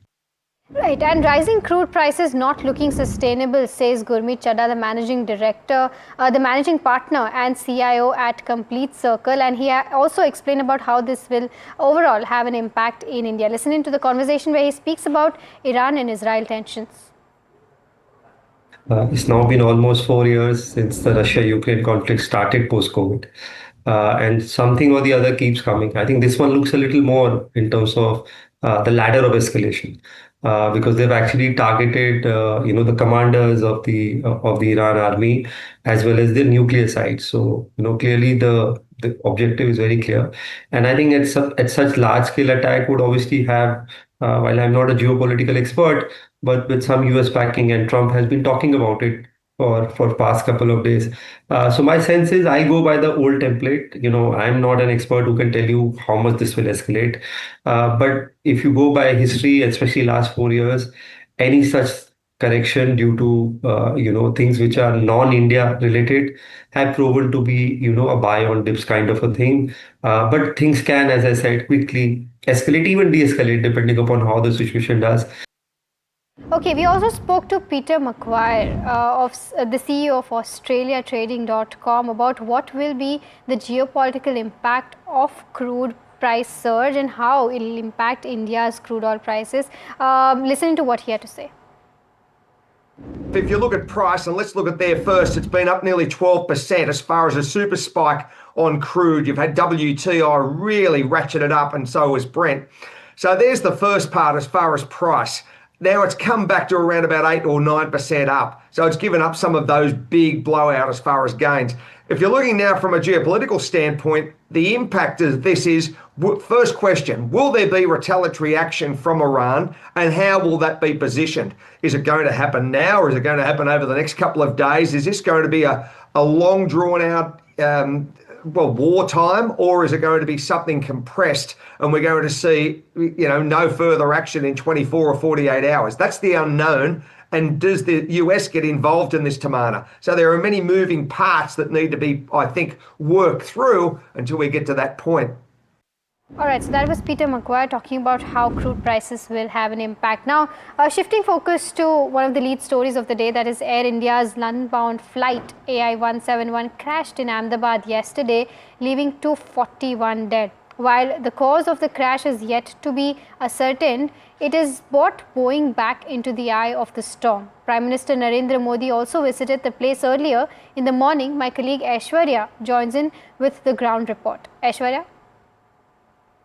Rushikesh Patel, Gujarat Health Minister, is going to shortly address the press conferences. What we have been told, he just entered the trauma center, and let me show you these visuals from the civil hospital. Amid of the heavy security, there has been these patients who have been treated, who were injured badly yesterday at the hostel where undergraduate doctors were having lunch when the aircraft crashed. And this is where Prime Minister Narendra Modi was, along with many others and the senior officials who met the survivors and the family members of the doctors as well. There you can see this notice over here at the gate of the trauma center, 171 Air India. Relatives of passengers are requested to get the information from Kasauti Bhavan BJ Medical College building, and they have been told a specific desk had been organized for them, the information center, where all the details can be received. And this is a place where the DNA samples would be also given, so that matchmaking can happen as soon as possible, and those bodies can be identified so that they can be dispatched after identification. Of course, for the preservance, they had been kept at a separate location here at the civil hospital as well. But of course, Prime Minister Narendra Modi meeting the lone survivor over here at the civil hospital, and to get the official and authentic information as to what is the update of the doctors who had been injured, the bodies recovered from the hostel over there. Rushikesh Patel, the Gujarat Health Minister, has just gone inside at the trauma center after conducting and taking a brief from the doctors. He would be shortly addressing the press, is what we've been told.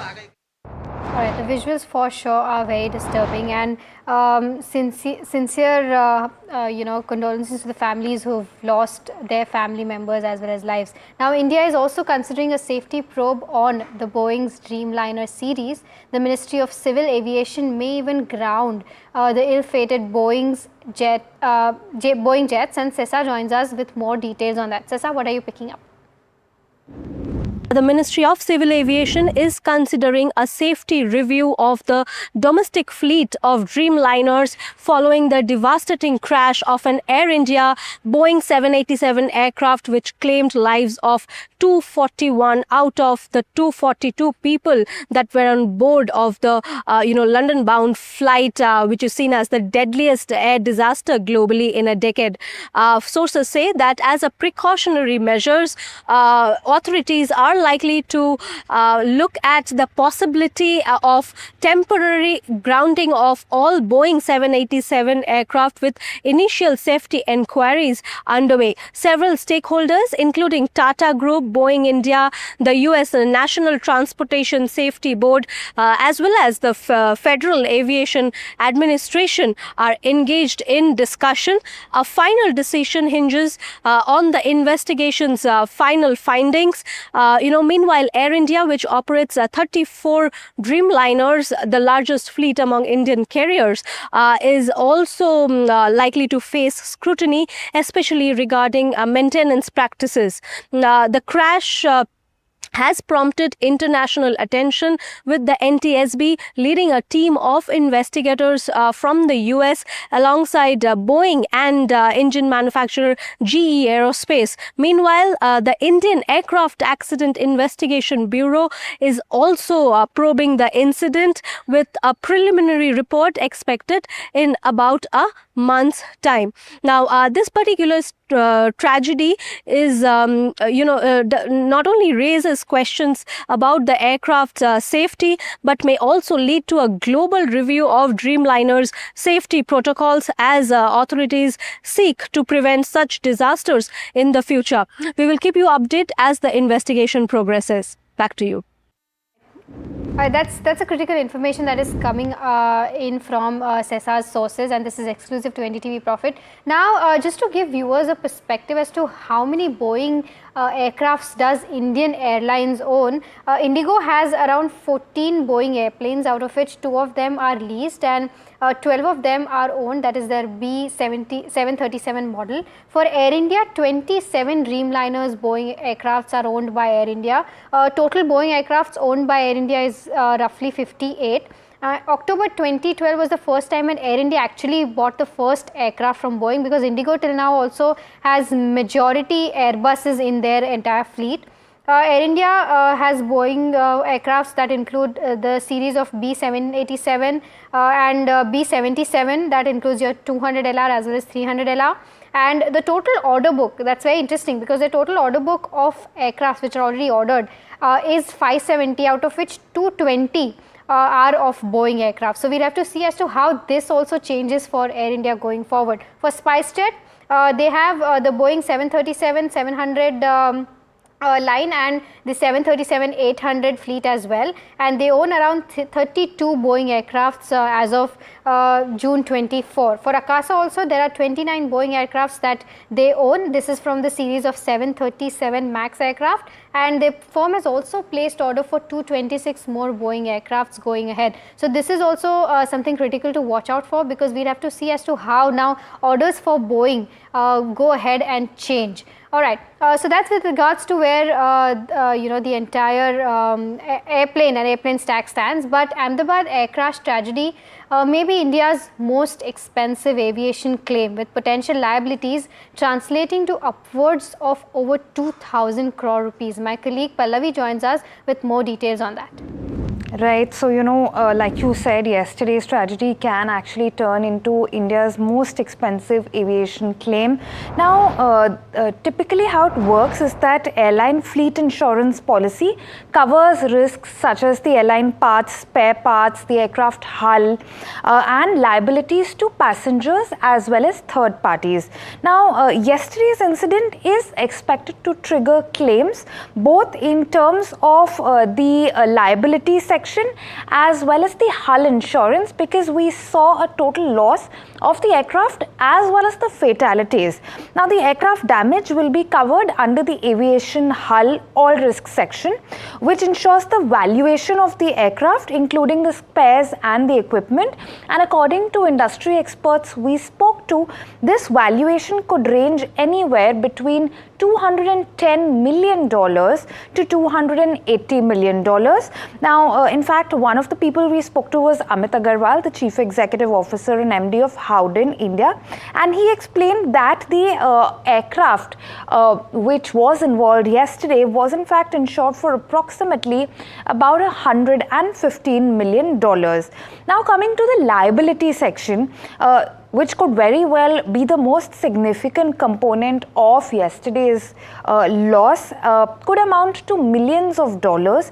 This section covers the airline's legal liabilities to pay to passengers as well as third parties, and this includes medical expenses, cargo, baggage loss. Now, the fact that the aircraft crashed into a civilian compound will also mean substantial third party losses. But let's remember that these are estimates at this point, and what the figures will be are still to be ascertained precisely. But how this typically works is such losses are generally split between multiple reinsurers. Airline flight policies are often placed on a facultative basis, and they involve several participants. So that's what it is. We're speaking to more people to ascertain these numbers further. All right, thank you so much for breaking that down for us, Pallavi. Now, shifting focus to some stock-specific action, and we have a lot of order wins and a lot of stocks buzzing on the back of order wins, and Jasmeet joins us with more details on these stocks. Jasmeet, what are you picking up? Yes, well, NBCC, you see NBCC received work orders in 4 states, and the order is valued aggregating somewhere between 500 crores. The order is for construction of permanent campuses, while the next one is Torrent Power. The arm of Torrent Power, the Torrent Green Energy, received the order letter of 2,650 crores. This is the order for 300 megawatt of wind projects, while this project needs to be commissioned in next 24 months. The third on my list is Crompton Greaves.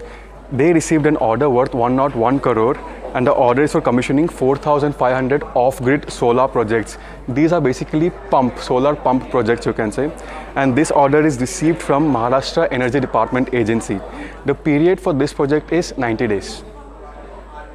Thank you so much for breaking that down for us, Jasmeet. All of these counters buzzing on the back of order wins. Now, the next focus is on L&T Finance. Now, UBS came out with a note on this particular counter. They've downgraded the counter to a neutral stance, but hiked the target price a bit to 210. What they're saying is that there has been a 39% run up in the stock price in the last 3 months, and stock prices are in improvement on the back of the overall improving of business.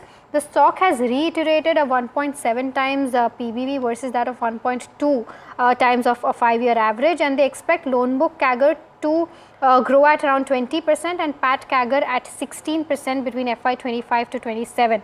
They expect a decline in MFI share from 27% to 24%, and they are valuing the stock at 1.8 times FY27 PBV. So this is the overall view as to how L&T stands and why UBS has downgraded the counter. We also had an interesting data that came out from the mutual fund Amphi data that came in, and there are reports now suggesting as to how this data has fared and what stocks and sectors have mutual funds bought and sold. There was high exposure seen in counters like industrials, auto, transport and metals, and lower exposure was seen in financials, utility, oil and gas as well as healthcare. In terms of stocks that were bought most in the large cap space, there was buying seen in ITC, Swiggy, SBI, NTPC as well as HDFC Bank. In the mid cap space, buying was seen in IDFC First, SAIL, V-Mart, Suzlon, Union Bank. Small caps saw buying in Sagility, NBCC, Ujjivan Small Finance Bank, RBL and Bandhan Bank, and there was selling seen in large caps like Samvardhana, Coal India, NTPC, BEL and Bank of Baroda. Mid caps saw selling in Nykaa, ABFRL, NHPC, Indian Hotels, and small cap there was selling seen in Utkarsh Small Finance Bank, HFCL, Paradeep Phosphates, Delivery and Reddington. And interestingly, the overall cash levels in terms of mutual fund equity schemes was also down by about 50 basis points. Cash level grew for large caps and mid cap mutual funds, but there was cash levels decline for the multi-cap fund as well as counters like thematic, sectoral, dividend yield funds and focus funds as well. So this is with respect to how mutual funds bought and sold stocks in the month of May. But with that, we are completely out of time on this edition of Markets at 12. But stay tuned to NDTV Profit for more news and updates on the other side.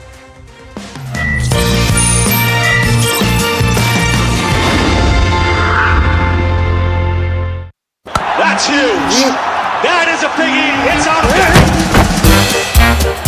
Gold glass clear glass पार हो या near सब कुछ दिखे clear. In one go, Rapido is taking on Ola, Uber, now Swiggy, Zomato, Zepto.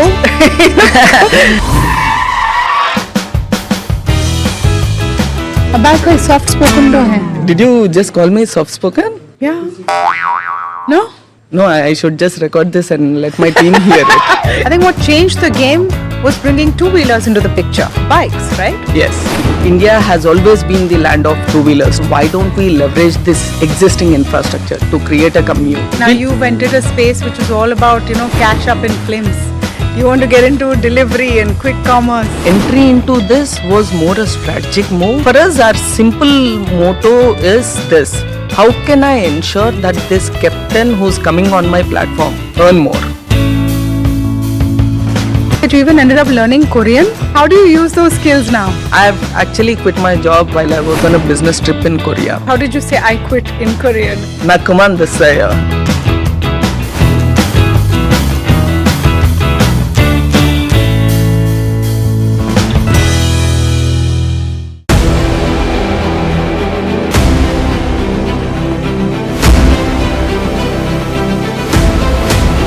Imports become the exception rather than the norm, and increasingly we do almost last year, for example, of the contracts that we signed of record 2,09,000 crores, 81% was awarded to the domestic industry. Our intent is to manufacture in India, preferably with design also in India. I am so elated to be on the same screen as the Defense Secretary, and I get a chance to talk about what he said. In certain areas, like for example, artillery guns and armored vehicles, or in some categories of missiles like the BrahMos and the Akash, we've come of age. What Defense Secretary Sir said is 100% true, and today private industry can really increase their involvement in R&D. I am very proud to say that we make, in our categories that we have been supplying to our defense forces, some of the best platforms in the world.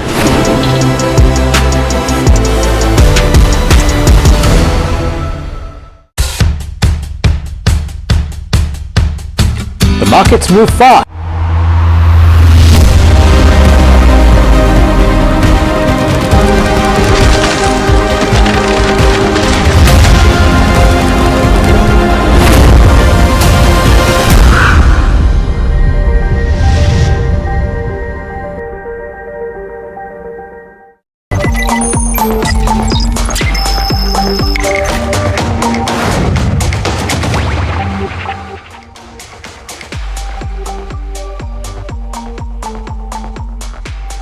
Hello and welcome to NDTV Profit. A very good afternoon to all the viewers. You're watching Profit Buzzers. I'm Hiral Dadia, and with me is my colleague Varsha.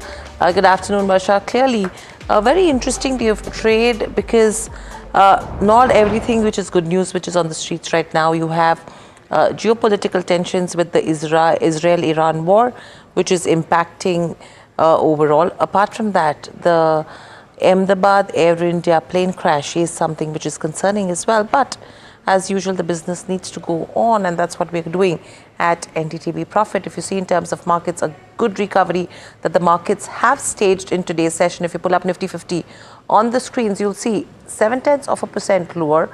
We hit a low of around 24,473. From there on, you've seen Nifty, which has come up to around 24,700 in trade. Let's quickly look at the other sectors in terms of Bank Nifty as well. That's remained absolutely stable as the way it started off the trading day. Mid-cap has also staged a good recovery. Now it's seeing gains, cuts of around 0.6%. It actually opened up with cuts of around 1.5 to 2% in trade. Overall, in terms of Nifty contributors, HDFC Bank, ICICI Bank, Reliance Industries, SBI, these are the ones which are putting pressure, but what's holding up is a BEL, Tech Mahindra, but marginal moves coming in there. ONGC on the back of the crude spike is what is up in trade. Let's quickly pull up the advance decline ratio. There you go, just 600 advances versus almost 1,600 declines is what you're seeing in terms of overall stats on that front. We will look at other companies which are being impacted on the back of crude, on the back of the geopolitical tensions where shipping companies are in focus. But IT is the sector which is up in trade now. Defense, 1.5% up move, but it's absolutely a sentimental move, and defense as a sector was the one which actually saw a lot of selling pressure over the last couple of trading sessions. So that is recouping that lost ground. But PSU Bank Index is down in trade. Bank Nifty, metals, FMCG, these are the ones which are taking a beating as we speak, Varsha. Yes, and you know, Hiral, when it comes to broader markets also, the pain is quite visible there. If you see Nifty mid-cap 150 is down almost 0.6%. Let's see, you know, who are the losers when it comes to mid-cap 150. You have IRDA, you have IGL, Metro Brand, CRISIL, which are on the losing end when it comes to mid-cap 150. Though, even if I were to talk about small cap 250, let's see what small cap 250 is doing. It's down.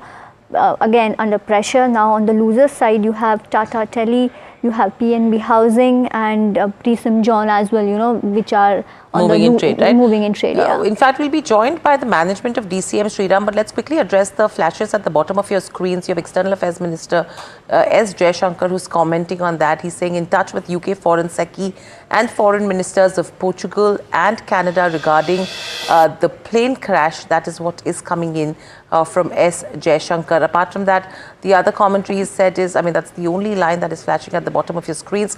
And this is to take into consideration the foreign internationals or, you know, commuters that were on board Air India flight that crashed in Ahmedabad. We will try getting you more details on that front. And on Israel-Iran conflict, Israel is intercepting Iran drones without US help. That is what reports are indicating to Bloomberg. That's what we've been picking up so far.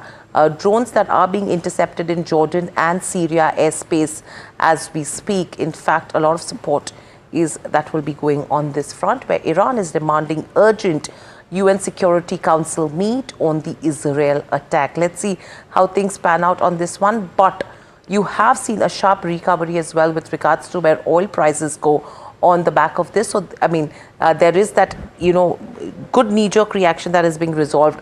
So far, this will be a space we will be tracking pretty closely. And taking into consideration the recovery in Brent prices, you're seeing Oil India, ONGC, which is seeing a slight dip from the day's highest level. So you can understand the kind of correlation all of this have as well. But let's quickly welcome in Amit Agarwal, Executive Director and Group CFO at DCM Shriram, to discuss more. Welcome to the show, Amit. And firstly, 100% stake purchase in Hindustan Specialty Chemicals, and this is coming in at approximately, if I'm not mistaken, 375 odd crores. Firstly, a pleasure to speak to you. If you could help us understand the deal details and how does this benefit? Yeah, so we are acquiring this company for 375 crores, which includes repaying the entire debt of the company and the balance for the equity. Now, the other important is about 3.5 kilometers from our site at the chemicals complex that we have in Gujarat. So I think there are a lot of synergies that are coming in. The other is that, and the most important is that it gives us a jump start into this segment of advanced materials, wherein, if you remember, about a little over a year back, we had taken approval from the board to get into this business of advanced materials. Given that, this is a high growth business, growing at about 11% in India, globally also at about 4 to 5%, which is a good rate at a global level. That is one. Second, for DCM Shriram, it's moving up the value chain. So we are the second largest producers in the country for caustic soda chlorine. We also manufacture epichlorohydrin, ECH, which is a key raw material for manufacturing epoxy. And the plant that we are acquiring manufactures a liquid epoxy resin and is also into derivatives. So we are actually, by this acquisition, we are able to cover up the entire value chain. And the idea is that we want to further expand, and this acquisition has a surplus land as well of almost about 37 acres, which will ensure that in future we can expand this business significantly. So that's the whole rationale of getting and buying this company. Amit, hi, this is Varsha here. A pleasure to have you. Amit, the target company, that is Hindustan Specialty, is actually a loss making. In the last 3 years, we have seen company making losses. Two questions. What's the reason behind this losses, and when are you expecting the tables to turn around? Yeah, it's a very important question. I think one, we should be profitable in next 1 year. I think that's, we are very clear on that. The other, why this company is making loss, as I mentioned, they have huge debt. And if you see the difference between their operating profit and PAT, there's a significant difference. So their EBITDA in FY25 was about -8 crores. The reason for negative EBITDA, a couple of reasons. One, their capacity utilization is low, around 60%. So I think that leads to lower economies of scale, efficiency, and things like that. They also, had issues in working capital. They had, they don't have a fully forward and backward integration.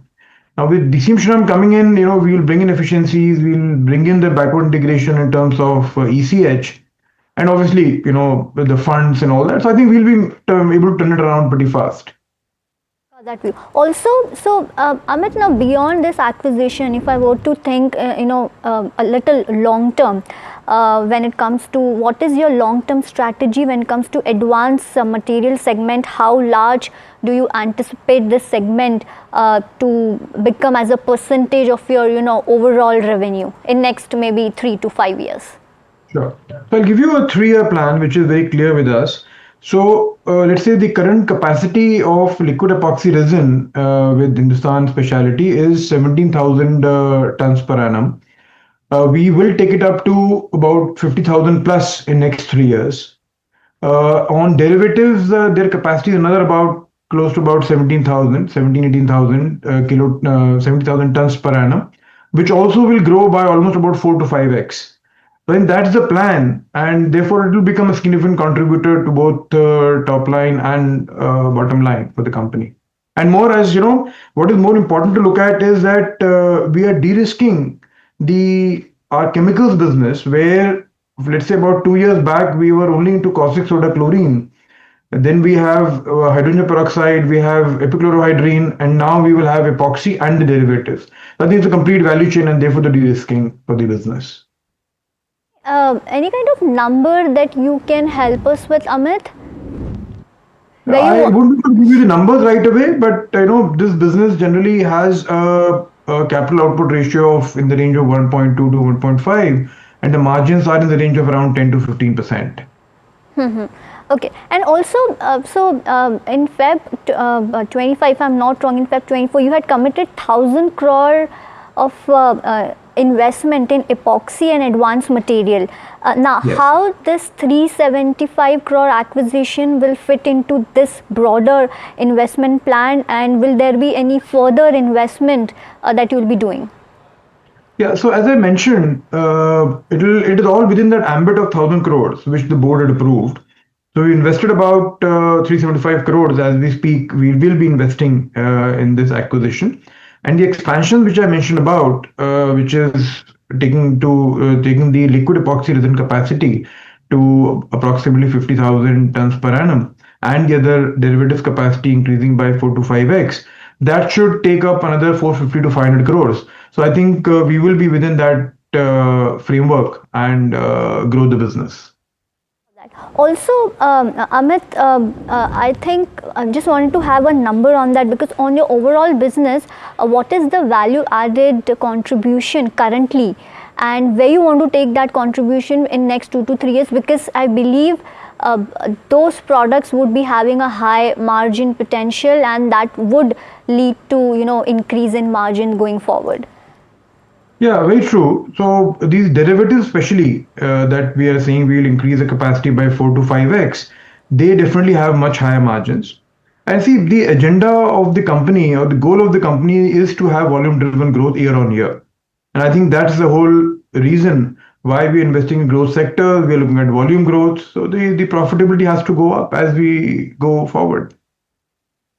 On this acquisition, Amit, so what are the key milestones and the anticipated timeline for achieving full integration and realizing the stated strategies that you have? So I would say turnaround strategy, as I mentioned, we should turn this plant around within a year's time. And in terms of achieving what I mentioned in terms of capacity, at least should be up and running in next 3 years. And it will take another 2 years to scale up that capacity. Okay. So interesting moves on this front, but thank you, Amit, so much for joining us on the show and sharing the views. That's the management of DCM Shriram. Let's quickly pull up the stock on the screens and see what the counter is doing in trade. Gains of 0.4% in today's session, but if we can just have a 5-day chart as well to understand what it's looking like in terms of business and stock price. If you can just have the 5-day chart, guys. 129 lakhs is the kind of volumes. There you go, 3.5% up move coming in on the counter. But moving on, Iran-Israel escalation has India on high alert. The Ministry of External Affairs expresses deep concerns as Israel claims responsibility for strikes on multiple targets in Iran, including the nuclear research facilities. With tensions soaring, Indian embassies in Tehran and Tel Aviv have issued urgent advisories for citizens to stay vigilant. So that's the latest that we're picking up. That's Randir Jaiswal, MEA spokesperson. That's the note coming in from there. In fact, let's quickly also understand what has happened so far on that front. You have Emirates Airlines, which has cancelled flights to Iraq, Iran, Jordan and Lebanon until, from here on, after Israel strikes on Iranian targets. Regional airspace closures, forced flight diversions and delays. In fact, the Dubai Stock Exchange also interestingly plunged around 4.5% amid the fears of wider conflicts. So that is something that we should be continuing to look at from here on. Taking into consideration all of this, if you see, we did speak to Peter Maguire to understand the impact on crude prices, because crude was on a tear. It started off at 2-3%, 5%, 7% uptick, moved up to 13%. Now it's cooled off slightly. But let's quickly listen into what he had to say as well. If you look at price, and let's look at there first, it's been up nearly 12% as far as a super spike on crude. You've had WTI really ratcheted up, and so has Brent. So there's the first part as far as price. Now it's come back to around about 8 or 9% up. So it's given up some of those big blowout as far as gains. If you're looking now from a geopolitical standpoint, the impact of this is, first question, will there be retaliatory action from Iran, and how will that be positioned? Is it going to happen now, or is it going to happen over the next couple of days? Is this going to be a long drawn out wartime, or is it going to be something compressed and we're going to see, no further action in 24 or 48 hours? That's the unknown. And does the US get involved in this, Tamana? So there are many moving parts that need to be, I think, worked through until we get to that point. Well, crude prices edge higher right after Israel declares special emergency across the country. It surged up to 12% earlier in trade today and now has cooled off, but still surged 6% higher. We spoke to Peter Maguire, who's CEO at AustraliaTrading.com, about what will be the geopolitical impact of crude price surge. Even crude oil might see lows, says Lynn Eldon, who is a founder at Lynn Eldon Investment Strategy. Listening to the conversation where she speaks about how global market will be impacted by the oil prices. As far as global markets are concerned, one of the biggest impacts is going to be what happens with the oil market, not just Iran's production, but anything that they could strike around them as well. And so there's numerous factors to consider all at once here. My expectation is that the 70s are more reasonable going forward. There are outlier scenarios that could drive it much higher if there's a major supply disruption.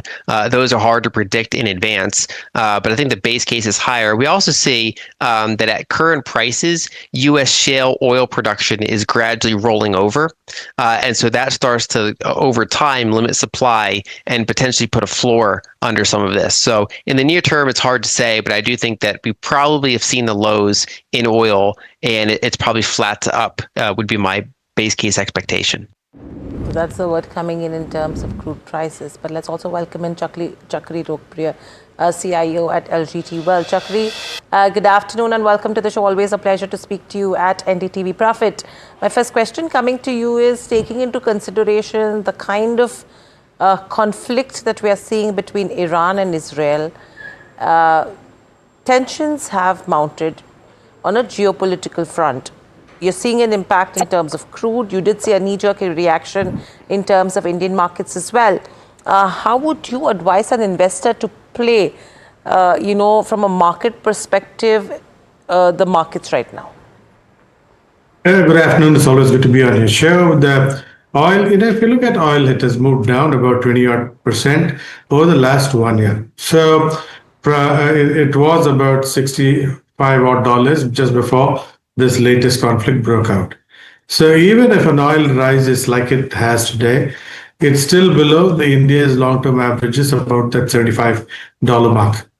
And also, there has been a worldwide, OPEC understanding that they would pump out more oil in case of just to contain inflation worldwide. And that's one of the US's requirements as well. So that's a good thing. So everything in transportation depends on oil and therefore inflation.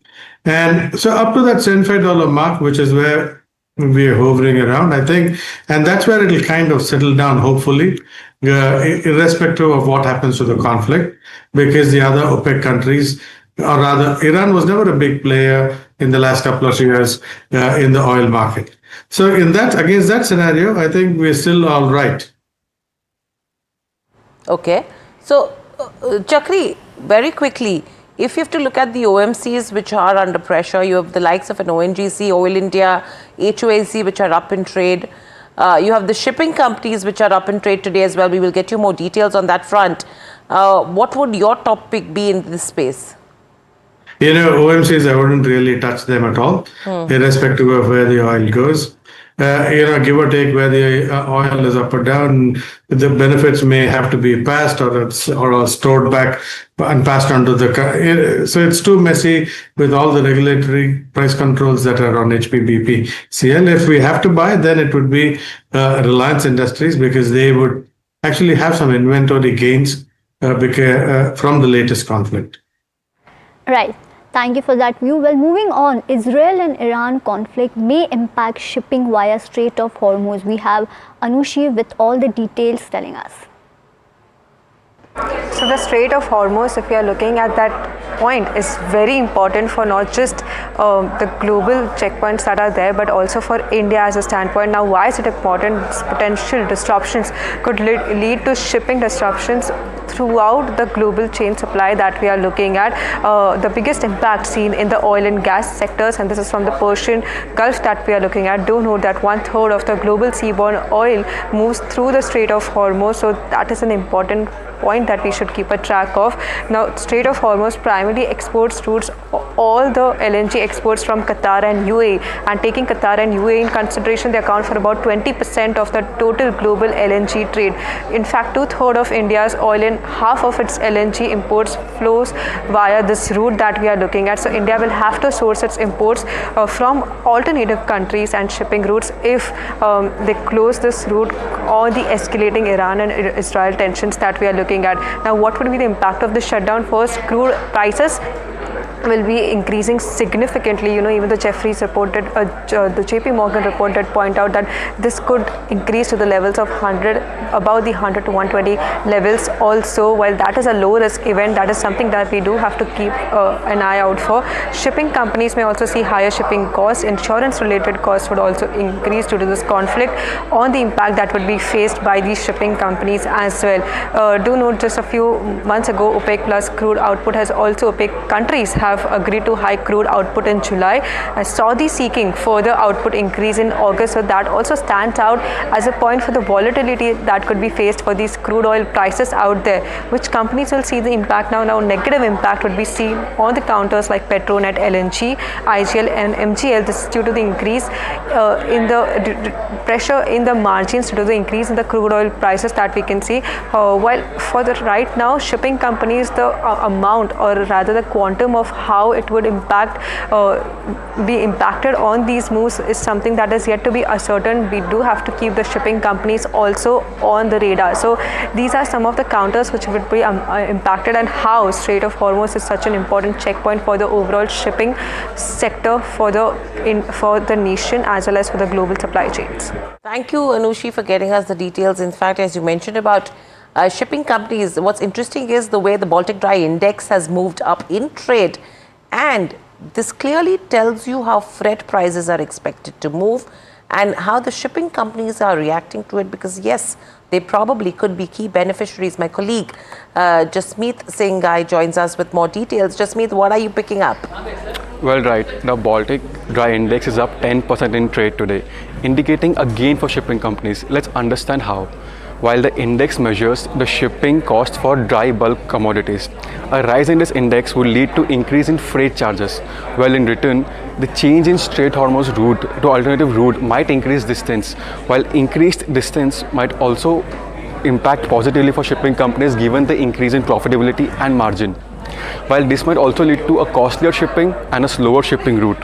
As we see, GE Shipping and Shipping Corps are up in trade by 6 and 11% today. There is also a mixed impact for port companies, given there could be a risk in volume as the prices will go up, but also have a pricing pressure.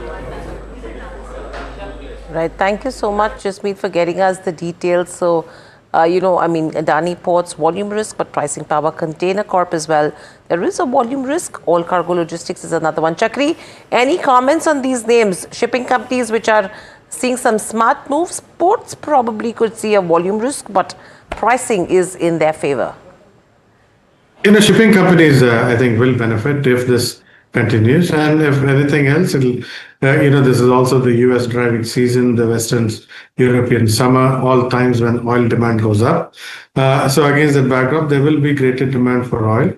But it's a question whether this conflict will be contained or not. And as far as Adani Ports is concerned, I think the medium term, the volume risk is just whether it gets shifted to the next quarter, but not losing volume altogether. So the overall estimates are still intact. The company will still grow, north of the 20% odd. So we're still very positive on Adani Ports. Right. Well, we all know, the crude prices which are on surge. Now, which sectors will be impacted due to this high crude prices? Mahima joins us with all the details. To start with, paint companies will get impacted because crude is a key raw material for paint companies and it can make up to 30 to 35% of the total raw material cost. Paint companies generally use crude derivatives, so the impact will likely be seen in second quarter. Stocks that can see impact includes Asian Paints, Kansai Nerolac, Indigo Paints and Berger Paints. Aviation sector, of course, ATF gets expensive and higher crude will impact their overall margins. Stocks in focus will be Interglobe and SpiceJet here. Tire companies use crude derivatives for synthetic rubber, chemicals and carbon black. Crude derivatives roughly amount to again 30 to 35% of their total raw material cost, and higher crude will overall impact tire manufacturers' margins. So stock in focus includes Apollo Tires, JK Tires and Seat. Lubricants, they use again crude oil derivatives as base oils and additives. It could amount to roughly 40 to 45% of that overall raw material, and stocks in focus could be Castrol India and Gulf Oil. Lastly, plastic and packaging also might be impacted because polymers generally are direct crude derivatives, and rise in crude price here again will impact their overall margin. So stocks in focus could include Polyplex Corp, Uflex and Jindal Poly. So all of these sectors will be in focus on the back of rising crude oil prices. Thank you for getting us the details. What's interesting is how Brent crude has come off the highs right now. So that is interesting to watch out for. In fact, you have some flashes from the NATO Secretary General as well, who's calling for de-escalation after Israel-Iran strikes. That's the only commentary that we're picking up so far from the NATO Secretary. But clearly, the Iran's nuclear program is what has been, really impacted, and that's why you would see Iran, which is looking at threatening as well, because overall that could probably impact the Strait of Hormuz, which is one of the key routes that is required as well. So a lot of aspects that we need to consider which can be impacting the overall global trade from here on. But let's also come back to the domestic story where Air India has gone ahead and confirmed tragic loss of 241 lives out of 242 people in the Ahmedabad flight crash. In fact, only one could survive, and we have the first interview with the lone miraculous survivor from the Air India crash. Let's hear what he has to say. Ahmedabad से London के लिए जो flight जा रही थी, उस flight में 242 लोग सवार थे और उनमें 2 पायलट थे और इसके अलावा 10 क्रू मेंबर थे और 230 जो आम लोग थे जिसमें विदेशी भी शामिल थे। विश्वास कुमार इस समय हमारे साथ हैं। आपको बता दें कि विश्वास कुमार इकलौते ऐसे शख्स हैं जो उस हादसे में जिंदा बचे, और ये एक तरीके से चमत्कार है क्योंकि ऐसे चमत्कार बहुत ही कम देखने को मिलते हैं। प्रधानमंत्री यहाँ पर पहुंचे, विश्वास कुमार से उन्होंने बातचीत की, उनका हालचाल जाना। सर ने पूछा कि कैसे हुआ, तो मैंने उसके बारे में बताया और सब हालचाल पूछा सब। विश्वास, अगर हम जानना चाहें कि आप थोड़ा सा बता पाएं कि ये हादसा कैसे हुआ था, क्योंकि ये एक बड़ा चमत्कार है जिस तरीके से आप वहाँ से इकलौते ऐसे शख्स हैं जो जिंदा बचे। वो मेरे नज़रों के सब सामने हुआ था। मेरे खुद को भी बिलीव नहीं होता कि मैं कैसे उसमें से जिंदा बाहर निकला, क्योंकि थोड़ा टाइम लिए कि तो मेरे को लगा था कि मैं भी मरने वाला हूँ, लेकिन जब मेरी आँख खुल के मैं देखा ना तो मुझे लगा मैं ज़िंदा हूँ। तो मैंने ट्राई किया, जब मेरी सीट थे वो मेरे बेल्ट निकाला, मैंने वो ट्राई किया जहाँ से निकल सकता वहाँ से, तो मैं निकल गया वहाँ से। मेरे सामने नज़रों के सामने एयर होस्टल और दूसरे आंटी अंकल सभी उसमें मिस हो गए थे सभी। अच्छा, थोड़ा सा बता पाएं, जब जैसे ही टेक ऑफ हुई फ्लाइट क्या हुआ था और अचानक से कैसे हादसा हुआ? टेक ऑफ के बाद 1 मिनट के अंदर ही जब टेक ऑफ हुआ ना तो सडनली 5-10 सेकंड कैसे लगा जैसे स्टक हो गया वो। बाद में से मेरे को लगा कि कुछ हुआ। बाद में प्लेन में लाइट ऑन हो गई, ग्रीन और वाइट। बाद में वो पता नहीं वो प्लेन टेक ऑफ ज़्यादा करने के लिए वो रेस तो बोलते हैं क्या, रेस दिया होगा ऐसा कुछ, और सीधा स्पीड में ही घुस गया जहाँ वो क्या था वो हॉस्टल था एक हॉस्पिटल का। हाँ, हॉस्टल में, और सब सामने सब हुआ। ये जब फ्लाइट जब क्रैश हुई उस समय हॉस्टल पे लैंड की थी, उसी समय आप बाहर निकले थे? नहीं, क्योंकि आई थिंक मेरे को जब मैं जो साइड पे था ना, वो साइड हॉस्टल पे नहीं लैंड हुई थी। हॉस्टल के जो ग्राउंड फ्लोर है ना, जैसे नीचे, वहाँ लैंड हुई थी। तो मुझे दूसरे के बारे में मेरे को पता नहीं, लेकिन मैं जहाँ लैंड हुआ था ना, वो नीचे की साइड थी। तो जब वहाँ थोड़ा पेस भी था प्लेन के जब बाहर, तो जब जैसे मेरा डोर टूटा ना सब, तो मैंने देखा ना जब सामने कि थोड़ा इधर पेस है, मैं ट्राई कर सकता हूँ निकलने के लिए। तो मैंने ट्राई किया निकलने के लिए, तो फिर मैं निकल गया उधर, क्योंकि अपोजिट साइड पे था ना वो बिल्डिंग का वो था ना दीवार, तो उधर से कोई शायद नहीं निकल सका होगा, क्योंकि उधर पूरा उधर ही क्रैश हुआ था। और मैं जो जहाँ था वहाँ थोड़ा पेस था।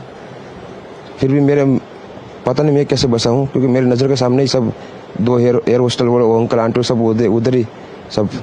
आप पैदल चल के आए वहाँ से निकल के? हाँ, और थोड़ा जब आग लगी ना, मेरा लेफ्ट हैंड भी जल गया थोड़ा।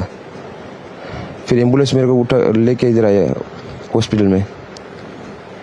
अभी इलाज वगैरह कैसा हो रहा है? अभी कैसा फील कर रहे हैं आप? इलाज बहुत अच्छा है, यहाँ के लोग बहुत सपोर्टिंग है, बहुत अच्छा इलाज कर रहे हैं सब। ये आपने देखा विश्वास कुमार, जो इकलौते शख्स थे जो इस हादसे में जिंदा बचे थे। प्रधानमंत्री यहाँ पर पहुंचे घायलों को देखने के लिए, क्योंकि जब हवाई जहाज क्रैश हुआ उसके आसपास भी कई सारे लोग थे जो घायल हुए थे, जिनका इलाज अहमदाबाद के सिविल हॉस्पिटल में चल रहा है। और प्रधानमंत्री ने दिशा निर्देश भी दिए हैं कि इनके इलाज में किसी तरह की कोई कोताही ना बरती जाए और बेहतर से बेहतर इनका इलाज किया जाए। Miraculous escape for Vishwas, and it's always said, right, it's good karma that does pay off, and probably that's what has come in over here as well. But let's quickly slip into a short break. Up next, we will unravel the financial toll of this Ahmedabad air crash, the potentially India's priciest aviation disaster with liabilities exceeding 2,000 crores. Don't go away. More details coming up. We have Chetan Kashyap, who will be joining us on the show.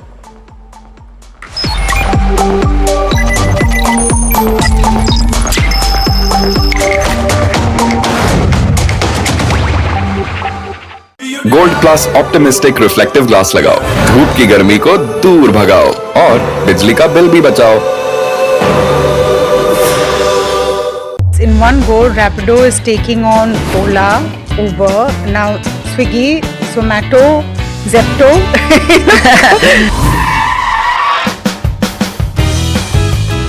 अब आज कोई soft spoken तो है? Did you just call me soft spoken? Yeah. No? No, I should just record this and let my team hear it. I think what changed the game was bringing two-wheelers into the picture. Bikes, right? Yes.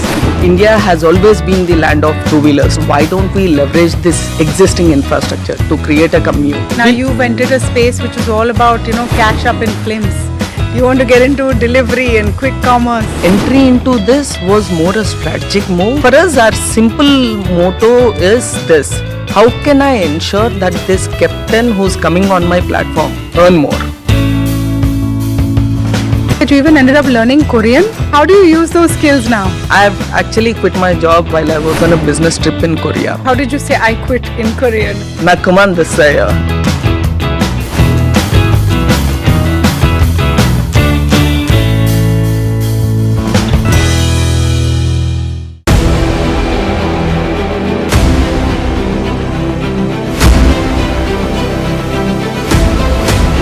Imports become the exception rather than the norm, and increasingly we do almost last year, for example, of the contracts that we signed of record 2,09,000 crores, 81% was awarded to the domestic industry.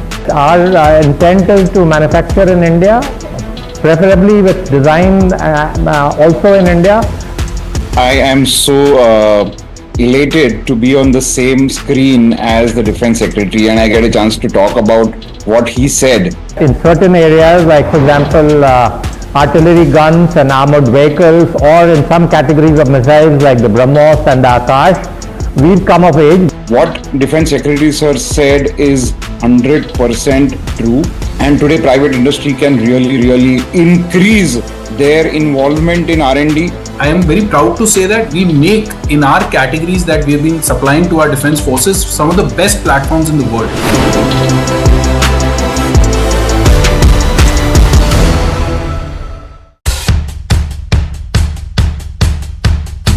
The markets move fast. And so should your portfolio. Expert insights, real-time stock picks. Do I buy Ola? Should I or hold lifetime ICICI investment? CDSL for the long term? Buy, sell or hold. The answers you need, straight from the experts. Callers from India and across the world.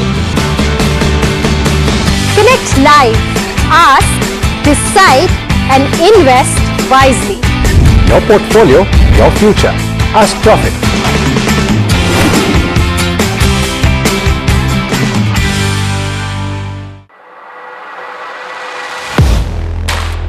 Do you really know the company you invest in? What is the real picture behind presentations and claims? Is the outlook as rosy as the company claims? Know Your Company, powered by NDTV Profit Research, shines a light on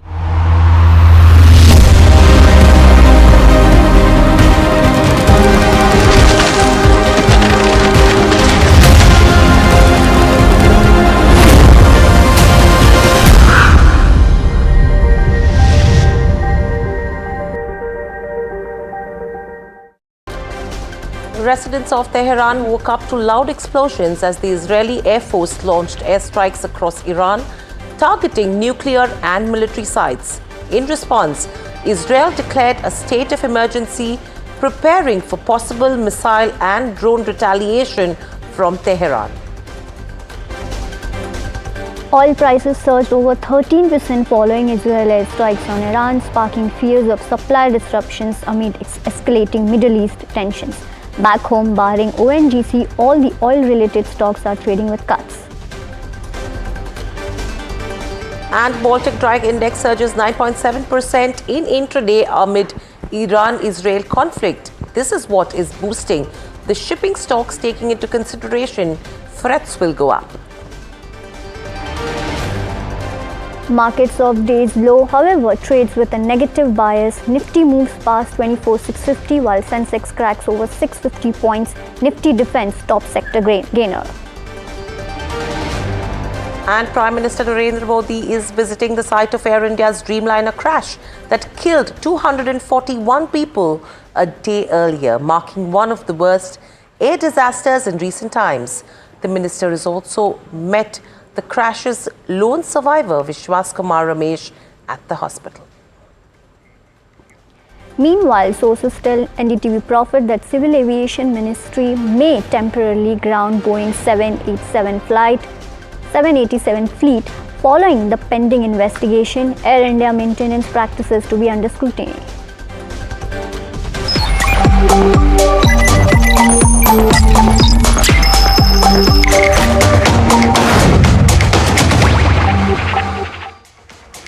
Welcome back. Here watching Profit Buzzers. Let's quickly first address the flashes at the bottom of your screens. It's an update on Israel-Iran conflict where Mossad had used drones to damage Iran missiles during the attack. That's what is coming in. In fact, Israel says they've targeted the air defense system in western Iran, and IDF says that they've completed large-scale attack on Iran air defense systems, and that is further damage that's happening over here. Israel has struck drones of radars and missile launchers. That's what we've been picking up right now. And Mossad has also used drones to damage the Iran missiles during the attack, is what we're picking up latest from Bloomberg. But moving on, Ahmedabad air crash tragedy, they may be India's most expensive aviation claim, with a potential liability translating to upwards of over 2,000 odd crore rupees. My colleague Pallavi joins us with more details. Pallavi, what are you picking up? Because this is a slightly complicated calculation. Right. So, like you said, yesterday's tragedy can actually turn into India's most expensive aviation claim. Now, typically how it works is that airline fleet insurance policy covers risks such as the airline parts, spare parts, the aircraft hull, and liabilities to passengers as well as third parties. Now, yesterday's incident is expected to trigger claims both in terms of the liability section as well as the hull insurance, because we saw a total loss of the aircraft as well as the fatalities. Now, the aircraft damage will be covered under the aviation hull all risk section, which ensures the valuation of the aircraft including the spares and the equipment. And according to industry experts we spoke to, this valuation could range anywhere between $210 million to $280 million. Now, in fact, one of the people we spoke to was Amit Agarwal, the Chief Executive Officer and MD of Howden India, and he explained that the aircraft which was involved yesterday was in fact insured for approximately about $115 million. Now, coming to the liability section, which could very well be the most significant component of yesterday's loss, could amount to millions of dollars. This section covers the airline's legal liabilities to pay to passengers as well as third parties, and this includes medical expenses, cargo, baggage loss. Now, the fact that the aircraft crashed into a civilian compound will also mean substantial third party losses. But let's remember that these are estimates at this point, and what the figures will be are still to be ascertained precisely. But how this typically works is such losses are generally split between multiple reinsurers. Airline flight policies are often placed on a facultative basis and they involve several participants. So that's what it is. We're speaking to more people to ascertain these numbers further. Thank you, Pallavi, for getting us all the details as well. In fact, let me get in Chetan Kashyap, Head Aviation and Specialty Lines at Prudent Insurance Brokers, to join in. Kashyap, good afternoon and welcome to the show, and a pleasure to speak to you at NDTV Profit. My first question coming to you is if you could help us and the viewers understand as to how, in a situation like this, the entire transaction would work. So, good afternoon. So, as explained by Pallavi, it primarily works in two different sections. One is the hull section, which takes care of the insurance claim because of the damage to the aircraft hull. The other one is, of course, the liability. So the liability includes the passengers, the third party, people who are affected on the ground, the property damage on the ground, and the baggage which was carried on board. So all this put together translates into a liability claim, and of course there is a hull claim. And as a lot of people have spoken about the possible hull values, and again it should translate anything between 75 to 80 or million dollars, or maybe $85 million. But the liabilities would be very it will be very nascent to comment upon anything on liabilities as of yet, because it primarily will be driven by the cause of loss. As we have mentioned earlier also, that the liabilities in this particular case will be governed by Montreal Convention, to which India and UK are a party.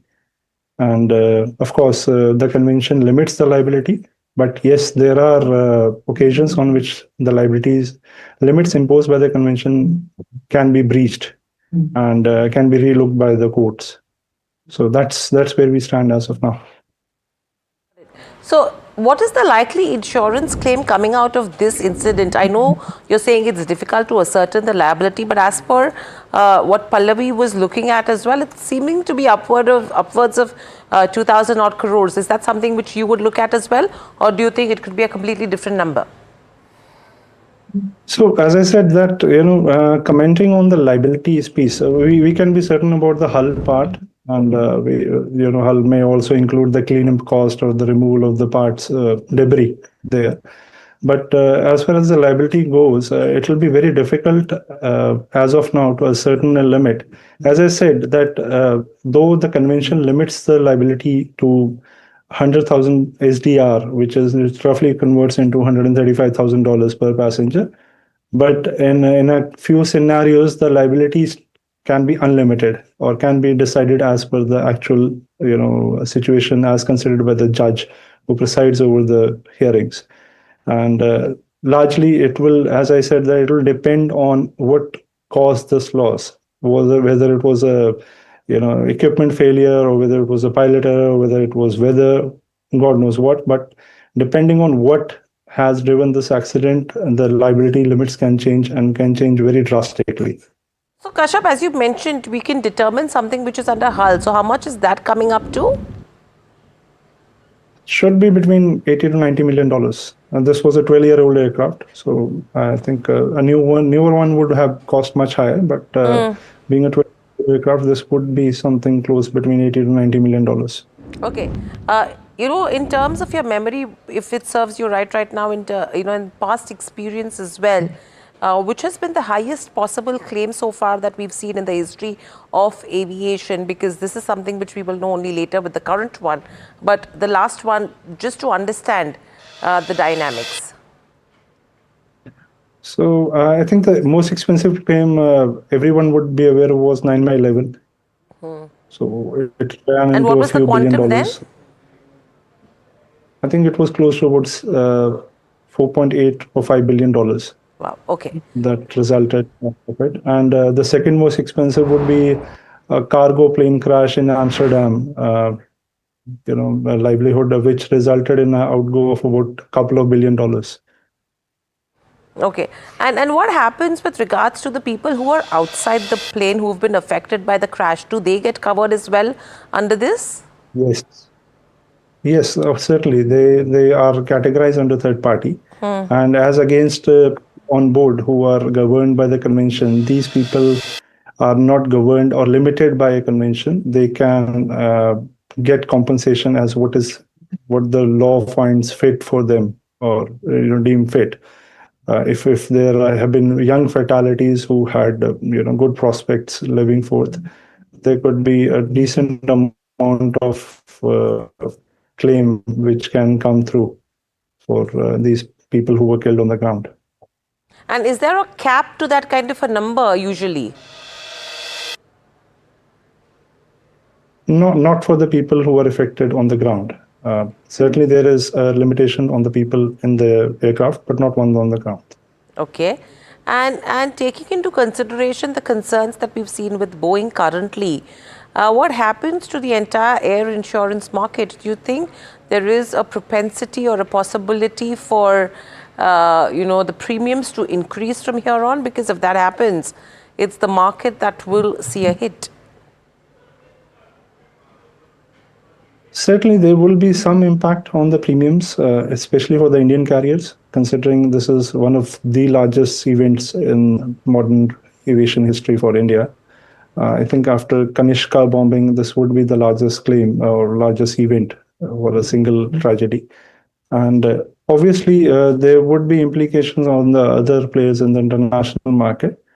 But again, as I said, that it will take time, because as I said, the hull is not a very huge number. The huge number will come out of the liability. And that will, as I said, it will entirely depend on what primarily caused this loss. If there was an equipment failure, then there will be other parties would also become a party to the claim, and then the claim can just run away. So that's where we will get to know more about it. So, okay. But yes, there will be an impact, considering that there have not been any major incident after Kozhikode in India. So yes, there will be a significant, should be a significant impact. But considering India is a rapidly growing aviation market, the reinsurers will also be likely, mindful of that also. Okay. And overall, if you have to look at the impact that will come in from here on a usual basis, if you have to take the overall insurance premium that goes in right now, how much does a airline company pay as premium, and to what extent you could expect it to go up? So it's very different for different airlines. Somebody operating domestic will pay a different, price for it. Somebody into international operations will have a different number, depending on how many routes you operate and what kind of fleets you have, what kind of aircrafts you have, how old are they. So there are a lot of things there are a lot of moving parts to it. It is very difficult to say that, what number they would be paying now after the incident. But yes, in turn, I am honestly, it's my view that there would be a positive, or there would be a positive correction in the rates currently being offered to these markets, airlines as of now. And that would be anywhere upwards of 5 to 7%, or maybe even higher, depending on what exactly comes out of this claim. So, Chetan, would it be right to say that, the losses that will come out of this, that's the total insurance payout that will happen, whatever that number will be, majority or largely of it will be absorbed by the global insurers, and then it's likely to impact the aviation insurance market in India, and that is only with regards to hardening of rates and tighter underwriting that will happen in the next renewal cycle. Would it be right to put it like this? Yes, largely. And any renewals for Indian carriers coming from this date forth will, face some kind of impact of this incident on their premium bearings also. So I'm talking about other airlines which will get renewed till the next renewal for Air India happens in the next financial year. But yes, the other airlines may also see some change, upward change in their premiums going forward. And yes, that's what we expect out of it. And yes, there has been some local capacities also being used up in this particular instance. And we also see local market tightening up and offering capacities at a higher price than what they used to do.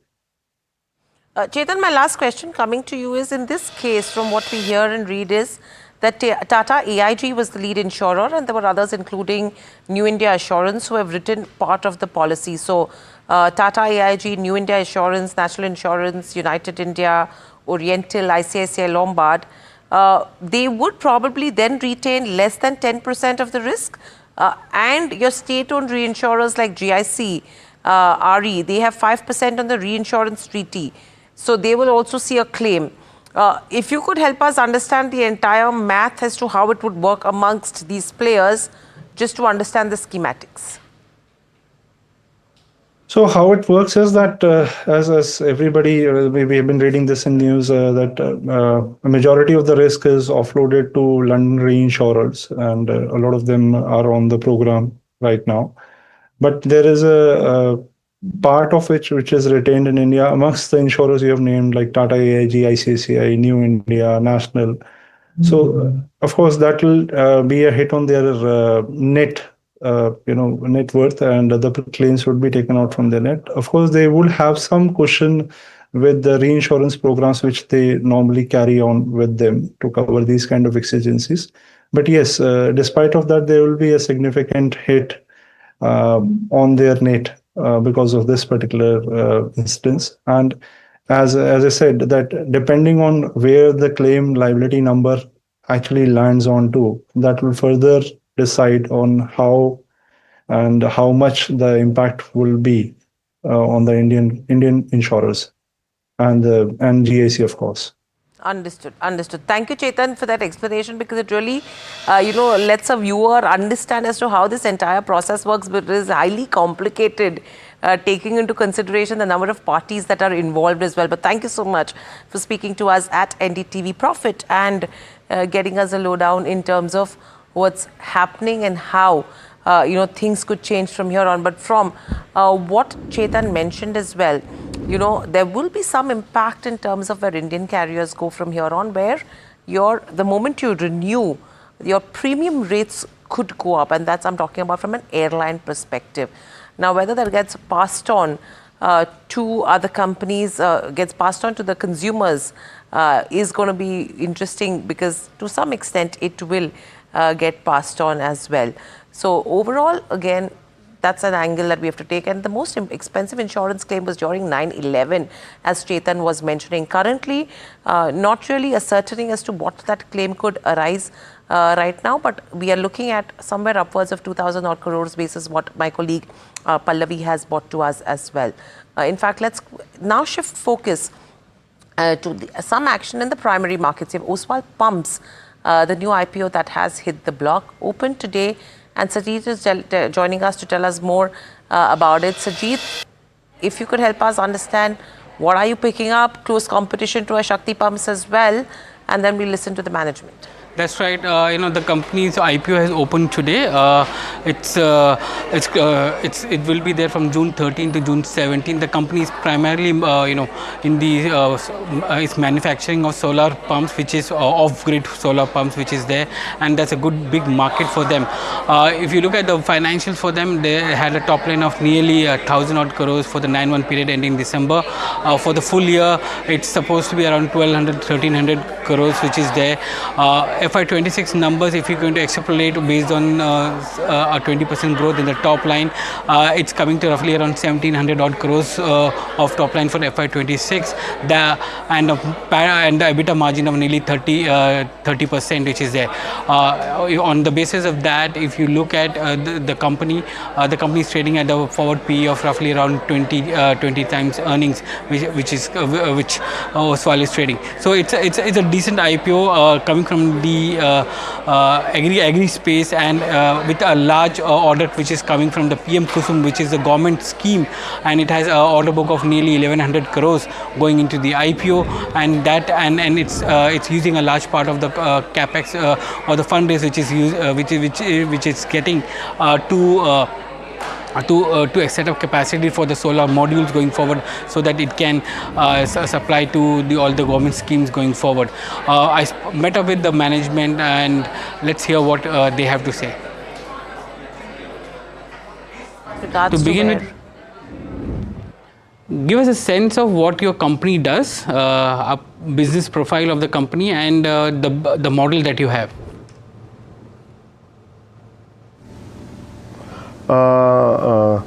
Hello Sujit ji, very good morning, and बहुत बहुत धन्यवाद आपने मुझे अपने studio में invite किया. So basically Oswal pumps limited एक water pump manufacturing company है, और फ्रॉम 2003 से हम लोग पंप्स की मैन्युफैक्चरिंग कर रहे हैं हरियाणा स्टेट, और हर तरह के वाटर पंप्स, एग्रीकल्चर, डोमेस्टिक और इंडस्ट्रियल पंप्स की मैन्युफैक्चरिंग करते हैं.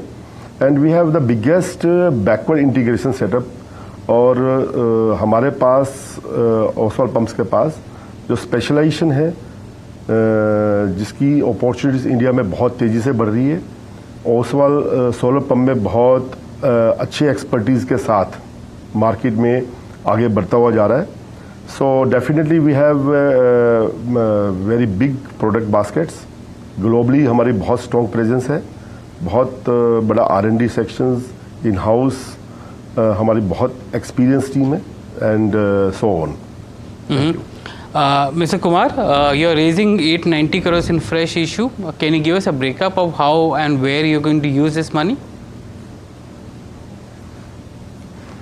ओके सर, 890 करोड़ जो हम लोग रेस कर रहे हैं कैपिटल, सर इसमें हम लोग बेसिकली 370 करोड़ के करीब हम कैपेक्स कर रहे हैं. इसमें से हम बाइफर्केशन कर रहे हैं कि 90 करोड़ कैपेक्स हम ओसवाल पंप्स लिमिटेड जो हमारी पेरेंट कंपनी है उसकी एक्सपेंशन कैपेसिटी को एक्सपेंड करने के लिए, प्लस ऑटोमेशन, प्लस मॉडर्नाइजेशन के लिए हम लोग वहाँ पर स्पेंड कर रहे हैं. प्लस हमारी सेकंड जो 100% सब्सिडरी कंपनी है Oswal solar structure private limited, वहाँ पर ऑलरेडी हमारा 600 मेगावाट कैपेसिटी में we are running solar module plant. So now we are going to expand up to 2.1 gigawatt for this funds with this funds. और parallelly हम लोग 2.1 gigawatt की backward integration like aluminium extrusion plant, EVA backsheet plant, JB boxes, packaging and wire ribbon, इनकी सबकी backward integration के लिए वो funds use कर रहे हैं and the balance around 520 crore out of that around 320 crore we are going to repay working capital debt ताकि उसके बाद कंपनी 100% डेट फ्री हो जाएगी and the balance will be GCP part, general corporate purpose. It will be the future working capital purpose. Yes. Thank you. Mr. Gupta, since you spoke about the expansion part of it, that you're going to raise your capacity for solar modules from 600 megawatt to 2.1 gigawatt, what is the timeline for this entire expansion? When will 2.1 gigawatt come into play, or is it going to be in phases? Okay. Sir, basically we are going to expand in a phase manner. So within this year, we are going to expand another 600 megawatt capacity, and then in the remaining capacity, we will infuse up to FY28. So in a phased manner, that's all.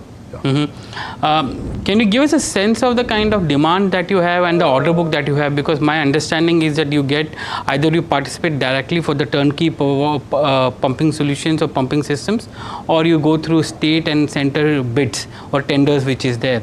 What is the kind of order book that you are sitting on? Okay, so basically this project is taken care by central government, and the most beneficiary is the state governments, the state government and their farmers. So approximately in many states we are going to participate. At present we have around more than 1100 crore orders in hand, and remaining like our whatever our pan India private network, and even we are supplying to EPC players also, who are directly participating in PM Kusum Yojana. So, and also we are exporting. So that sort of is different. And now we have we applied in many states. So we have a big quantum of LOE. So out of that, slowly and gradually we are getting, in every quarter we are getting very good orders. Well, that's Oswal Pumps on the outlook when it comes to, next few years. But, that's all the time we have on this show. Stay tuned to NDTV Profit.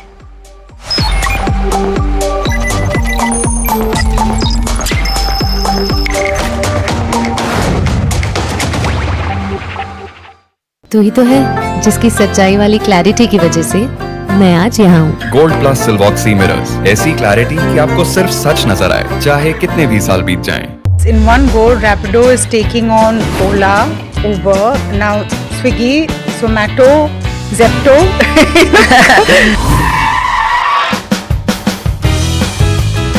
अब कोई soft spoken तो है। Did you just call me soft spoken? Yeah. No? No, I should just record this and let my team hear it. I think what changed the game was bringing two-wheelers into the picture. Bikes, right? Yes.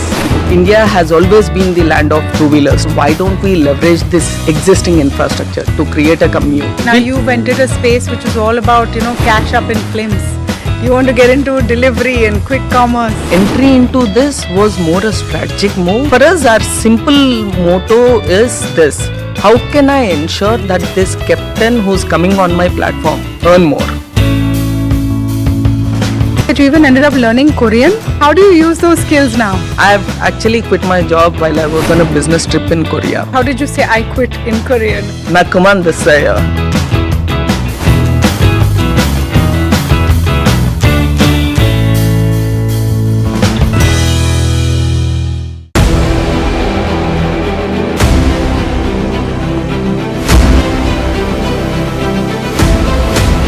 Imports become the exception rather than the norm, and increasingly we do almost, last year for example, of the contracts that we signed of record 2,09,000 crores, 81% was awarded to the domestic industry. Our intent is to manufacture in India, preferably with design also in India.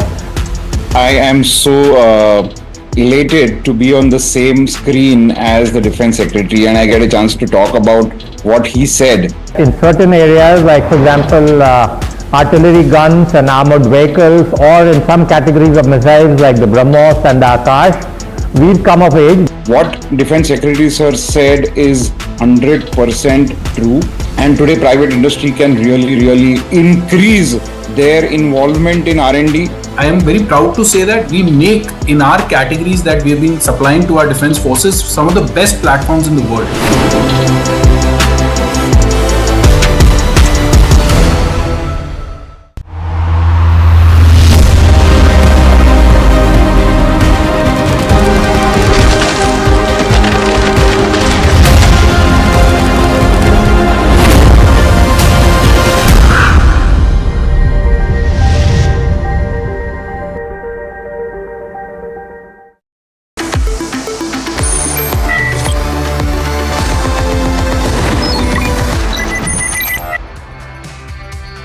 Hello and welcome to NDTV Profit. You're watching Top Trades. I'm your host Anushi, and right now what the markets are doing, it's not so well.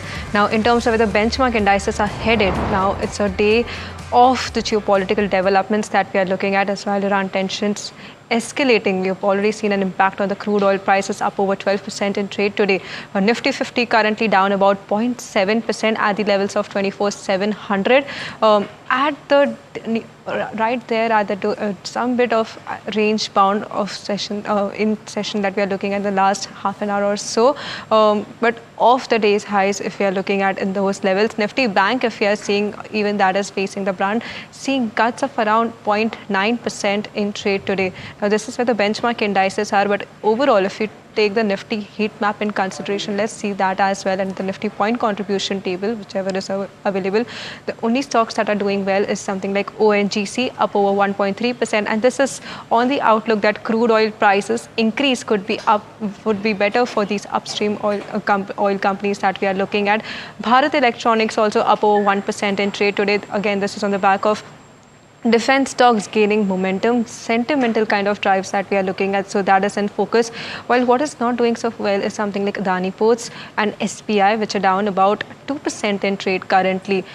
In fact, if you look at the point contribution table, let's see that as well, what's happening over there. BEL, ONGC on the positive, while HDFC Bank, RIL and SPI are there on the negative. In terms of where the broader markets are also concerned, that's also facing the brunt in the market. That is down about 0.6%, so still better than some bit of levels of where the benchmark indices are concerned. But you know, the biggest story, or rather the saddest development, remains the Ahmedabad plane crash which took place yesterday. To discuss more about what went wrong in terms of the systematic failures and all, we are joined in by David Berg, Head of Center for Aerodynamics, Aerospace and Automotive Engineering, University of Surrey. Thank you so much for joining in NDTV Profit. It's a pleasure having you. My first question to you, yesterday, it was rather a big tragedy that we saw with the Air India plane crash. 242 passengers, of which only one lone survivor is there. Want to get your assessment of overall tragedy that we are looking at in terms of the plane crashes. If you just see, after a few minutes of takeoff only, the plane had crashed. So just want to get your overall assessment on the systematic failure which has taken place. Well, it's really difficult at this stage to draw any conclusions. Anything that we come up with is going to be speculation. So, and that's inherently dangerous. So, what we do know is that weather was unlikely to be a factor. The meteorological reports at the time were relatively benign.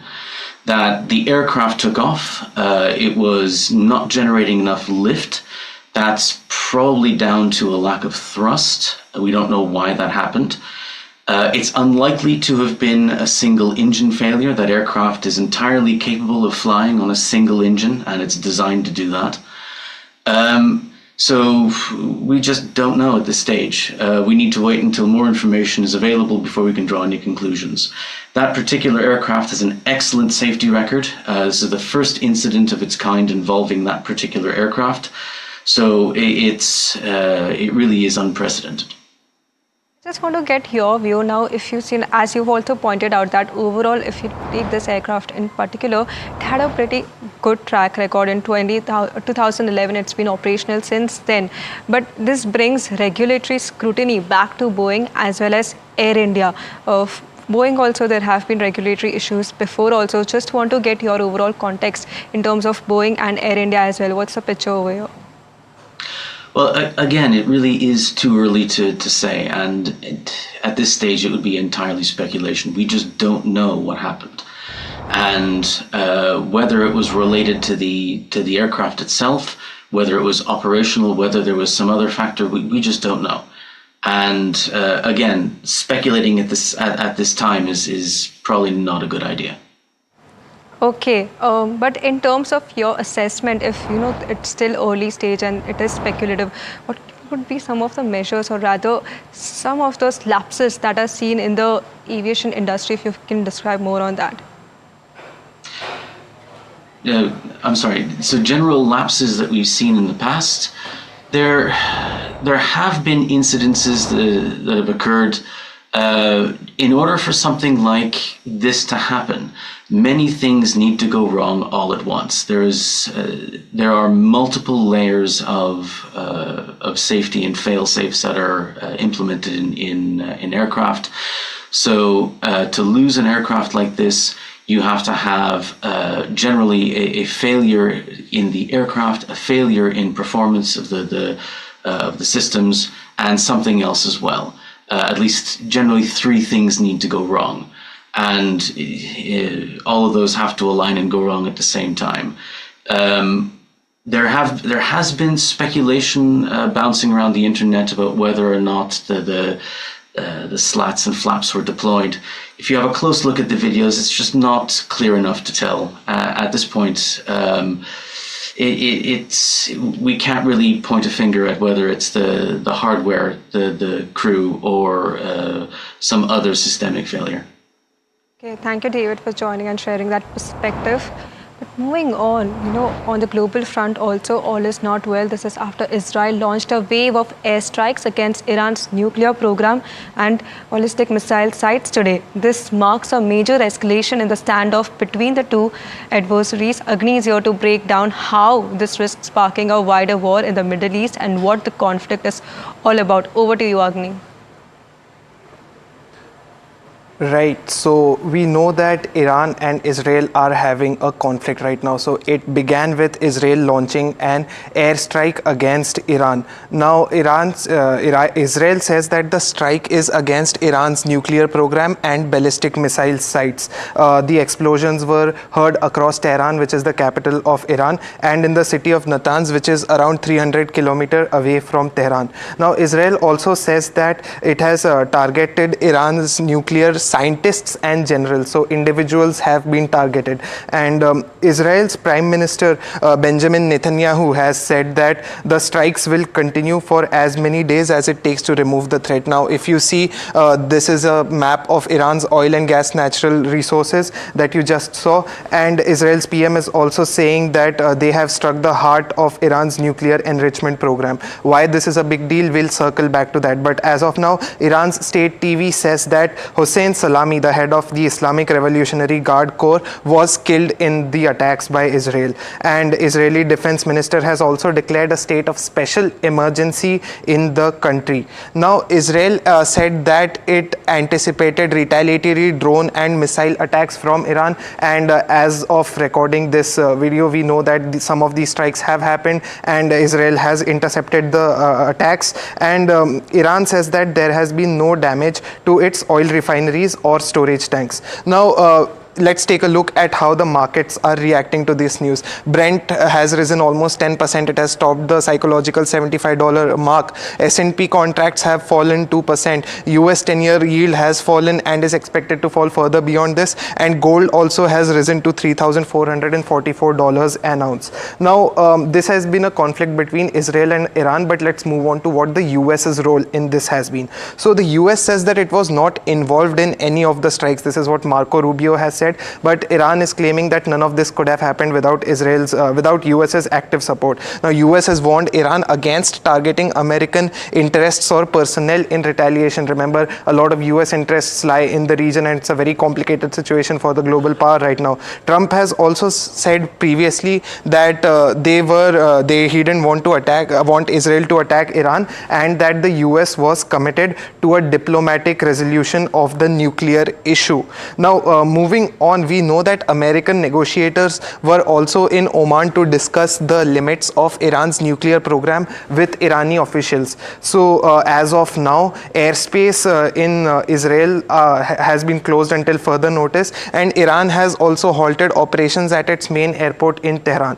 Now, let's look at what we said would be the bone of contention. So, the bone of contention lies in Iran's nuclear program. It has significantly expanded its uranium enrichment program since 2019. Remember, there used to be a treaty with the US under Barack Obama, where they had said that they would limit their uranium project expansion, but Trump withdrew it from the treaty in his first term, and now in his second term, the treaty has not been able to reworked according to the US's strategies. Now, Iran insists that its atomic activities are for peaceful and civilian purposes, and Trump's efforts to forge a new deal since then have not made much of a progress. But what we know is that both Israel and US say that Iran must not be allowed to enrich its uranium, which is a core process involved in making weapons of mass destruction, while Iran says that it must retain the right to do so. However,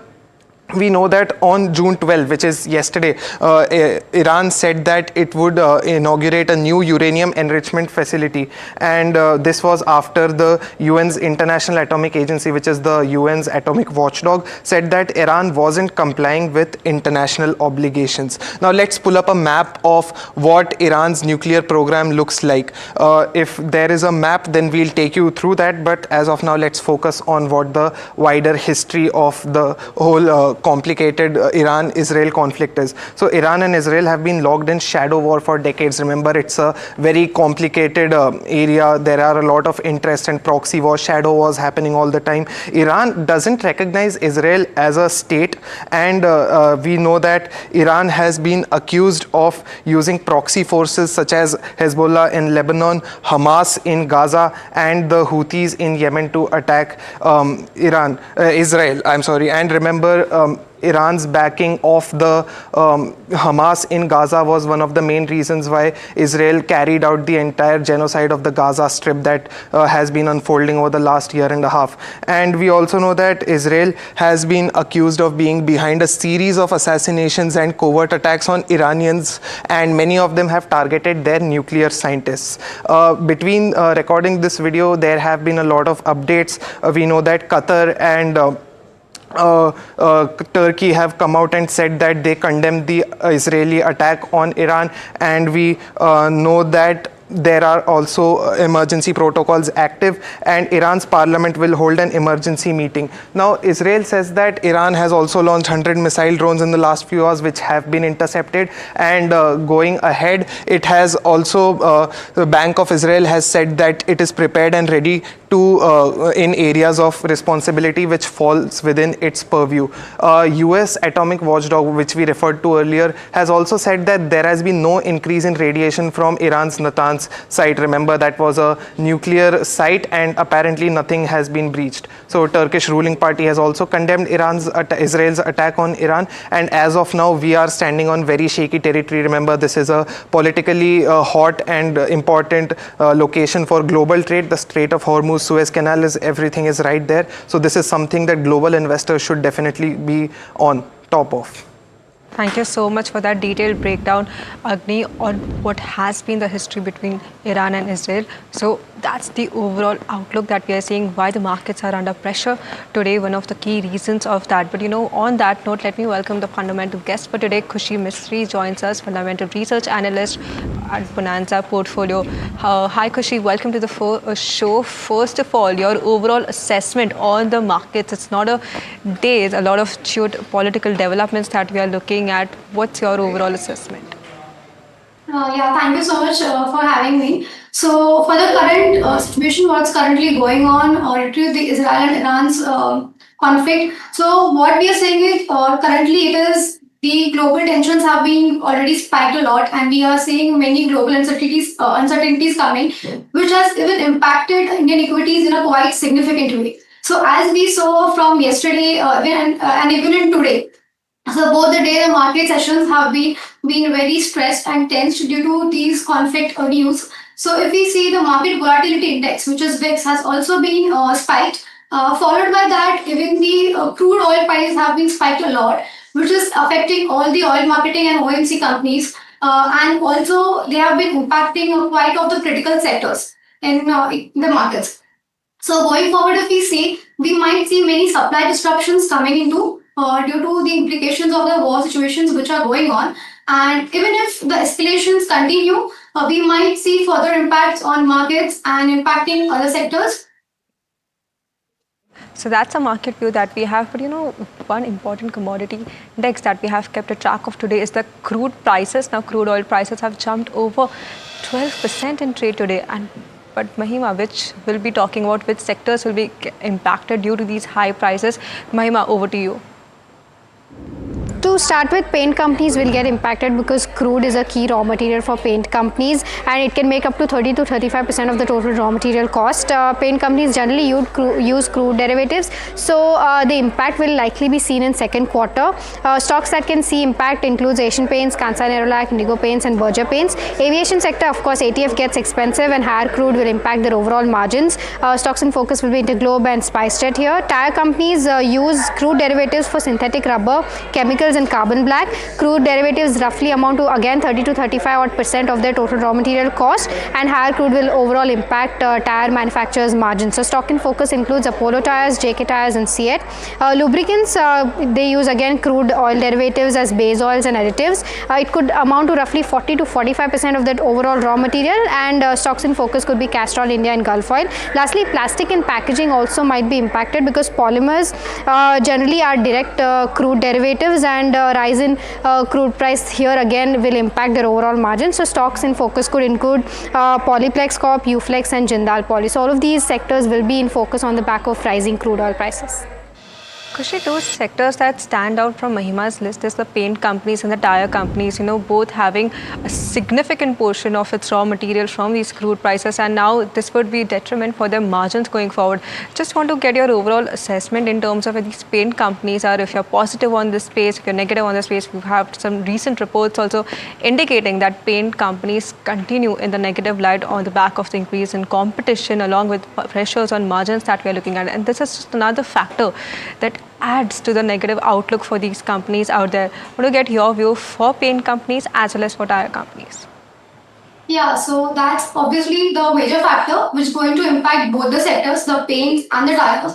If we see the most impacted area, what we can expect is their margins, because these companies heavily input this materials cause their input prices. So if we see the input costs can be increased to in a significant manner, which may increase their profitability in the going terms forward, and we might see impacted profitability and margins if we see because if we see the crude oil, the oil component is a major factor what goes in both of these sectors. So most of the profitability can go away due to the higher input cost pressures on both of the sectors.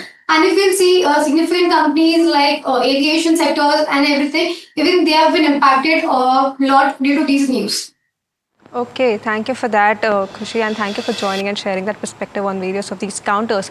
But another management which remains in focus is Eris Infra Solutions, and we had a conversation with Ronak Morvia, the chairman and managing director, as well as Bhavik Khara, the whole-time director as well. Listen in. My understanding is that it's a B2B tech platform which provides procurement solutions to vendors and construction companies. Give us a sense of the business model that you are in, how long you've been doing this thing, and the kind of scalability which is available here. Yeah, first of all, Sajid, thank you for having me on the show. Yes, we are a platform for construction materials. To put it simply, we make construction material supply extremely simple and easy. We buy, deliver construction materials directly to large construction project sites all across India. Because this industry is massive, I think the opportunity is huge, and that's what we want to capitalize on.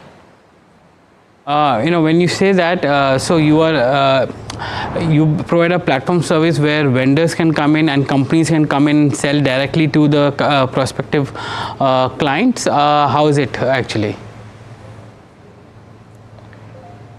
Yeah, so we don't operate as a marketplace. We don't just list vendors.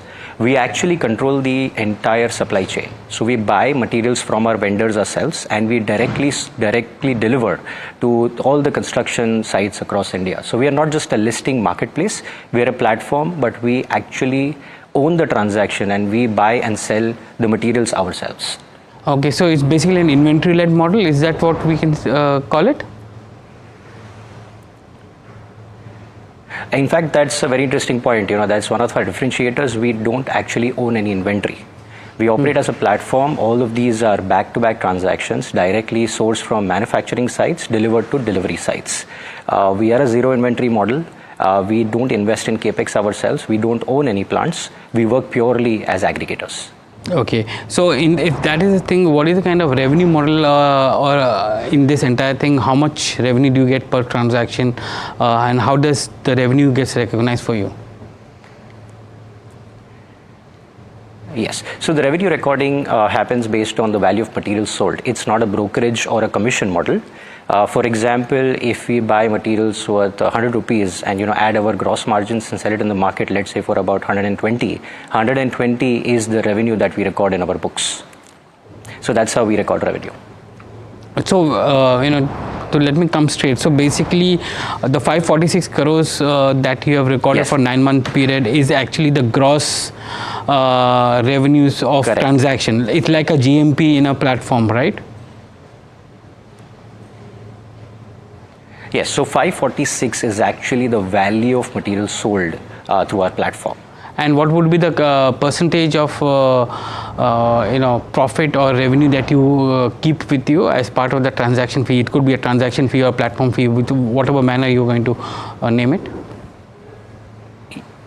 Yes. So just to put that in very simple manner, 546 is the value of materials sold. Our gross margins currently are at about 14%. This is just the 9 months revenue and profit that I'm talking about, FY25. And our adjusted EBITDA stands at about 45 crores, which is about 8.27%. Because your EBITDA was coming at 33 odd crores for the 9-month period, not the adjusted one, but the EBITDA as a whole. What's the difference? Why is there a difference between adjusted and the nominal EBITDA? Yes, you're absolutely right. The reported EBITDA is about 33 crores. We adjusted this for ESOP expenses and one-time expenses. So we have mentioned this in our definition of adjusted EBITDA. Once we adjust to those figures, we stand at about 45 crores of adjusted EBITDA. Okay, what we can see is that your reported EBITDA margins are around 6%, and you made profit for the 9-month period of 6.5 crores. What is the kind of EBITDA that you can actually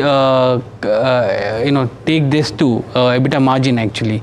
What is the kind of time flight path that is there for the for the EBITDA, reported EBITDA? As you're aware, not to comment on about the future numbers, but what I can actually mention here is in the last 2 years we've recorded strong EBITDA. FY24 at about, let's say, 38 crores odd to about 9 months EBITDA about 45 crores, and this is adjusted EBITDA that I'm talking about.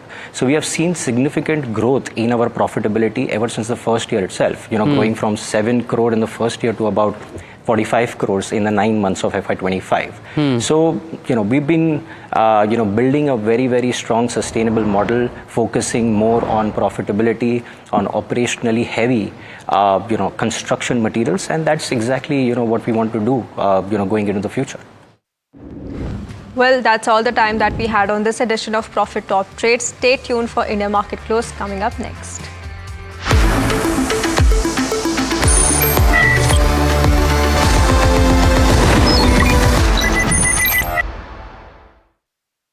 In one go, Rapido is taking on Ola, Uber, now Swiggy, Zomato, Zepto.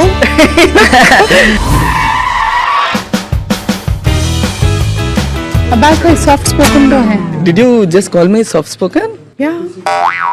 No? No, I should just record this and let my team hear it. I think what changed the game was bringing two-wheelers into the picture. Bikes, right? Yes. India has always been the land of two-wheelers. Why don't we leverage this existing infrastructure to create a commute? Now you've entered a space which is all about, cash up in flames. You want to get into delivery and quick commerce. Entry into this was more a strategic move. For us, our simple motto is this: how can I ensure that this captain who's coming on my platform earn more? You even ended up learning Korean. How do you use those skills now? I've actually quit my job while I was on a business trip in Korea. How did you say I quit in Korean? Nakuman desaya.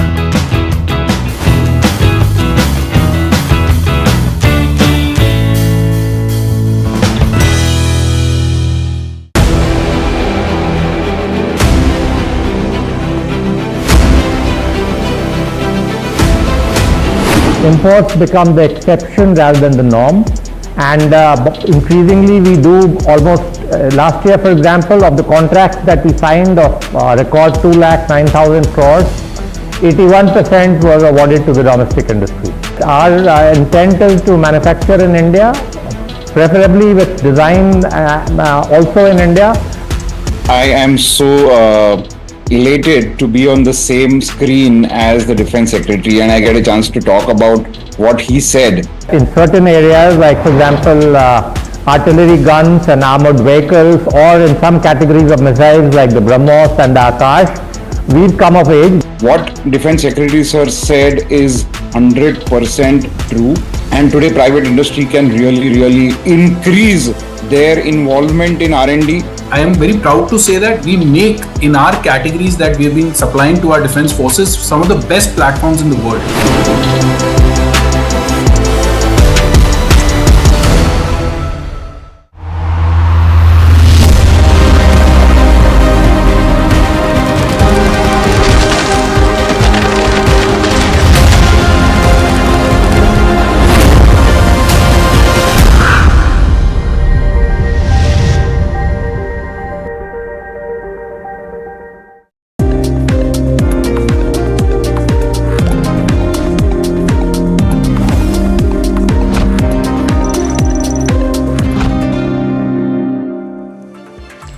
Hello and welcome. You're watching India Market Close here on NDTV Profit. I'm Harsh Saita. With me is Mahima Vajrajani. Let's pick up where we are, where the Nifty is concerned.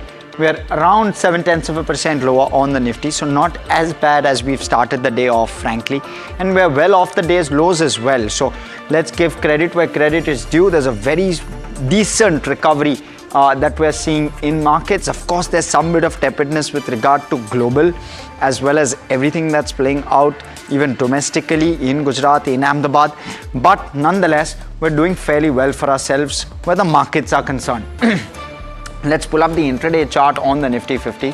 And there you go. So from the lows, we've done nearly 250 points.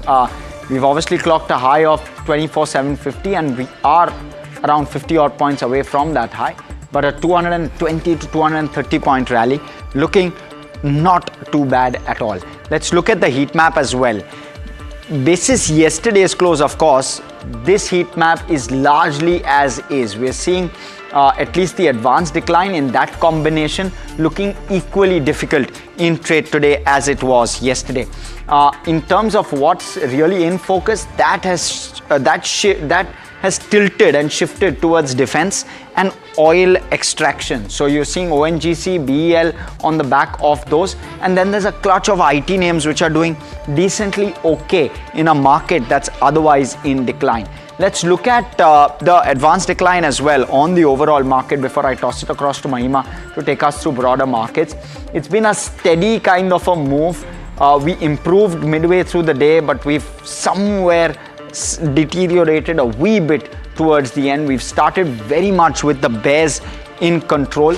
And today has been that sort of a day, right, Mahima? Likely, even the broader markets are seeing recovery, but nonetheless, they're in the red. Absolutely in the red, and although a tad bit better than how the benchmarks are doing, right? The mid cap 150 is down by about 0.5%. The small cap 250, the kind of downtick has widened, but still down by about 0.5%. So that's with respect to where mid cap and the small cap stand. But let's pull up some stock specific names in the, and the pain plus gain is on the broader end of spectrum. There counters like Jubilant, Ingrevia, which are doing very well in trade today, and this is on the back of a block deal. The promoter likely to sell its stake, and it's also interesting that the entire Jubilant group is going to see this promoter stake sale. It's going to be in Ingrevia, there's Farmova as well as Jubilant Foodworks. So the stock is up 12%. There's Shipping Corporation of India on the back of the entire Iran-Israel conflict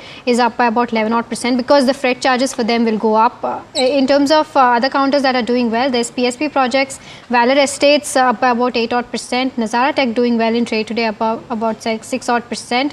Idea Forge 361 also doing well in trade today, but some counters that are under pressure. If you can pull up, in fact, the BSE 500 and see the entire universe as to how it's doing. There you go. There's Interglobe still seeing significant amount of pressure, and it's down by about 4% now. Canara Bank, Rajesh Exports, Prism Johnson, all of these counters facing the kind of heat that is there in the markets today. But interesting news flash coming in from LIC, and that is they've come out and said that they've announced relaxation for victims of Air India 171 in the plane crash that of course the Ahmedabad witnessed. And what they've said is that they're committed to supporting affected, and they will expedite the claim settlements to provide financial relief. All efforts will be taken to ensure that claimants are reached out, and they'll try to expedite the entire process as fast as they can. But this is going to be a big hit in terms of the insurance claim going in for these insurance companies per se. Well, yes, a lot of this is going to be borne by reinsurance, Mahima. Actually, that's essentially how this works. Right. So a bulk of it will be borne by reinsurance. The insurance industry in India, I don't believe will have a large impact. GIC RE might have a bit of an impact. So maybe let's pull up some of those stocks actually while we're speaking about that. Let's pull up what a GIC RE is doing. Okay, 1.5%, so not too bad. Let's pull up what a New India Assurance is doing. LIC, of course, muted, but just 0.5% lower, and that's the least we could expect, frankly, coming from an LIC. They've done this in the past as well, and they continue to remain committed to the victims. So, fair statement coming out. Let's though quickly go across. Ruchit Jain, VP Equity and Technical Research at MOFSL, joining us. Ruchit, how are you viewing markets? Firstly, good afternoon. A decent recovery. It started off as very much a Friday the 13th kind of a day, but we've seen a bit of a recovery, right? So credit where credit is due. Yeah, hi, very good afternoon, Harsh. Very good afternoon, Mahima. Well, if we look at the recent up move, then the broader markets had already hinted a couple of days ago that we would see some kind of pullback move or a correction in the short term. So primarily before going on a Nifty, I would start with the Nifty Midcap 100 index. So if you look at the Nifty Midcap index, then in last 2 months, right from 11th of April till 11th of May, 11th of June, that is in a time frame of 2 months, the index has rallied by 10,000 points. In percentage terms, it's come to about 21%. So the index has already seen an up move of 21% in 2 months of time frame, and we cannot expect that to keep repeating every 2 months, right? So there would be some phase where there would be some consolidations or corrections, which would be, of course, a part of the uptrend itself, because of a broader trend for our markets is still positive. But at least in the short term, last 3 trading sessions, if you see, before today's this news flows came, if we open with a gap down, but since last 3 trading sessions itself, the market breadth was more negative rather than positive. So I think there are signs of some corrective phases in the broader markets. Now corrections, either there are price-wise correction or time-wise corrections. Now, given the nature of the uptrend that we have seen in the recent past, we believe that we would see some kind of a time-wise correction in the near term, where the indices would trade in a broader range, and there would be more of a sector-specific or stock-specific rotation which would happen. On the Nifty index, in last 1 month, whenever the index is corrected towards the 24,500, 24,450 range, we have seen the markets taking support over there. Even the 50-day exponential moving average for Nifty is coming around 24,400 itself.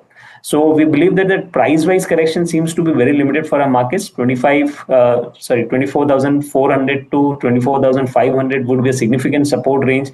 Until that support is intact, it remains a buy and dip market for our markets. But yes, if we are a short-term trader, then expect some consolidation or time-wise correction to happen, wherein on the high side, 25,200 would be the resistance on the high side. And there would be more of a sector-specific or stock-specific rotations, which would be thing to pick up for next few weeks now.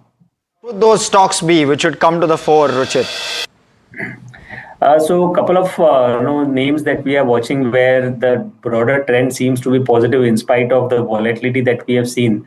So one is, of course, Tech Mahindra. The overall IT space looks positive from a risk-reward ratio perspective. The IT space has gone through a long phase of underperformance or a correction, considering the lot of uncertainties which were there related to US tariffs. And I think somewhere since that concerns have now been addressed, or at least that concerns are reducing. So we can expect momentum in the IT sector where the risk-reward ratio is still favorable. So Tech Mahindra within the IT space, if we do comparative analysis, then this seems to be the strongest name amongst the large cap IT names. So Tech Mahindra can be bought at current levels with stop loss below 1600, expecting targets around 1740 in the short term. And Max Healthcare is second name, which we have even recommended to our clients to go long. So primarily an outperformer in the broader market. Since last 2 months, the stock has seen some consolidation around its 52-week high itself. Yesterday, the stock gave a breakout. Today, there is a follow-up move in spite of this gap down opening, which you have seen today. And the stock is again trading its all-time high. The volumes are good along with the price up move. So clear signs of a resumption of the uptrend after a broad phase of time-wise correction. So Max Health, one can buy with stop below 1175. So for potential targets around 1300. Right, Ruchit, any view on Nifty Defense? 1 month chart, I'm just pulling that up and it's up almost 23% now. Do you think there is more steam left there, or one should start booking profits there? So maybe I think defense is one theme which would continue more from a mid to long term perspective rather than only short term moves. The kind of leadership that the defense space has seen since the month of March itself, the volumes are quite strong whenever the stocks are going up. Whenever there have been corrections, last 3-4 trading sessions, we have seen some pullback move in many of the defense names, but there is no volume-based selling when prices are going down. So I think that the defense space is the trend, the broader trend in the defense space is here to stay for a few months or maybe a couple of years at least. So one can definitely stay long if anyone is holding long positions. Any kind of dips that we are getting in stocks such as BEL is there, HL is there, BML, BDL, I think these are all looking structurally positive. So buy and dip strategy should be kept for the defense space. Okay, all right. And in terms of, if we pull up the sectoral performance today, Nifty IT is one of the sectors that is in focus. Anything that is standing out there, or any counters that you think, apart from the top pick that you have, is something that one can enter into right now? Yeah, so if you look at Nifty IT index, then as we already spoke, that this has been one of the index where the risk-reward ratio seems to be favorable because it has not yet participated much in the last couple of months up move, although some pullback move had been sent. 38,900 is to for 38,900, 39,000 is where the immediate short-term resistance is there, which I think should be surpassed. And once that gets surpassed, I think the broader IT stocks could see a positive move. As of now, we are focusing more on the large cap IT names, stocks such as Tech Mahindra, which we already recommend, even Infosys or HCL Tech, broader from the large cap space, are looking positive. So I think one should focus more on the large cap IT stocks for now. And once we get a breakout above this 38,900 on the higher side, then I think the mid and the small names would also start participating within with KPIT Tech, Tata Elxsi. These are a couple of names which are on our watch list. Okay, Ruchit, we'll let you go on that note. Thanks so much for coming and giving us all of those views on a very, very happening day. Let's talk and let's switch focus to oil. Israel launched a wave of airstrikes against Iran's nuclear program and ballistic missile sites today. This marks a major escalation in the standoff between the two adversaries. Agni is here to break down how this risks sparking a wider war in the Middle East and what the conflict is all about. Over to you, Agni. Right, so like you said, Iran and Israel have launched a spate of attacks against one another, which started with Israel launching airstrikes against Iran. Now, Israel has struck Iran's nuclear program and ballistic missile sites. Now, there were explosions heard across Tehran and the city of Natanz, which is about 300 kilometers away from Tehran. Israel says that it has also targeted Iran's nuclear scientists and generals. So clearly, there has been a targeted attack on individuals as well. Now, we know that Israel's PM has said that they are going to continue the strikes for as long as they go, and this is an image of Israel's oil and gas fields. So if you look, Tehran is somewhere up in the north where the attack took place, and there's a refinery there.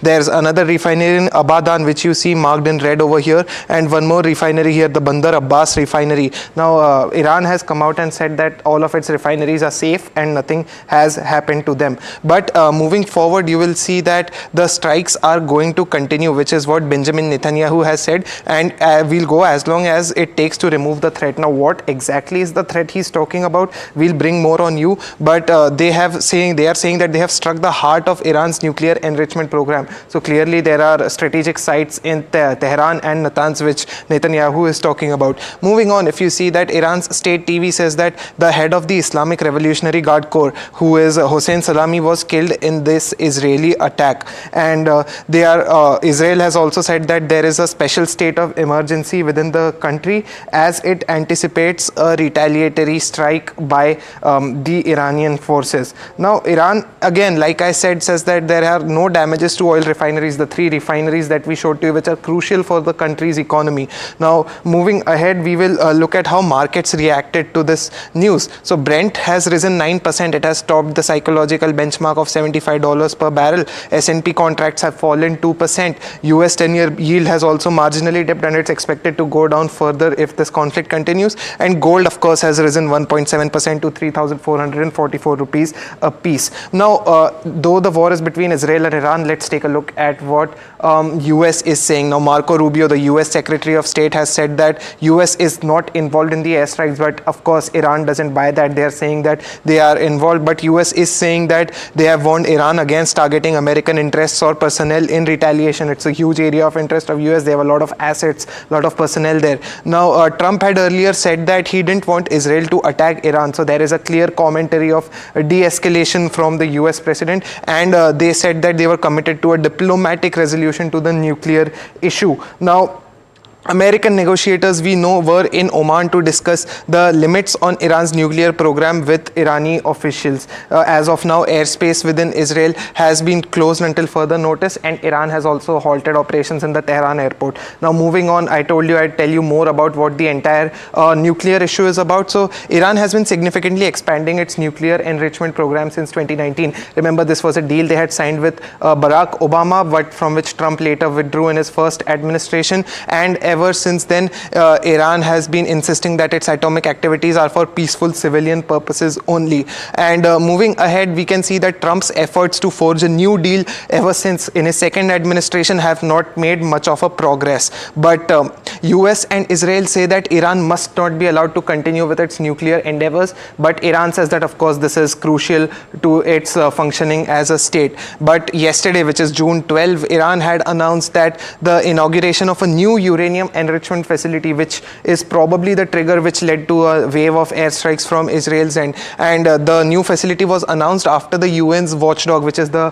IAEA, warned Iran that it was not complying with international obligations. Now, going ahead, we can see a map of all the nuclear sites which are in Iran. You can see that there are uranium enrichment sites, there are power reactors, there are also research reactors and uranium minings over there. Now, the military testing sites which you see near Tehran are the ones that you need to be watching out for.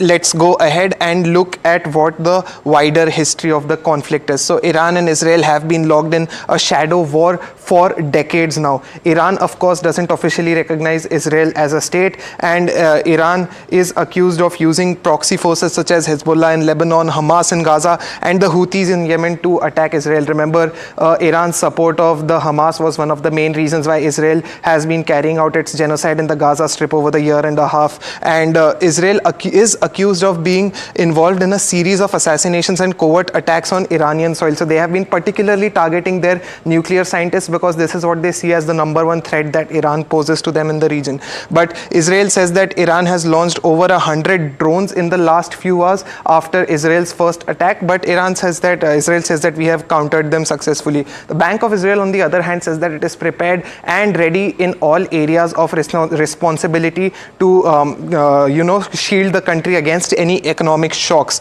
And the US atomic watchdog has said that there has been no increase in radiation at Iran's Natanz site. Remember, we showed you the map where all the nuclear testing and reactions facilities were. Turkish ruling party has condemned Israel's attack on Iran, and so has Qatar in the last few years. So you can see there's a wave of support coming in from Irani supporters in the region. And that is the latest update that we have for you. It's a developing situation. Do stay tuned, and this is something global investors should definitely be watching out for. Okay, thank you so much, Agni, for that very detailed piece. It was extremely interesting as well. At least I found it extremely interesting.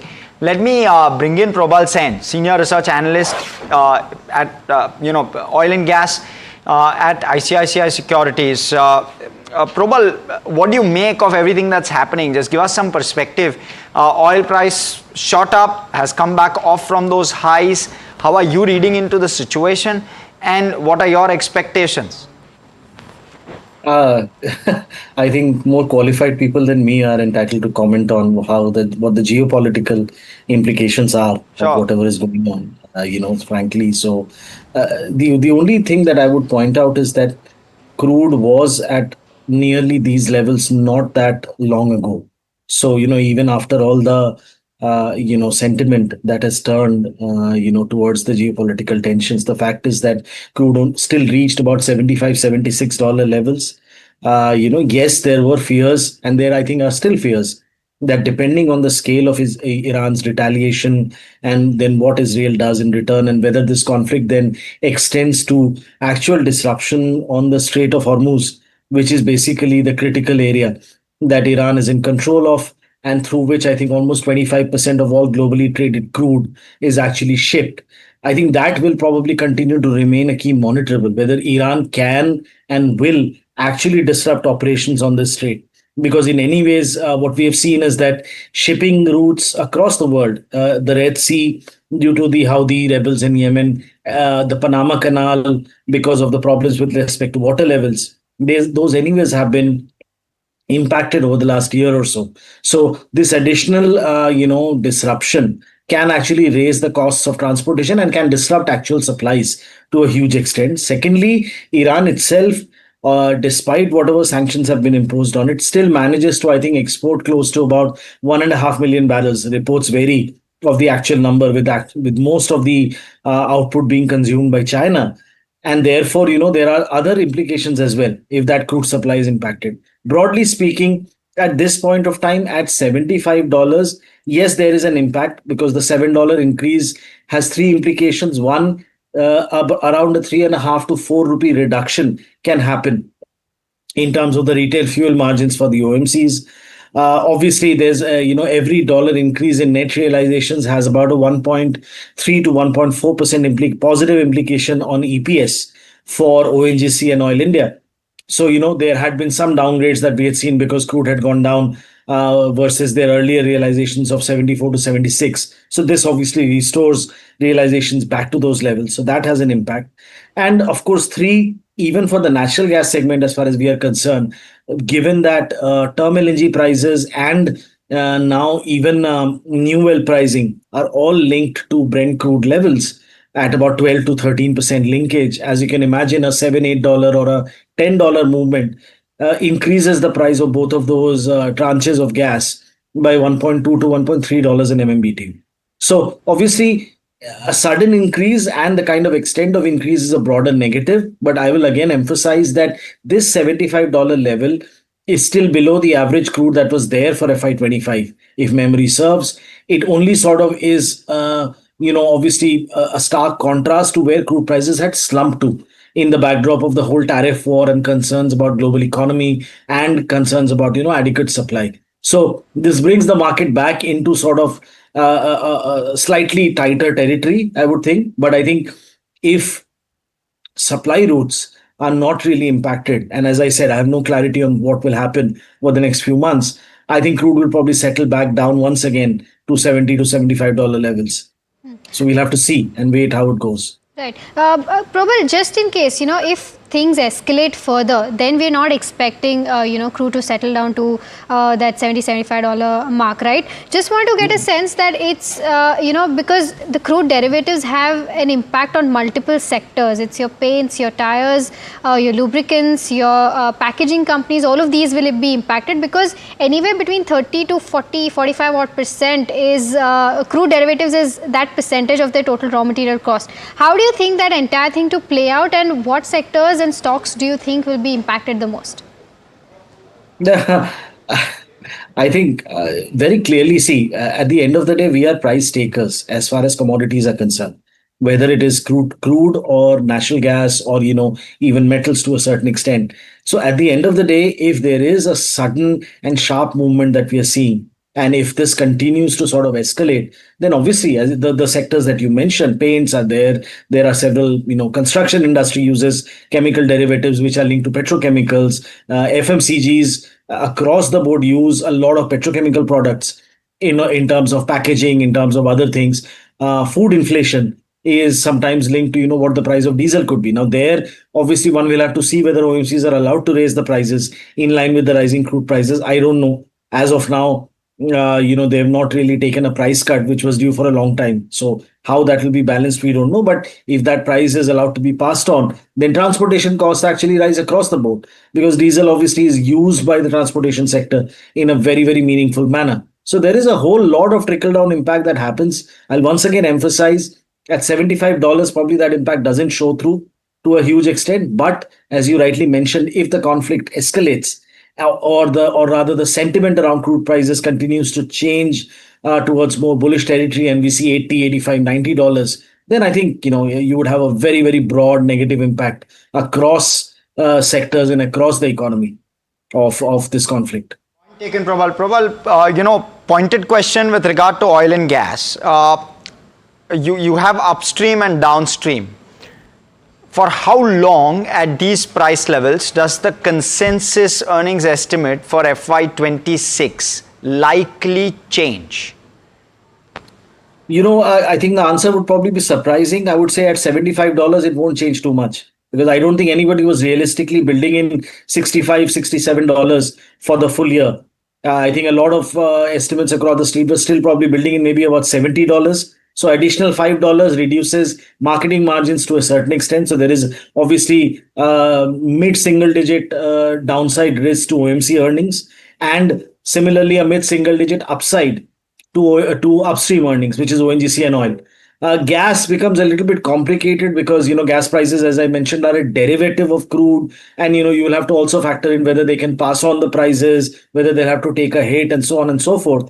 But obviously, what we are looking at essentially is probably the street going from 70 to a level of $75, $76 at this point of time. And that $5-6 obviously will have a negative impact on everybody other than ONGC and Oil India. That is probably how I would look at it right now. Okay, thank you so much, Prabal, for joining us, giving us that perspective. Prabal, someone who most of us listen to when it comes to oil and gas, have our ears on him when he's talking, clearly brushing it off, saying that it's not going to be that big an impact. So maybe not at $75 per se. Yeah, exactly. And maybe therefore that reaction, and I would believe him when he says that, and therefore that reaction, let's pull up some of those counters very quickly. An HPCL, a BPCL, an ONGC, and Oil India. Let's quickly look at some of those names and just see as to how they're doing. And some of these have already taken a knock-in trade yesterday. So again, I want to want to figure whether this is actually a value zone for some of these plays. Okay, let's do a thing. Let's slip into a short break. On the other side, we'll continue our coverage on crude and implications of the Israel-Iran conflict on India. We'll have M.K. Surana, former chairman and managing director at HPCL, to get us that perspective. We'll also get stock ideas from Aditya Shah and Kunal Shah on the other side. Stay tuned.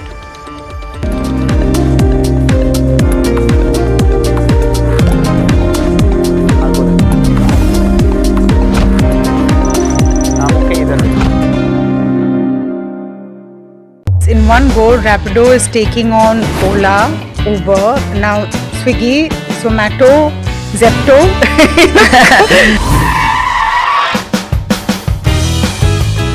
अब कोई soft spoken तो है? Did you just call me soft spoken? Yeah. No? No, I should just record this and let my team hear it. I think what changed the game was bringing two-wheelers into the picture, bikes, right? Yes. India has always been the land of two-wheelers. Why don't we leverage this existing infrastructure to create a commute? Now you've entered a space which is all about, cash up in films. You want to get into delivery and quick commerce. Entry into this was more a strategic move. For us, our simple motto is this: how can I ensure that this captain who's coming on my platform earn more? You even ended up learning Korean. How do you use those skills now? I've actually quit my job while I was on a business trip in Korea. How did you say I quit in Korean? Na kuman desaya.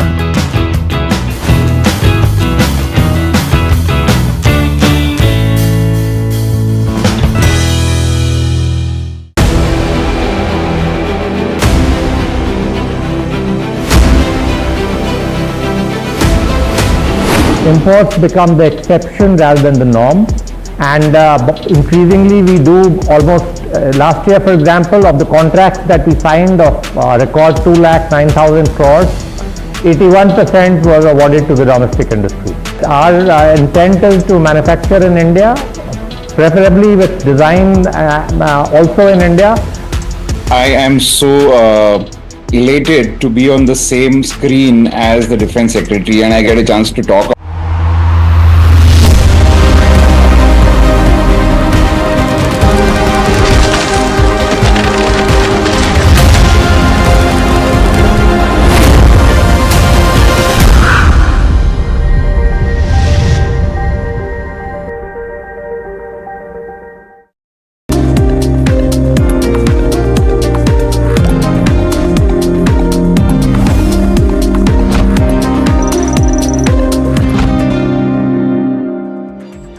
Welcome back. You're watching India Market Close, and the big story that's dominating really across the world is what's happening between Iran and Israel.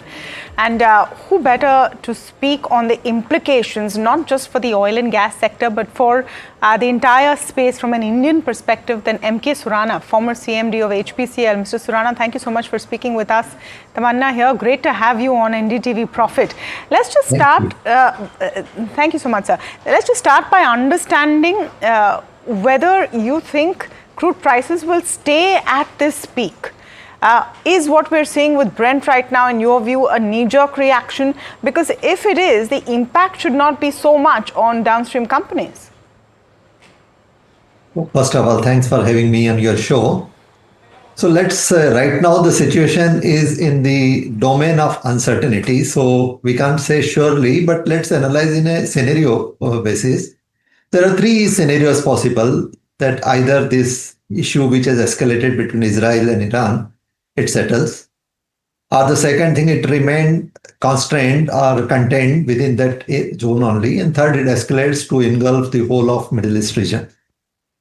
Now, structurally, if you see, there is no reason why the crude prices should be running above $70 because there is an increased supply of crude from the OPEC countries. Since last 3 months, they have accelerated the supply. So there is more supply in the market. Because there is a summer season and driving season, so there will be some increase in the demand. The China-America story is still having the issues which have a shifting stance on the everyday basis. So demand side, there is no specific triggers to drive up the price. So structurally, I don't see there is any reason why the crude prices should go above $70, apart from the geopolitical tensions. Now, as far as geopolitical tensions are concerned, definitely whenever such thing will happen, there will be a risk premium which will get built in, not only in the prices, but also the freight cost, the insurance cost, and also the speculation activities hikes up. So that is the reason which you are saying the sudden spike of almost 10% or so today. Now, whether it will stay at this level, it depends on how this thing comes. As I mentioned, in 3 scenarios, there may be different thing. If the issue is getting settled, it should come down back to below 70. If it remains contained also, then I think there are lesser possibility of, though there will continue to be volatility, but lesser possibility of going beyond 80. But if it escalates beyond, then definitely it will go high. Now, come fourth quarter, I think by that time the summer season would have been over. If the accelerated supply continues, in that case, there will be all the 2.2 million barrels per day of supply would have been in the market by that time. And if the demand triggers are not there, there will be a surplus oil in the market. And therefore, the crude price should come back to 65 range by the fourth quarter if the geopolitical tensions do not give some different scenario. What is the lag, Mr. Surana, before it starts hurting pricing for Indian companies? Because obviously inventories are built up in advance. So if you have prices at a steady 74, 75 where they are right now, say for the next couple of weeks, how soon does it begin to hurt margins for us? So it depends on which coast of the country you are on. The west coast, it will be lesser time, but on the eastern coast, it may be anything between 30 to 45 days from where you are getting the crude supply, while on the western coast, it may be anything between, let's say, 10 to 25 days. But if you see the Indian situation, for quite some time, the prices were static in the domestic market on the pumps. And in spite of whether the crude prices were high or crude prices were low, and the government has managed it with increase or decrease of the excise duty. Now, if that is the situation, I don't see a change in the pump price in the immediate future if the crude prices are not going beyond, let's say, $80 or so. And because the margins on especially the MSHSD were reasonably good in the recent past, and there was a lot of clamor for reducing the prices, which has not been done to that extent. So I don't see that there will be increase in prices immediately unless the crude prices continue to be high for a substantially long time. And in that case, also government will have a way to manage the excise duty or reduce the excise duty, because some election in some of the states will be coming in the future. And government for a long time now, almost 2.5 years, has maintained the pump prices static. Also, with the RBI giving a heavy dose of liquidity in the market, government will be cautious of inflation part if the crude prices are going, or if the pump prices are going high, because it will have a snowballing effect. Mr. Surana, this is Harsh here. Please clarify if I have understood correctly, sir. Are you trying to suggest that the spike that we saw today morning was largely a knee-jerk reaction? It is definitely a knee-jerk reaction. Whether that jerk reaction will continue will depend on how it pans out now. Sure. So if you see the history of crude oil, always the jump happens in a knee-jerk reaction only, when you would have seen the oil price going up suddenly from $60 to $128 and then coming back to $40 also. But knee-jerk reactions then comes down also quickly. So as I am mentioning, that structurally there is no reason for the crude prices to be high. And definitely it is a reason for the risk premium. What you call is knee-jerk reaction. It is a risk premium which get built up in the prices. Because let's assume that if the crude vessels have a risk in passing through certain areas because they are under the turmoil or it is under the conflict zone, the insurance cost, the freight cost will increase. Second is that there will be speculation. A lot of paper activities also happens on that, which boosts up the price. And it always moves in the direction of the momentum. If the prices are going up, the speculators will pump it further up. And if it is going down, they will beat it down further. Mr. Surana, thank you. You've been extremely elaborate and you've been extremely clear with what you've said. So thank you for coming in, speaking with us. fascinating, right, Tamanna? My key takeaways, frankly, from this is it was a knee-jerk reaction. Oil prices have cooled off thereafter. We've seen a sharp cool off, a 5% odd cool off in crude oil. And the fact that till $80 a barrel, OMCs will largely be unaffected. So the kind of hit that you've seen today, and on the other side, the kind of gains to ONGC also might be a bit exaggerated. Correct. Yes. Even for an interglobe, for that matter. I mean, I don't know if they get impacted that quickly. I seriously doubt they get impacted in a day. And the fundamental reasons why crude has been at low prices through the last several months don't change. That demand is low, global economy is not really firing up. US, and its shale production, those things haven't changed. Correct, absolutely. So in fact, let's take a quick view as well. Aditya Shah joining us, Kunal Shah as well. Aditya Shah from Hercules Advisors and Kunal Shah, Senior Tech and Derivative Analyst at Mirae Asset Sharekhan. Aditya, let me come to you. Not sure how much of that conversation you heard, but clearly and evidently so, it doesn't seem to be a large impact. And even if it is, especially for OMCs, even if it is, what is being suggested by Mr. Surana is the fact that the government has enough bandwidth in terms of excise, which could well offset any large knock which any of these companies will actually take. We've seen a 5-7% correction in the stock prices of some of these companies. So, good afternoon, Harsh. Good afternoon. Iran is a very important partner for India in terms of the crude oil supply that India gets, and any hit or any war that Iran is engaged in is not only negative for India, but it is negative for the entire world, that we could see a short-term spike in the crude oil prices. But I don't believe structurally there could be a sense that that supply is getting disrupted over a longer period of time. If there is an elongated war, I think people will start to come in and ask both the parties to calm down, so that crude oil market is not really affected. So in my opinion, this is negative in the shorter term. However, longer term, this will not have any bearing per se. Again, negative for for aviation companies, and negative for the paint companies and all those who are dealing in crude related derivatives. But over a longer period of time, I don't think this has a material impact on any of those companies. Aditya, hi. Very good afternoon to you. I mean, would you say that it is heartening to see not a massive recovery, but of course off the day's lows? Is that heartening, and would there be positions that you feel confident about building up, or any picks that you feel confident about, especially in the BFSI space right now? So I think today was a reaction to what the war was. War news was there, where Israel had attacked Iran, and the market wanted to see what really happens. But domestically per se, the economy continues to do really well, and that's where your concentration should really be. Likes of an HDFC, ICICI, or an SBI for that matter, also within the BFSI space, continues to do really well.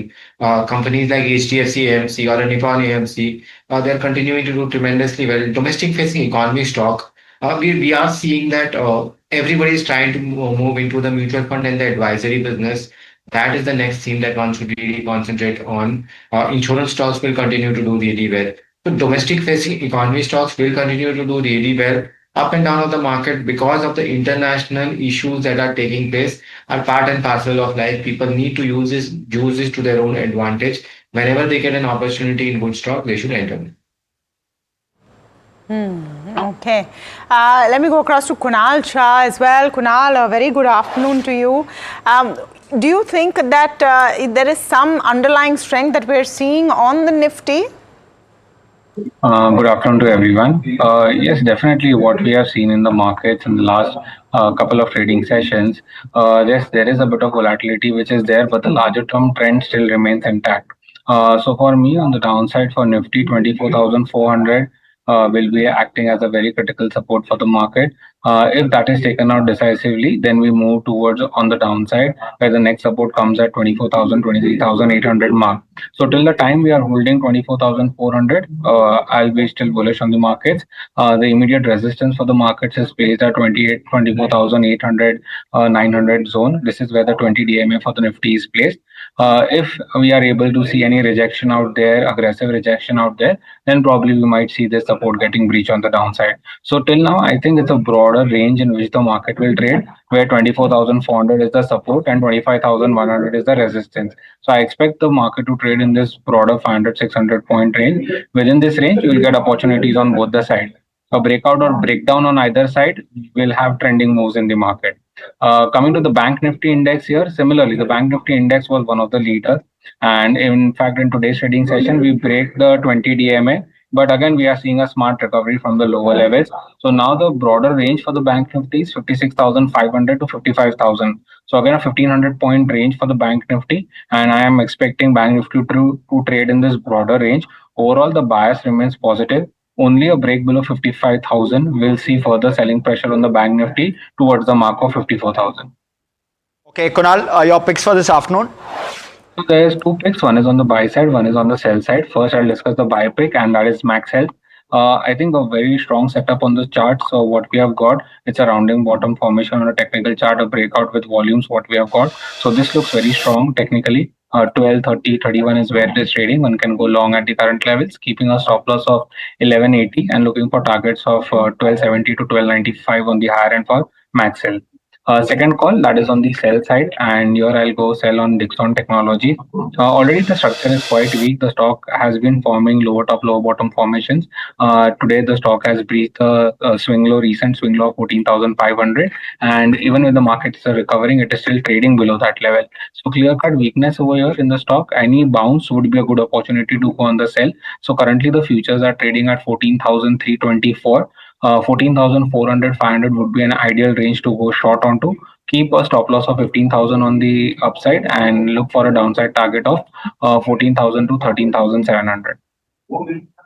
Dixon Tech on the radar on the back of that call. Aditya, let me have your view. Dixon Tech has entered into a binding term sheet as well with Signify, which is a subsidiary of Philips Lighting. Now they're getting into lighting equipment, and they're doing manufacturing within that space. They're trying to improve margins. Of course, valuations not comfortable, but is this the right direction in terms of the way they're building their business up? They're diversifying. They're trying to do better margin business. They're getting into new businesses. They have certain moats which they've created, and they're trying to add to those. So in the longer term, in order to get the valuations going, the focus is really on expansion into businesses where margins are really very good. But then the core focus of Dixon has always been into one business, which is the mobile manufacturing business per se. And I will want Dixon to concentrate there. I don't know how they're going to behave if they enter into the new businesses per se. This is something to watch out for. It is good, but we don't know what is the execution time. And again, many people have failed in the lighting business per se, and we don't know what the future is going to be. However, the bigger risk to Dixon continues to be its valuations. Valuations are extremely expensive. Any knock on the growth will mean a valuation derating for the company.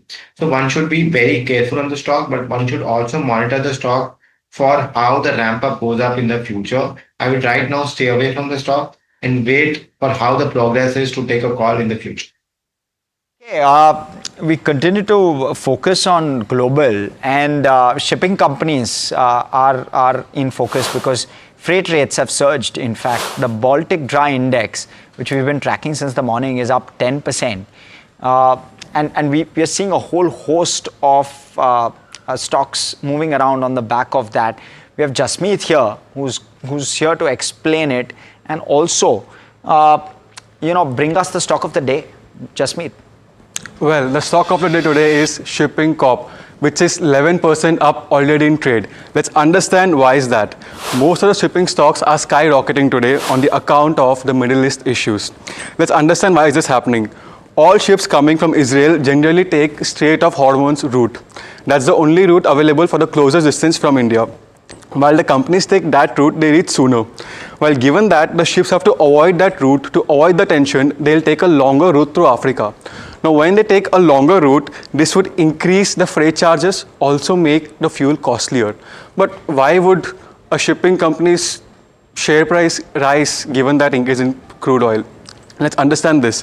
The Balmatic Dry Index, which is up 9%, while the index is about the freight charges, which is already up 9% today, which says the freight charges will be going up in the coming time. So given this reason, which is a positive sign for the companies, the longer route and the costlier route, this will be a positive sign for the company.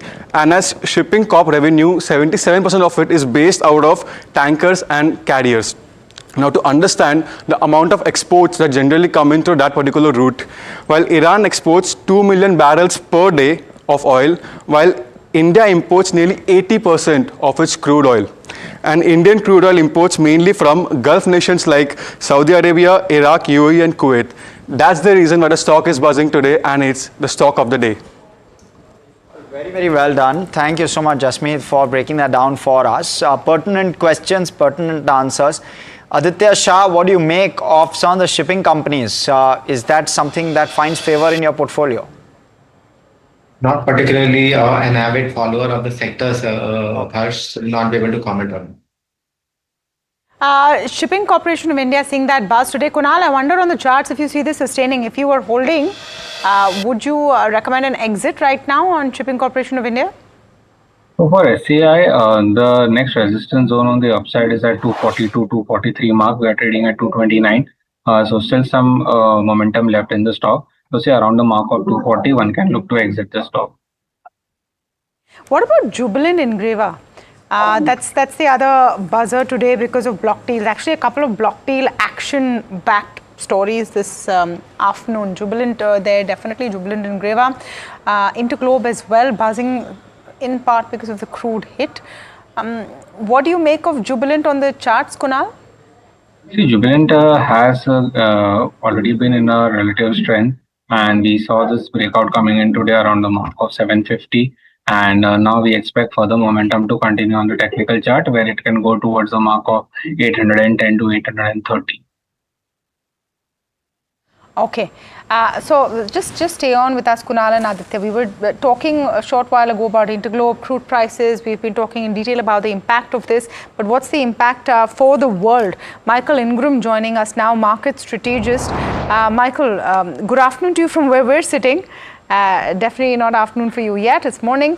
But how are you looking at all the developments you would have seen overnight? Things seem to be escalating very, very quickly, and we don't yet know what the retaliation, if any, from Iran on Israel is going to look like, isn't it?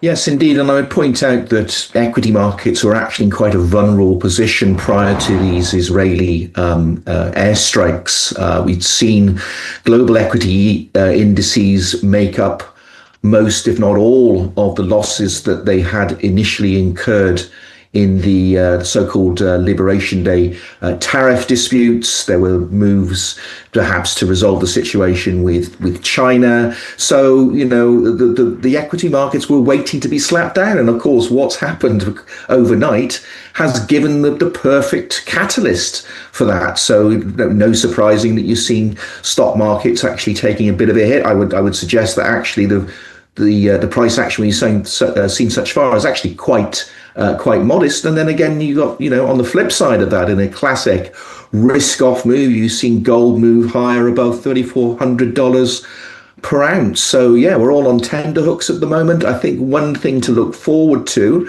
perhaps is that there was a scheduled meeting between US Special Envoy and the Iranian Foreign Minister scheduled for Sunday. Be very interested to see if that actually takes place. I'm pretty sure in any event that the Iranians are not going to sit on their hands and lick their wounds. These were massive strikes overnight, and they're going to retaliate. Michael, very correctly put, right? There were massive strikes. Sorry, Harsh here. So there were massive strikes, and likely you will see a reaction. Our markets, the move hasn't been as strong as one would anticipate, given the way in which the situation is escalating and fast escalating. Do you expect there to be an accentuated move on markets, maybe over the next 12 hours at least, into the weekend? Yeah, I think they're quite vulnerable. I think one of the challenges, ongoing challenges that multi-asset managers have been having really for the last year or so is they would actually quite like to be going into bond markets. But, inflation has been sticky globally. I know the last set of inflation numbers out of the US were relatively benign, but certainly expectations have moved a long way over the last year or so in terms of, for instance, what the Fed is going to be doing, faced with this sort of inflation profile. So to some extent, if you're running a multi-asset portfolio, you're kind of stuck in equity. Now, you have seen a rotation, certainly this year, from US equity, which was a default overweight position, into certain European markets. You've recently seen the DAX in Germany, for instance, reach new highs. But that seems to have kind of run its course at this point. The growth outlook in Europe isn't very good either.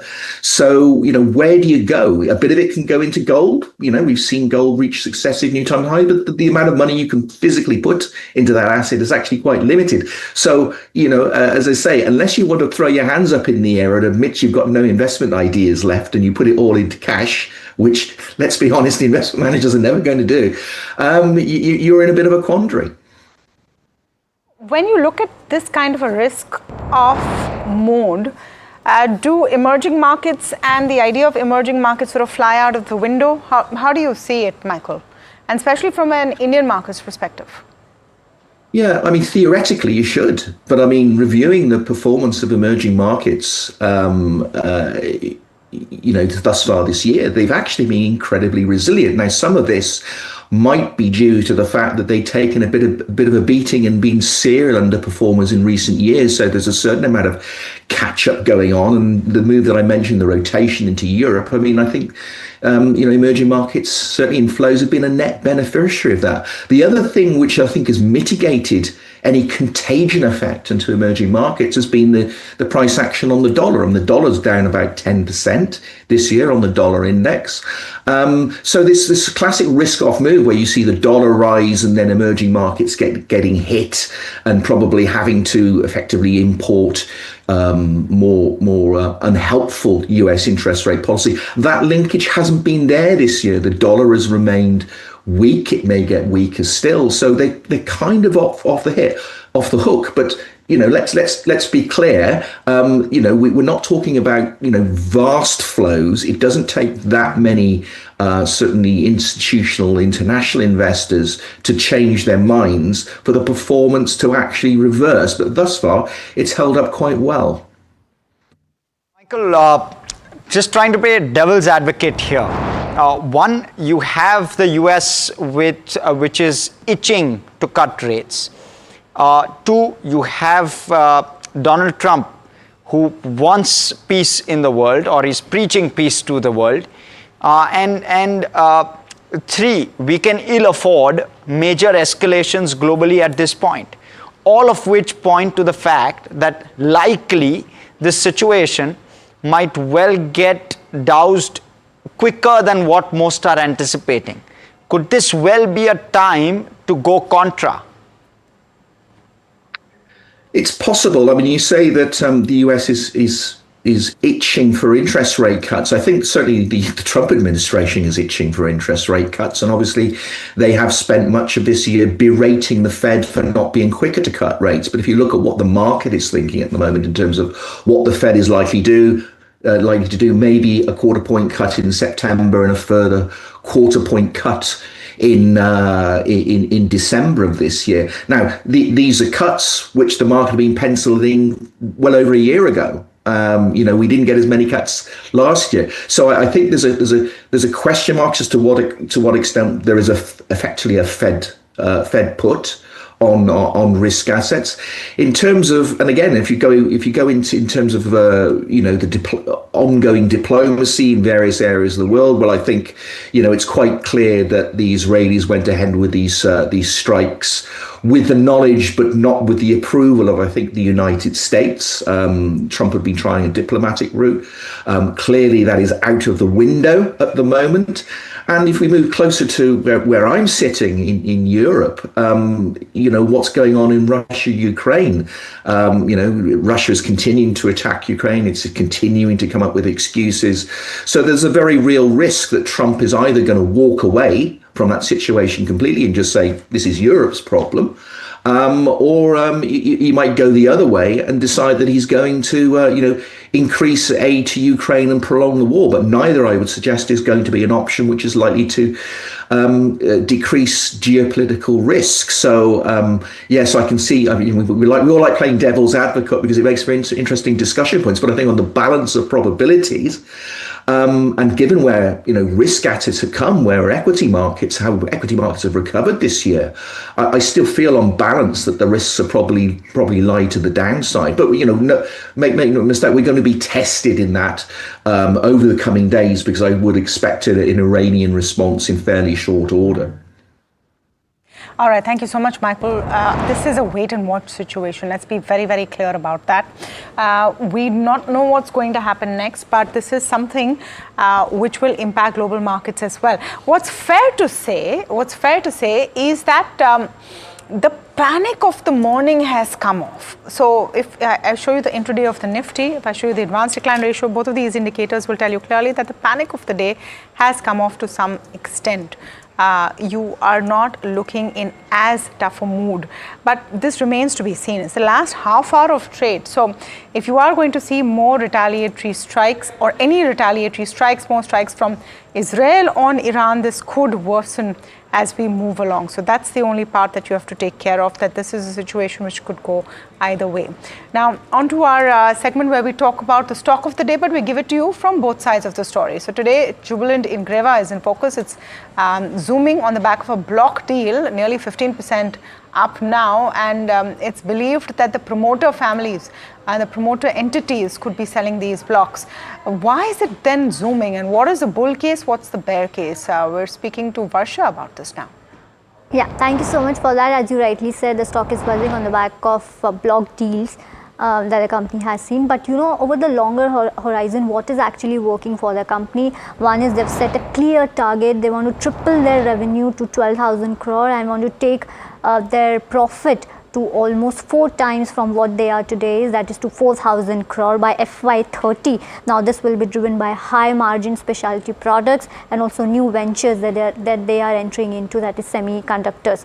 But on the bear case, though they have set a I would say aggressive target, this requires flawless execution plan by the company, number one, and the complex field like semiconductors, meeting those targets when you are into this complex sectors would may be difficult for the company, and this targets may be challenging for the company. But moving on, the other thing that is actually working for the company, where I would talk about the bull case, the company is strategically shifting its business mix towards high growth, high margin products, that is specialty chemicals, targeting 60% of revenue from high margin products, specifically in the CDMO and fine chemical space, including the newer or sunrise sectors like semiconductors. But intense competition, especially from the Chinese peers, from especially in the commodity chemical space, and also potential price war could actually impact the margins that they want to target. But they boast that they have a global market share when it comes to biopyridine, and they are number 2 when it comes to vitamin B3. Cost leadership will actually will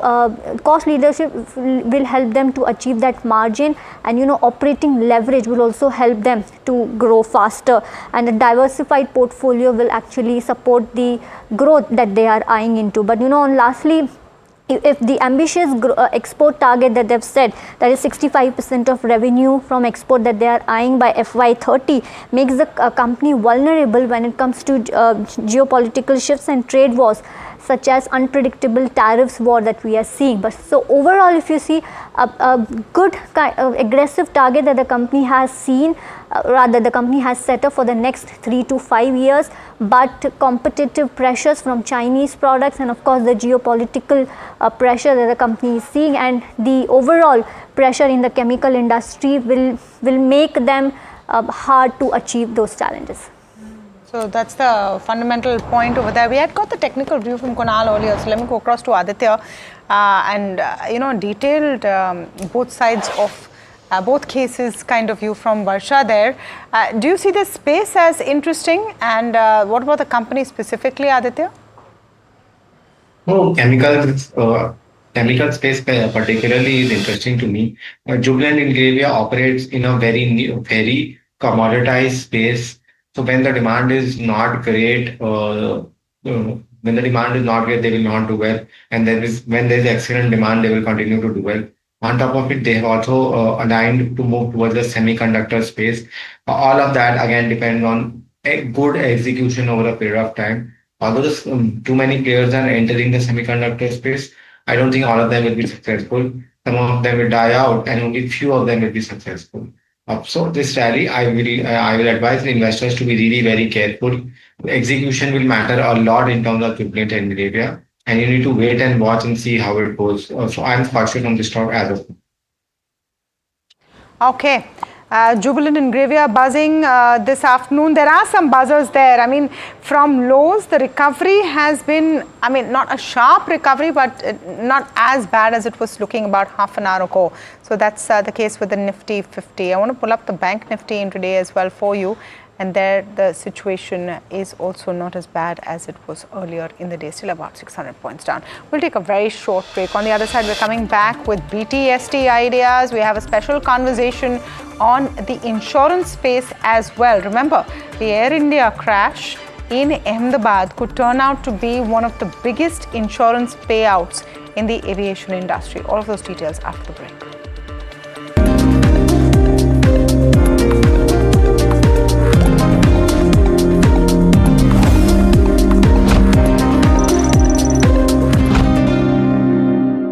In one go, Rapido is taking on Ola, Uber, now Swiggy, Zomato, Zepto.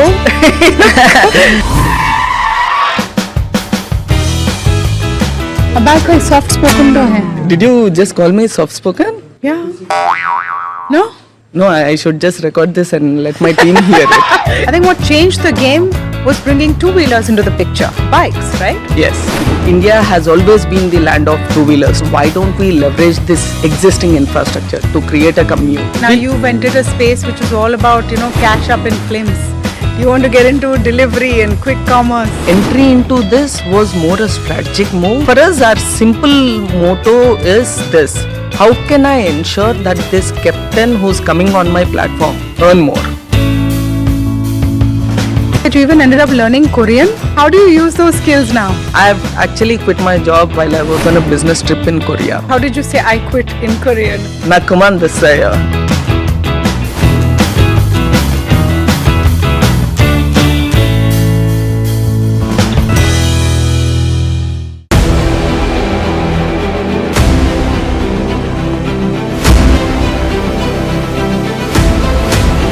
Imports become the exception rather than the norm, and increasingly we do almost last year, for example, of the contracts that we signed of record 2,09,000 crores, 81% was awarded to the domestic industry.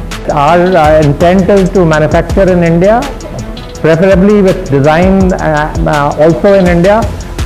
I am so elated to be on the same screen as the Defense Secretary, and I get a chance to talk about what he said. In certain areas, like for example, artillery guns and armored vehicles, or in some categories of missiles like the BrahMos and the Akash, we've come of age. What Defense Secretary Sir said is 100% true, and today private industry can really increase their involvement in R&D. I am very proud to say that we make, in our categories that we have been supplying to our defense forces, some of the best platforms in the world.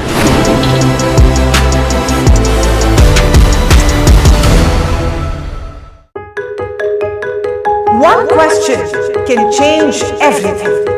The big question. Bold, direct, uncompromising. Tough topics, hard-hitting analysis.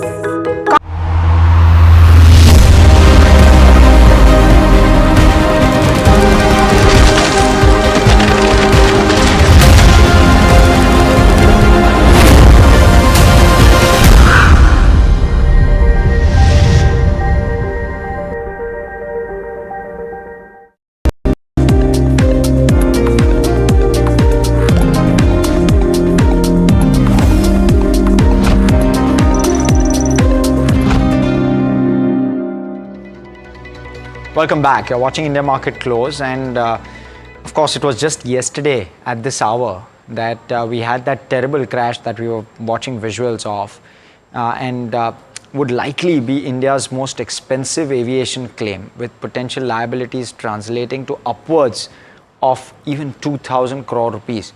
My colleague Pallavi joins us with a perspective on what this could entail. Pallavi.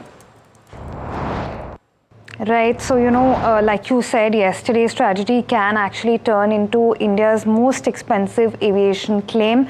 Now, typically how it works is that airline fleet insurance policy covers risks such as the airline parts, spare parts, the aircraft hull, and liabilities to passengers as well as third parties. Now, yesterday's incident is expected to trigger claims both in terms of the liability section as well as the hull insurance, because we saw a total loss of the aircraft as well as the fatalities.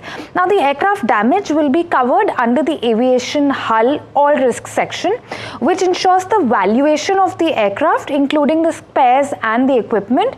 And according to industry experts we spoke to, this valuation could range anywhere between $210 million to $280 million. Now, in fact, one of the people we spoke to was Amit Agarwal, the Chief Executive Officer and MD of Howden India, and he explained that the aircraft which was involved yesterday was in fact insured for approximately about $115 million. Now, coming to the liability section, which could very well be the most significant component of yesterday's loss, could amount to millions of dollars. This section covers the airline's legal liabilities to pay to passengers as well as third parties, and this includes medical expenses, cargo, baggage loss.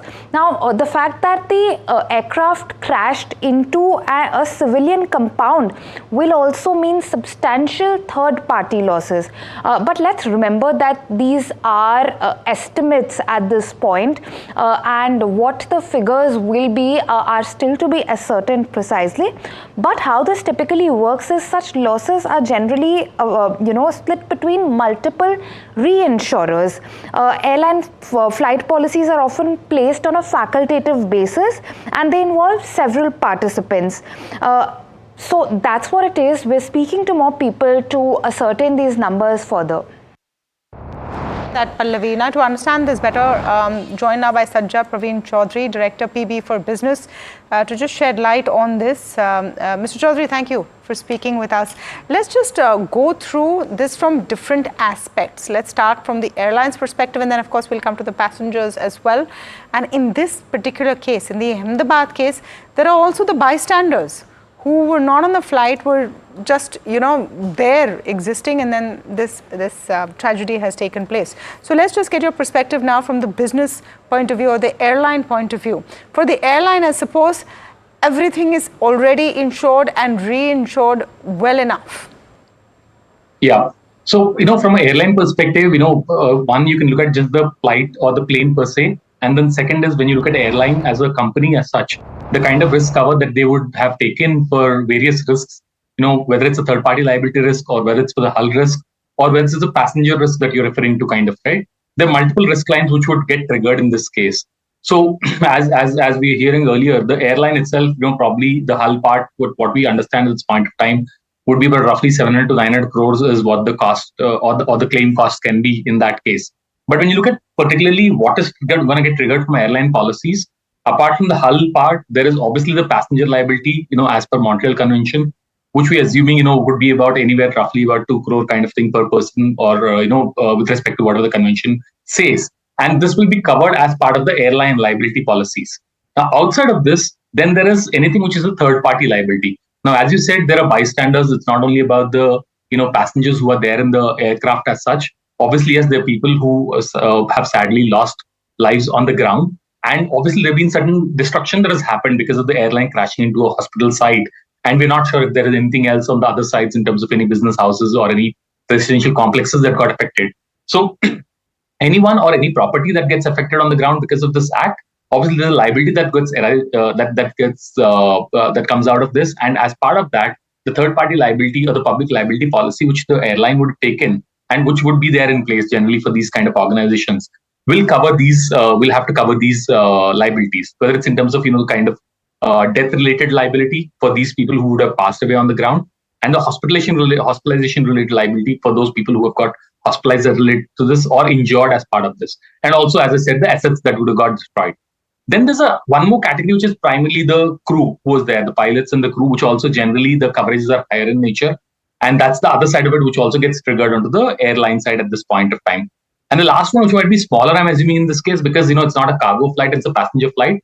Having said that, as we know, when there's space available, the passenger flights also kind of take up some cargo. And in case if there are any valuable things which are much higher in value, whether it's pharma related or anything which are of very high value, then that cargo related losses would come up. But having said that, generally the 700-900 crores of liability, or not liability, the loss that we speak about hull, apart from that, all other liabilities, whether it's passenger or on ground people, everything is expected to be covered in the policies that they would have, and most of it would be taken care of from that perspective. I'm trying to understand, Mr. Chaudhary, you mentioned the Montreal Convention, and we'll get those details up on the screen as well. But for a lot of our viewers and flyers, not everyone knows that there is something like the Montreal Convention which covers you in case of a terrible tragedy like this. Just take us through the details of that.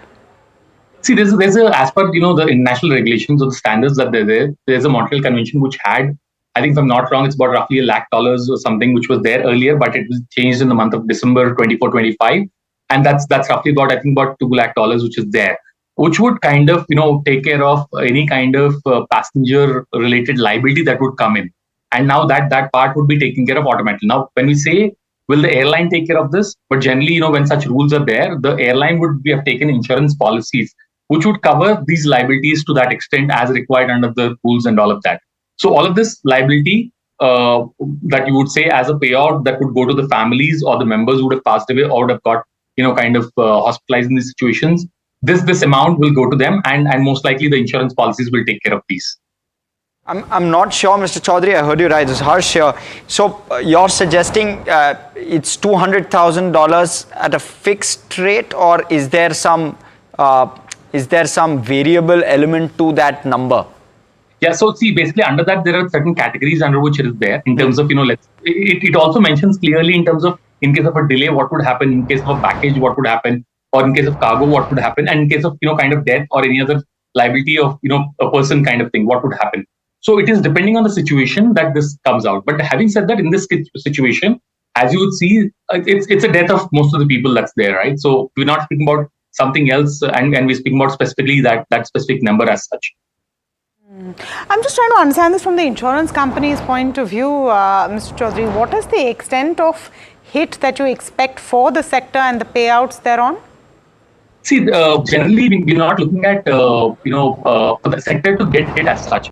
As I think, we've been discussing, or, as I heard from your colleagues as well, which is right. Generally, what happens in these policies, which are very, very high risk volume policies, is that these undergo, or these go through a facultative reinsurance treaty, and generally 95% of this is ceded to the reinsurer, which means the Indian insurers would generally be holding only about 5% of the risk on their books.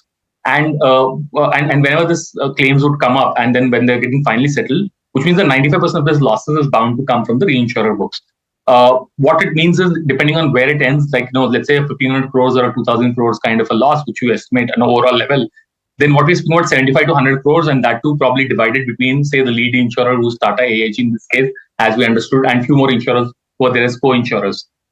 Given the kind of, I think, strict regulations that we have from the regulator in the country, and the kind of solvency margins that they're supposed to maintain, and knowing how strong an insurer Tata AIG is, backed with the Tata Group, I don't think there's going to be much immediate issue that the insurers are going to get on their books for sure. So that's very, very clear from this perspective. But what's going to impact is probably the next year when these treaties come up for renewals, and the kind of risk that we're seeing right now. See, it's not only about this specific incident that we're speaking, right? This is one-off incident which has happened with Air India in the country. But then if you've seen, there are obviously, you're seeing some more news around the airlines coming back already, which are in air, which were already on the way to US or Mumbai because of the Iran border closing and all of that stuff, right? There's a lot of things that are happening around the airspace and the air traffic kind of a thing. Yeah. So as a result of this, and also we've heard in the last few months, a couple of crashes around other countries as well. This is expected to kind of raise the reinsurance rates, and automatically there's going to be impact on the premium for the airline companies. And obviously, the airlines can't really avoid would that insuring, then right? be, one, just to follow up on that, so would that be specifically for Air India in this case, or would this be for across the board? See, I don't think it will be specifically for Air India. It will be generally across the board, and it will also have an impact on not only Indian. See, this is one-off incident that's happened, and generally such kind of incident happens once in, say, 20 years, 30 years kind of thing, right? And unless there's something specifically which is found out, see, in some of the countries in the past, what's been found out in such accidents is that the regulations were not so strict, and hence there are a lot of accidents happening. In that situation, what happens is the airlines that are there in that country or flying to that country would get impacted with high premiums. But in this case, there's nothing as such, right? That's come out at this point of time, and there's a lot of flights that India operates, and we don't see these risks happening very often. And what we're referring to is a global incident kind of a thing, where there's one incident that happened in India, and there are a couple of more incidents that happened in the past few months across the globe, and obviously the entire thing that's happening around Iran. That's going to lead to an overall rate that's going to increase, even for some of the other airlines which are outside of India as well, very clearly. Okay, thank you so much for that. So the reinsurance or the renewal rates for the entire aviation industry go up next year. That's a big takeaway to understand. Thank you. That's the insurer's point of view on the entire situation. Now coming back to Aditya Shah and Kunal Shah, we spoke earlier about one aspect of it, which was shipping corporation. But Aditya, if I look at it from the insurer's point of view and largely general insurer's point of view, what is the kind of impact do you see, and do you see some impact even on their stock prices and the overall sentiment? Question for me? Yes, Aditya, that question's for you. Can you repeat that? I couldn't get your question. Yeah, my question was the view on general insurers in light of what's happened in Ahmedabad. So what is going to happen is, I believe New India is the insurer to insure to Air India, and anyway, general insurers do not retain the risk. They always pass on the risk to reinsurers, and then reinsurers again split those risks up. So the people who will be affected particularly would be the likes of GIC or the likes of AIG in the US and Europe, where they would take the hit. But as a consequence of this crash, there will be a lot of repricing of products. And because repricing of products, insurance premiums will start to move up. And that is going to be a major fallout of this. So I don't think particularly any general insurer is going to suffer. But reinsurers are going to reprice the entire concept of risk, because we had so many years without any crash. And now we've seen a crash on a big 787 aircraft, where it is supposed to be one of the safest aircrafts around. So no particular impact, but reinsurers will particularly see an impact also. Okay, that time of the show when we go across and get our BTST trade as well. Kunal, do you have one for us today? Yeah, I think alongside what I'll be looking out for life insurance space, and that is looking attractive. So out here, my pick would be SBI Life. Already the stock in today's trading session has hold on from the low levels, and the prior trend is still on the positive side. So we expect this up move to continue over here to the 20-day moving average, which is placed at 1785 on the higher end. So SBI Life would be a buy for me, keeping a stop loss of 1720, looking for targets of 1785 to 1800 on the higher end. Okay, so that's the BTST call right now. But I think another stock which is buzzing is Nazara. Nazara Tech is in action. What is adding to the rally? A few days after a big drop because there was an exit, or not an exit, a paring down of stake there. The stock is buzzing. Vansh is joining us with more details. Yes, Vansh. So Nazara Tech is up 7% in trade today. The volumes have surged 3.7 times than the 30-day average. So let's look at the key triggers for the company. Nazara has completed 100% acquisition of Curve Digital Entertainment of 11th of June. Curve Games is a leading London-based video game publisher focused on premium PC and console platforms. Secondly, they have also launched an open offer at 990 rupees per share, which is at a discount of 22% from the closing price of 1274 on 11th of June. The open offer is being led by Aksana Estates, Plutus Wealth and Juno Moneta Private Limited. The tendering period is from 9 June to July 2025. Also, a key thing to watch out for would be Rekha Jhunjhunwala has reduced the stake in the company from the 7% to 5%. And when it comes to the future outlook, the management is optimistic and targeting an EBITDA of 300 crores by FY27. So this is what the overall picture looks like for Nazara Tech. Thanks so much for that, Vansh, and welcome to the team. That's, of course, your debut.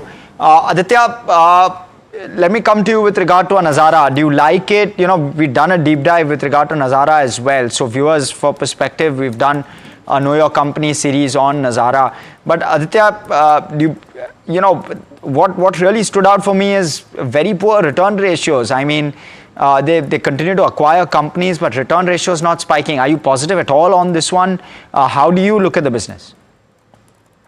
So first, again, as you background, that their model continues to be now that acquire companies and operate them. So inherently, they will keep on diluting their equity as well, sometimes in exchange for the takeovers that they are really doing.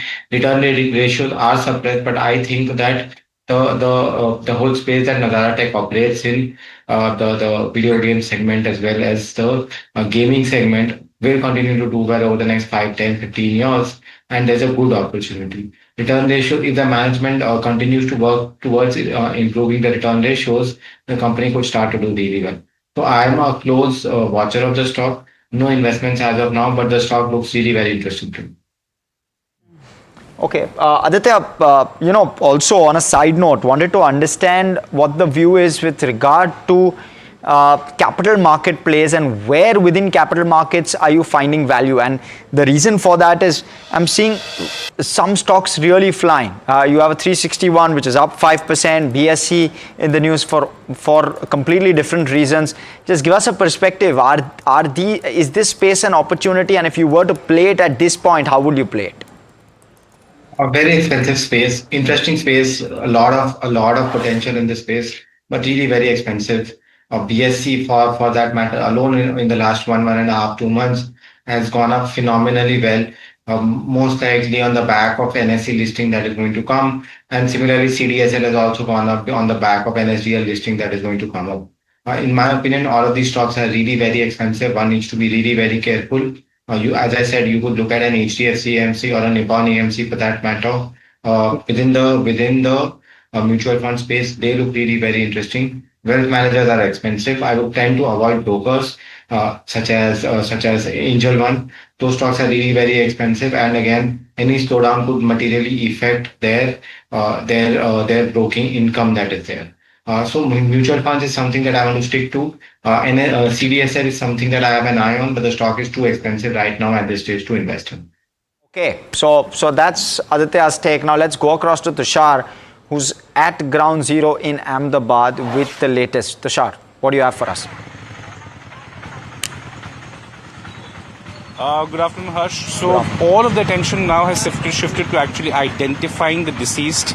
Air India as well as the state government authorities are facilitating the movement of the next of kin to Ahmedabad so that the bodies can be recognized. We know that what the government as well as the BG Medical College Hospital doctors are trying to do is trying to match the DNA of the next of kin with the bodies of the deceased so that there can be some identification that can be done. Remember, 241 passengers out of 242 died in the Air India plane crash yesterday. Only one survivor could walk out of the particular crash. All of these bodies, we don't know whether all of these bodies have been identified yet. The process is still going on. Helpline numbers have been set up. Apart from that, earlier today, Prime Minister Narendra Modi was here at the plane crash site at 8:30 a.m. in the morning. He visited the site. He visited the civil hospital to see to meet the lone survivor and to assess the situation. He was also seen at former Gujarat Chief Minister Vijay Rupani's house, offering his condolences to the family. So all of this coming here. We also saw Air India CEO Campbell Wilson also here. So it's actually a day of where all the pieces are coming together so that in the next few days we can identify who all have died. Apart from that, last two pieces of crucial information. The black box officially has not been recovered. We managed to talk to some NDRF officials off the record. They said that some extra NDRF teams had come in the morning to comb or actually sift through the debris that was collected once again. While this person could not tell me what they were looking for, certainly it was not for the black box. Officially, the black box is still not recovered, but there's a DVR that has been recovered for the in-flight video recording. We don't know what the contents are, but till the black box comes out, we cannot say what exactly happened in the last moments of this particular plane.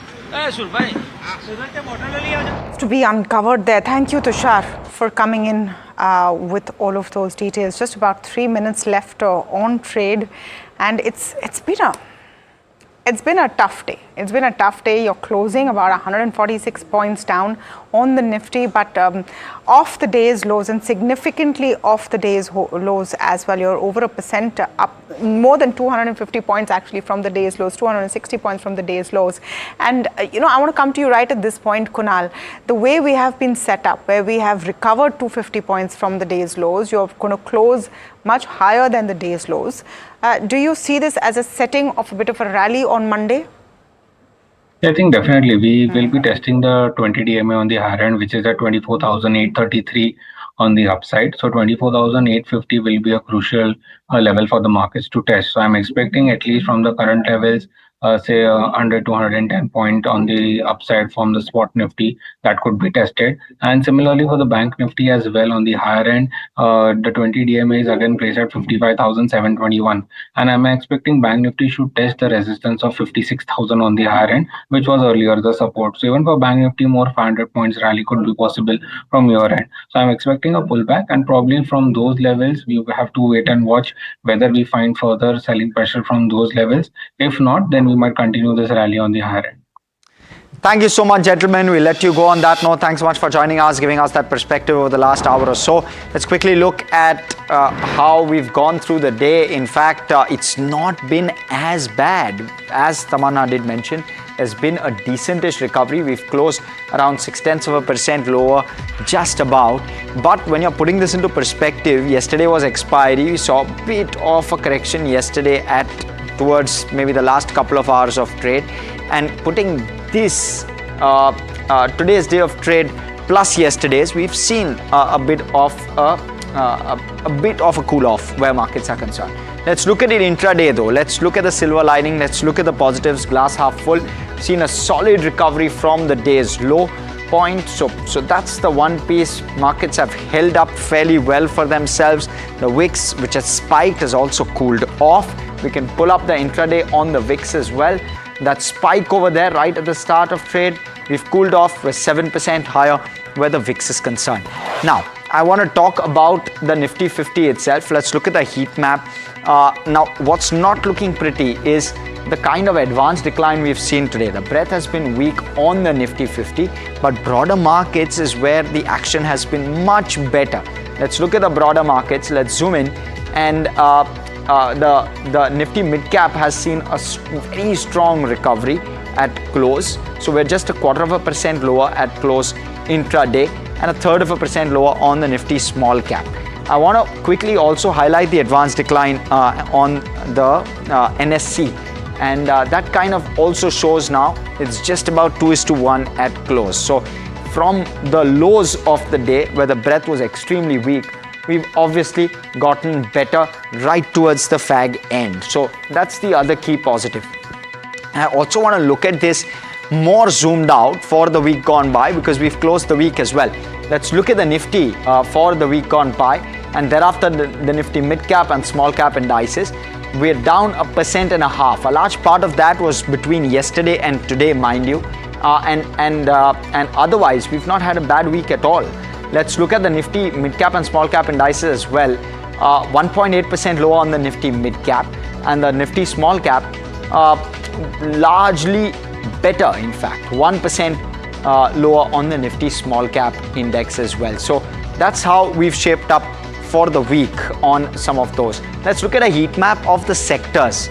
I want to call out how the recovery on some of these sectors has been. We saw all sectors in the red at the start of trade. A fantastic comeback by the Nifty defense index right at the start itself, in the first 15 minutes itself. But thereafter, we've seen a slew of sectors come back quite well. So we've closed decently well. The Nifty India defense was up 1.5%, courtesy, of course, global geopolitical concerns. But look at the Nifty PSU Bank, which was languishing, down around 1.2%. Again, off the day's lows though, so that's a positive. FMCG, the Nifty Bank is where a large part of the pressure was. IT though did okay. It outperformed the index. It was in the green. But metals again down 1% or thereabouts. So that's how we've really shaped up for the day. Let's look at the BSE 500 top gainers, top losers. Let's just look at some of those names. Narayan Hridayalaya has done fairly well for itself. 361, Hitachi Energy, 361 seeing a bit of a cool off from the highs of the day. Rajesh Exports was down for, KRBL was down for, and Tata Tele also in focus. Let's look at the cues that we need to look out for come Monday. We'll have India foreign exchange reserves, balance of trade data, and China industrial production. We'll have a couple of adjustments with regard to dividends that you need to keep in mind, and you have a split, a record date for a split of Bajaj Finance stock and a bonus issue of the Bajaj Finance stock. So that's also a key piece to monitor come Monday. And of course, we'll bring you that update on Monday as well. But with that, completely out of time on this edition of India Market Close. From Tamanna, Mahima, as well as myself, everyone who puts the show together, thanks so much for watching. Stay tuned to NDTV Profit. More action on the other side.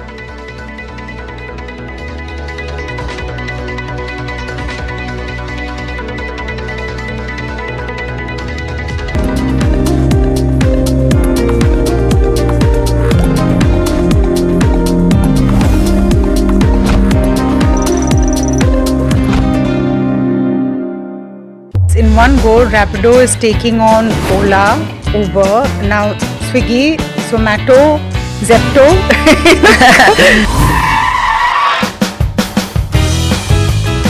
Abbas कोई soft spoken तो है? Did you just call me soft spoken? Yeah. No? No, I should just record this and let my team hear it. I think what changed the game was bringing two-wheelers into the picture. Bikes, right? Yes. India has always been the land of two-wheelers. Why don't we leverage this existing infrastructure to create a commute? Now you've entered a space which is all about, cash up in films. You want to get into delivery and quick commerce. Entry into this was more a strategic move. For us, our simple motto is this: how can I ensure that this captain who's coming on my platform earn more? You even ended up learning Korean. How do you use those skills now? I have actually quit my job while I was on a business trip in Korea. How did you say I quit in Korean? Na kuman desaya.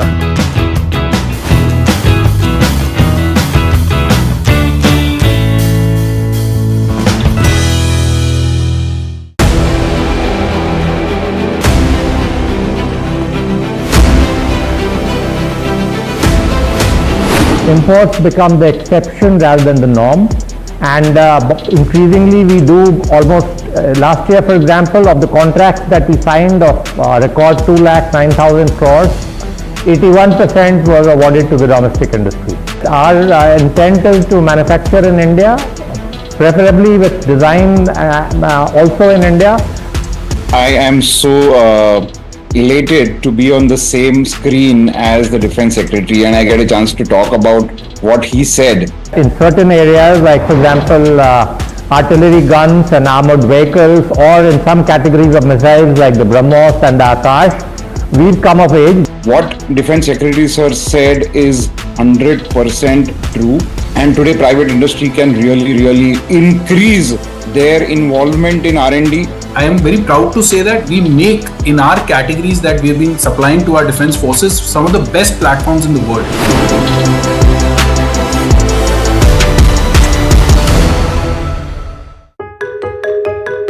One question can change everything. The big question. Bold, direct, uncompromising. Tough topics, hard-hitting analysis. Conversations that matter. We break it down, cut through the noise and set the context. for you.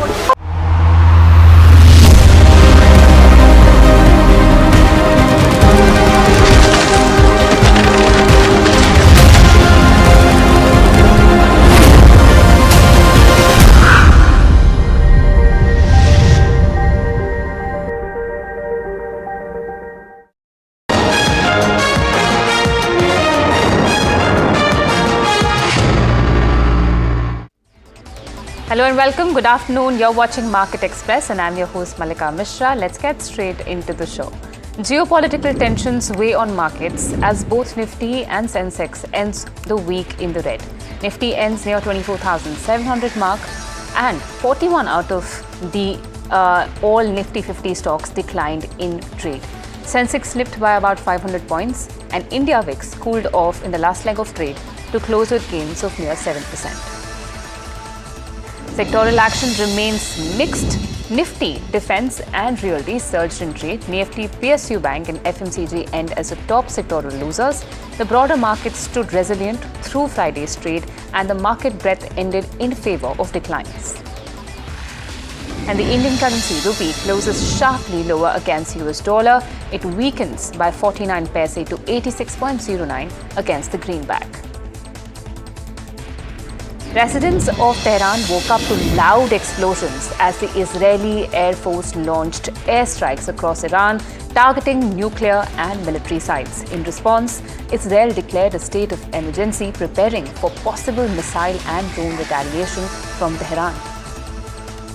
Israel has reportedly killed Ali Shamkhani, the top advisor to Iran's supreme leader. The attack involved over 200 fighter jets, according to the Israeli military. Iran, meanwhile, is accusing both Israel and the US of escalating the crisis. And in an escalation, Iran launched around 100 drones towards Israel following deadly Israeli airstrikes. Top Iranian military officials and 2 nuclear scientists were killed. Israeli PM Netanyahu said this was just the beginning. And Iran has officially shut its airspace after a major Israeli offensive targeting key sites. The move follows rising fears of further retaliation. Israel's strike on Iran has led to airspace closures in Iran, Iraq and Syria. Major airlines like Qatar Airways and Air India are rerouting flights, with 16 Indian flights diverted so far. Russia has strongly condemned Israel's recent large-scale strikes on Iran, calling the attacks a dramatic escalation of tensions between the two countries. Kremlin spokesperson Dmitry Peskov stated that President Putin is closely monitoring the situation and the Russian Foreign Ministry plans to submit a detailed statement to the United Nations. Now, Russia has urged both Iran and Israel to de-escalate the conflict to prevent further instability in the region. Donald Trump has urged Iran to